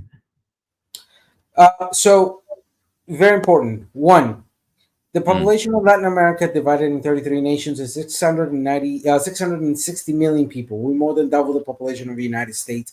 But Okay. yes, divided in 33 Well, nations. I'm saying without the context, without the context of even referring to the United Okay. States, do you So- guys really refer to yourself on in normal speech as Southern Americans, Yes. as Yes. South Americans? We use either Central America, Okay. Mesoamerican, South American, or Caribbean. Okay. Again, new information to me. I would that- like to learn. I yeah. don't know. I don't know. That is in a broad level. When Okay. we refer to, for example, I'm born in Costa Rica. Yep. I live in Costa Rica. Yep. So when they ask me, what part are you from? I'm from Costa Rica. Okay. But that is not, in my case, that's not my identity because I was raised by a Costa Rican mother and a Venezuelan father. So I have Venezuelan and Costa Rican heritage in my background. I just want to let you know, I dated someone from Venezuela. She was an awesome woman. So sad that she had to leave, and I've been looking to go to Costa Rica myself. So if somehow something ever happens, me and my girl split Okay, up, you- I'm gonna clean up. You're gonna be my scapegoat. I'm cleaning house. I'm just letting you know. I'm like my passport's ready. I'm just All like right. I'm just you know. You'll have the native that is going to guide you better. At least when you arrive to Costa Rica, you will when you arrive here to Costa Rica, you will know that you will be kept safe. And That's the all I ask moment that's all. And as a friend and as someone, I'll keep you on the right line. Not Keep me on the for right you to line. fuck up. Yo. As you say, praise God, man. Praise I'm God. an atheist. I'm an atheist. Praise God, man. I'm an atheist. Anyhow, Darn, going back to your point, no, I never said in any way, shape, form, or manner the United States is responsible for what the Spaniards did here. I'm saying that in the last 250 years, 200 to 250 years, the United States is responsible for the impact of their own foreign policy in our own countries. That's a fact. Okay. Second aspect, no, I'm not an Anglo-American. I'm Anglo-American adjacent in the sense that I speak English. And I've lived in the United States. I lived in Washington, D.C. I lived in Austin, Texas. I lived in Miami, and I lived in Los Angeles. And so I have that direct connection. Fact of the matter is, the reason I use more Latin American is that I speak all the languages that are spoken here of the colonizer origin. I speak English, French, Portuguese, Spanish, and those four. And I also speak the native language of one of the 8 tribes of my people here in Costa Rica, the Bribri. And one phrase that Resta has heard me say many times is when I say goodbye, I say "Pura vida, beshko boblava," which means pure life, walk with your eyes open. That would be the literal translation of how I say goodbye. Say that one more time for me. What's that? Say that phrase again one more time for me. Repeat the quote. Beshko boblava. Pura vida, beshko boblava. And I like that. just so I might have to appropriate that. So, and perhaps now that we just mentioned it, Resla, if you could please bring this link I put on the chat. You know, the first time I heard this term, I was just as freaked out. It's just a blanket term of the people that live underneath this government and this process. Look, United States is not the only constitutional republic or federal constitutional Right. republic. Agreed. There's 33 nations here in the Western Hemisphere that are all our constitutional republics. This is, and I brought it up so you can have a figural sense.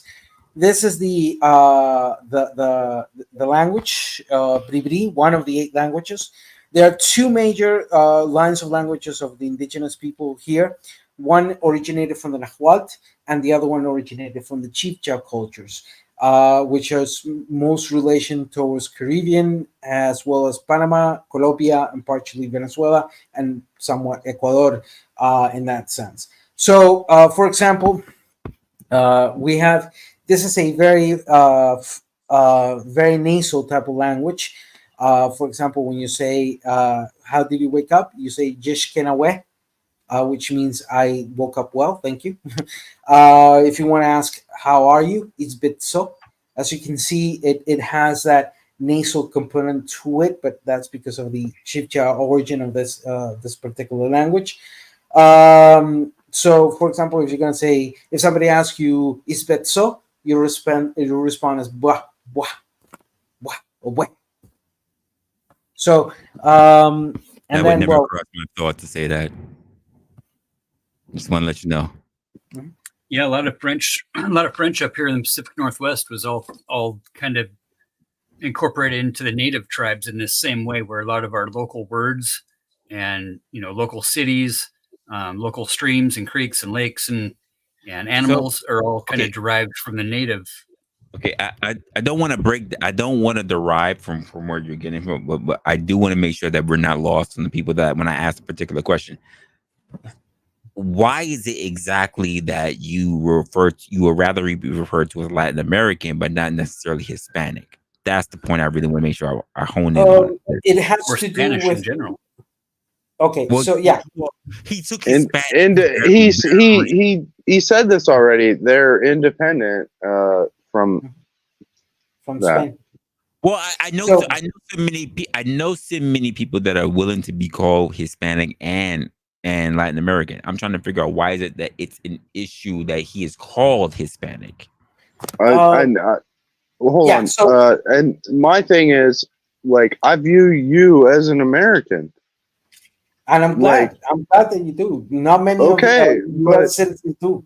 But my corn-fed white Midwest growing up ass doesn't understand like why Hispanic would be that bad when you're like, hey, no, I'm Latin American, and then you listed off like 4 languages you speak, and Latin isn't even one of them. I do So speak Latin. can you help me? You That's do the other speak language. Latin? Yes, and I can read it. My pronunciation in Okay. Latin is terrible. Since it's a dead language, but my pronunciation is terrible. But I do read at a 95, 96% level. I can understand and read Latin, and I can speak in very short and concise ways, mainly terms used in law that have origin in Roman law and that, etc. For example, indubio pro reo, or for example, right now I'm blanking out on other terms in Latin, but indubio pro reo, which is in the doubt. You incline to the Okay, so like from here on out, everybody's Latin American. So but if I'm at work and I say Latin American and someone corrects me and they're like, you mean Hispanics? What am I supposed to? How am I supposed to respond to that? Okay, so hold on. Let me answer the questions of Resla real quickly. I hear you, Odarn, and you're not far off from what I'm thinking. I'm just trying to figure out why, in terms of this, though, in terms of why is it considered an insult? Well, I literally have people all over the board of multiple. There are people who are Hispanic, who even in my chat, who turn around and says, "I'm Latin, I'm Hispanic. Why is it a problem?" I'm trying to figure out why is it why is it considered an insult? I'm not trying to insult you, but it would only behoove me to let that slide and not necessarily understand the context behind it. Okay, so one, the reason we are mainly using Latin America to refer to this whole thing of 33 nations has to do with the independence that we did against Spain, Portugal, France, etc.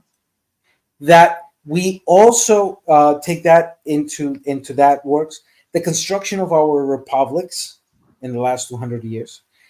Then we also establish that there are clear social and cultural norms that are shared and that are very similar between a lot of the countries. If we took up about the Mesoamerican region, for example, Darn said his corn-fed ass middle United States individual. I would say my corn-fed ass of Mesoamerican, and corn being one of the major foods of the indigenous people of Mexico and throughout Central America. So as well as part of the today modern North Mexico.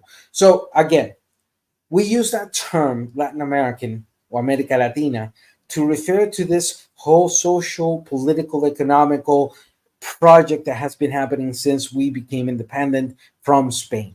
So the use of calling us Hispanic has to do it pretty much is telling us you're still under the rule thumb of Spain.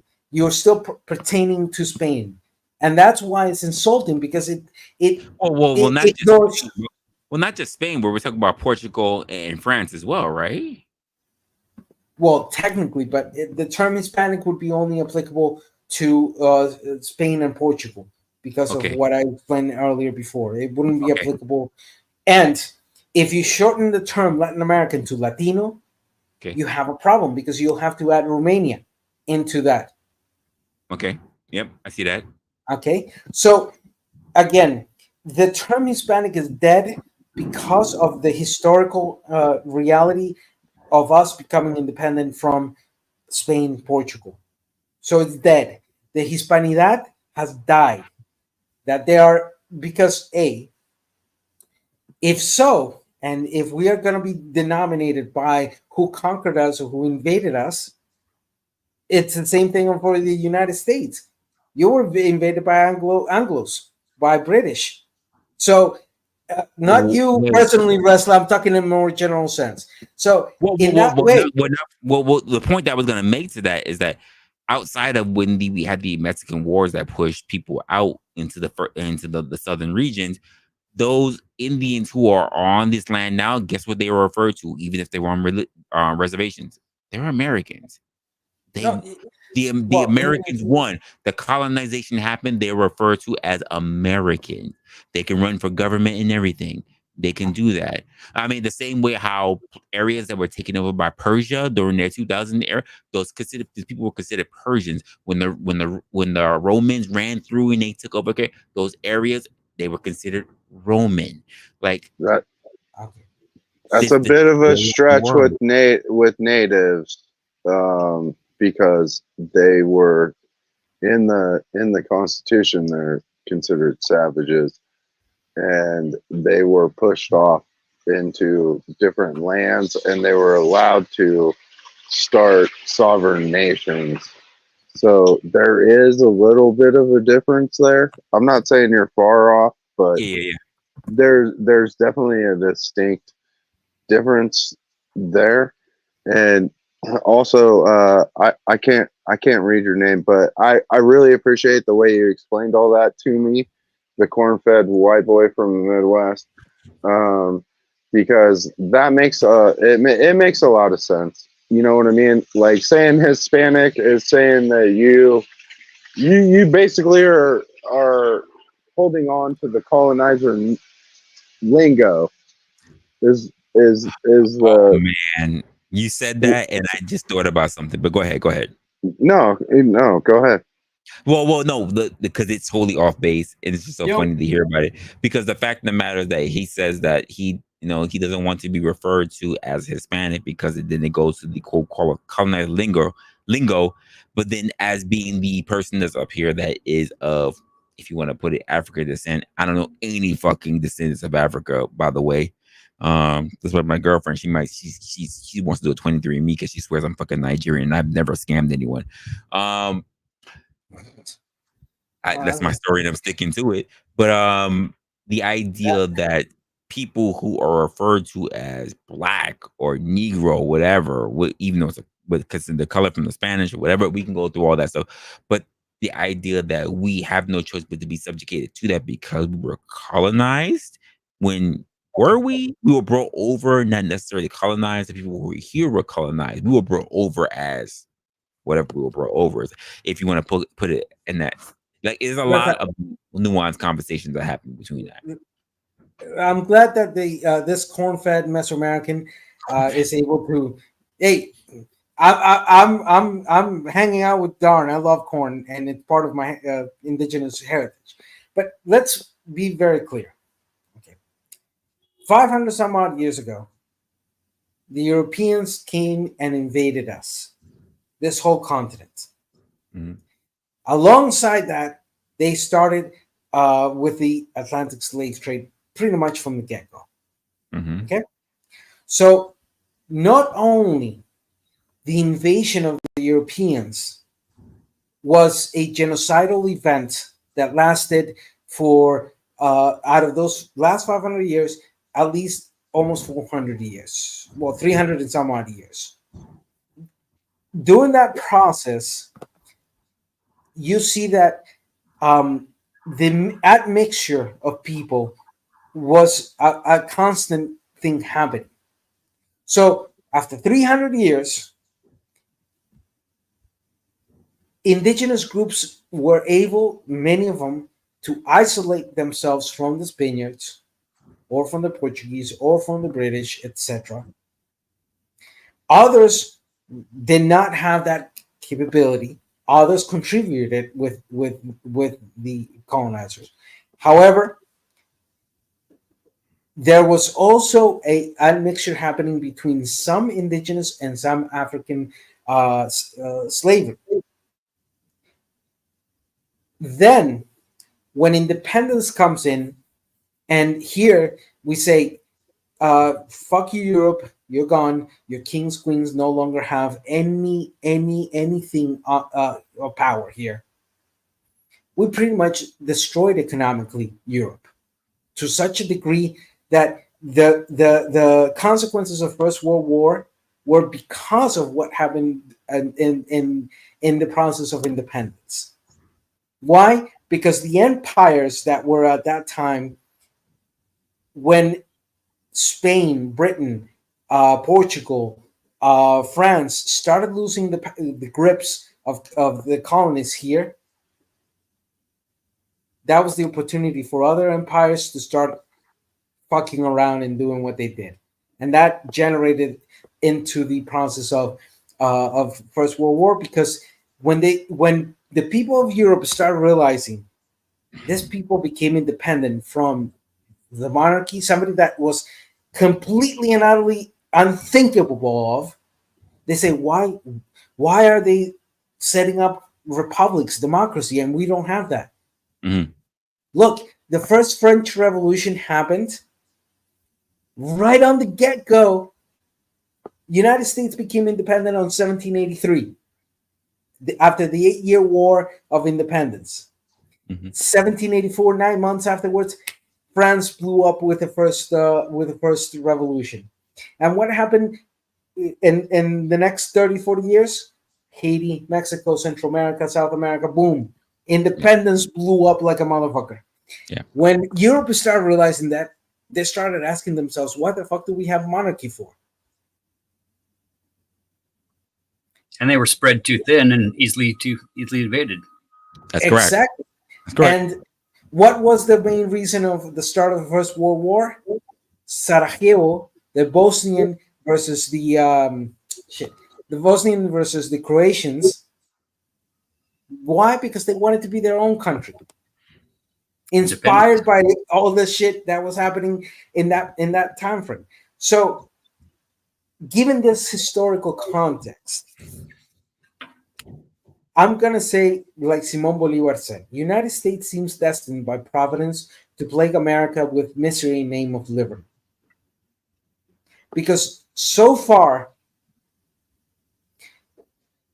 United States has forgotten that they're not an empire, but they're just another American country that we can all work together to protect the civil liberties that we established in the last 200 and 250 years. That we can ensure that the protection of those civil liberties and anti-monarchy, anti-ecclesiastic, anti-church is something that never is forgotten. That we I never allow.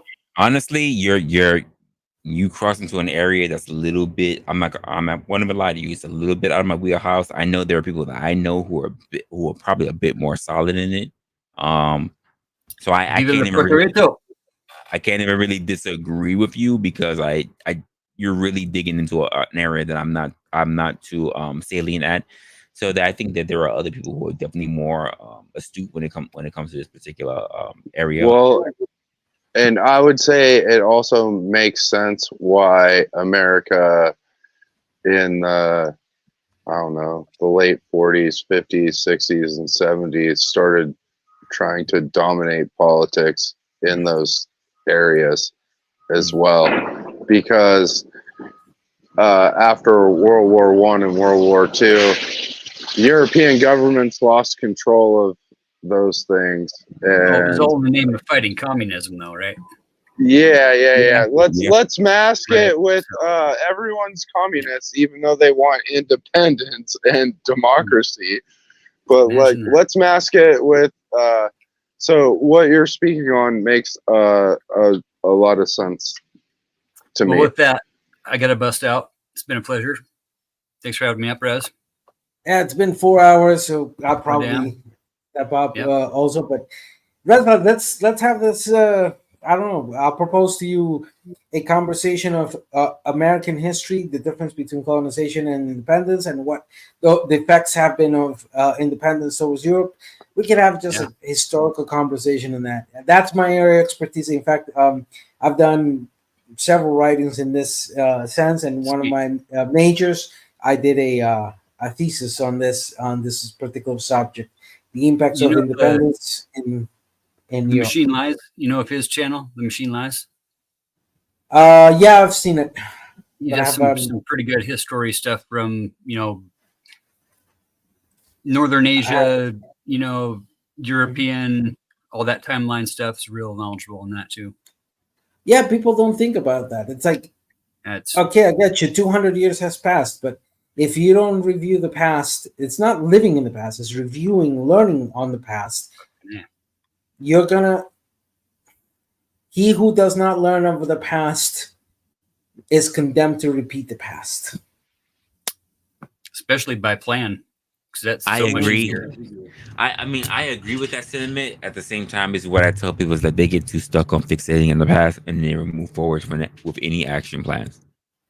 That's Straight up. pretty much just what it is.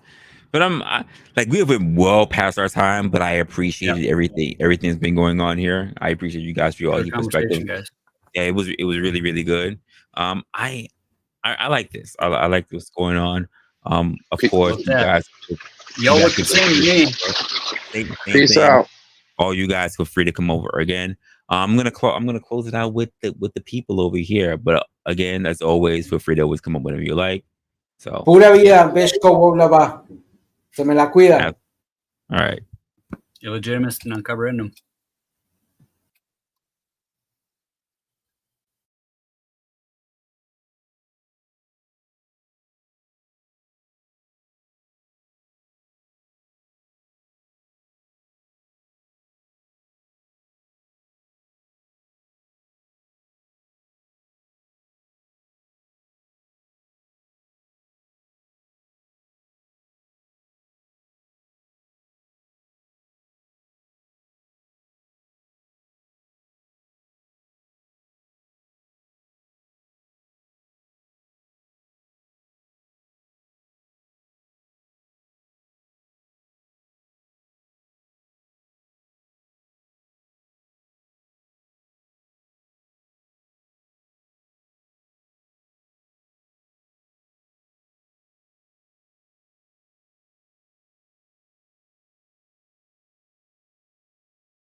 I was muted that whole time, guys.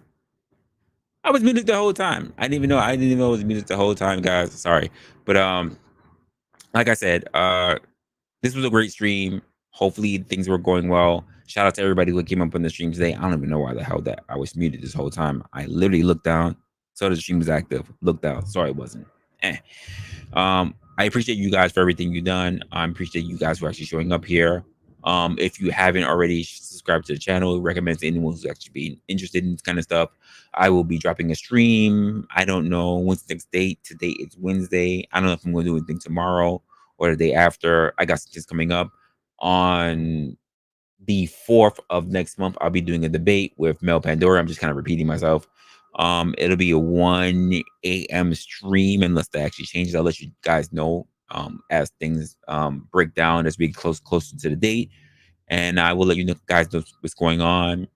And on top of that, I'm actually working on something for an interview with yours truly, so that we can actually have a conversation with multiple people as we touch base with a lot of people in these spaces as to what the channel is actually going for and what you can hear from me in perspective, personally, as to what exactly I'm looking for from this channel. I know we're getting new people all the time in the sector, but outside of that, take care of yourselves, take care of your family, and of course, as always, stay opinionated. I was doing this earlier because I was just saying that's my shout out to Kev. But yeah, I'll see you guys in the next one. Later, y'all.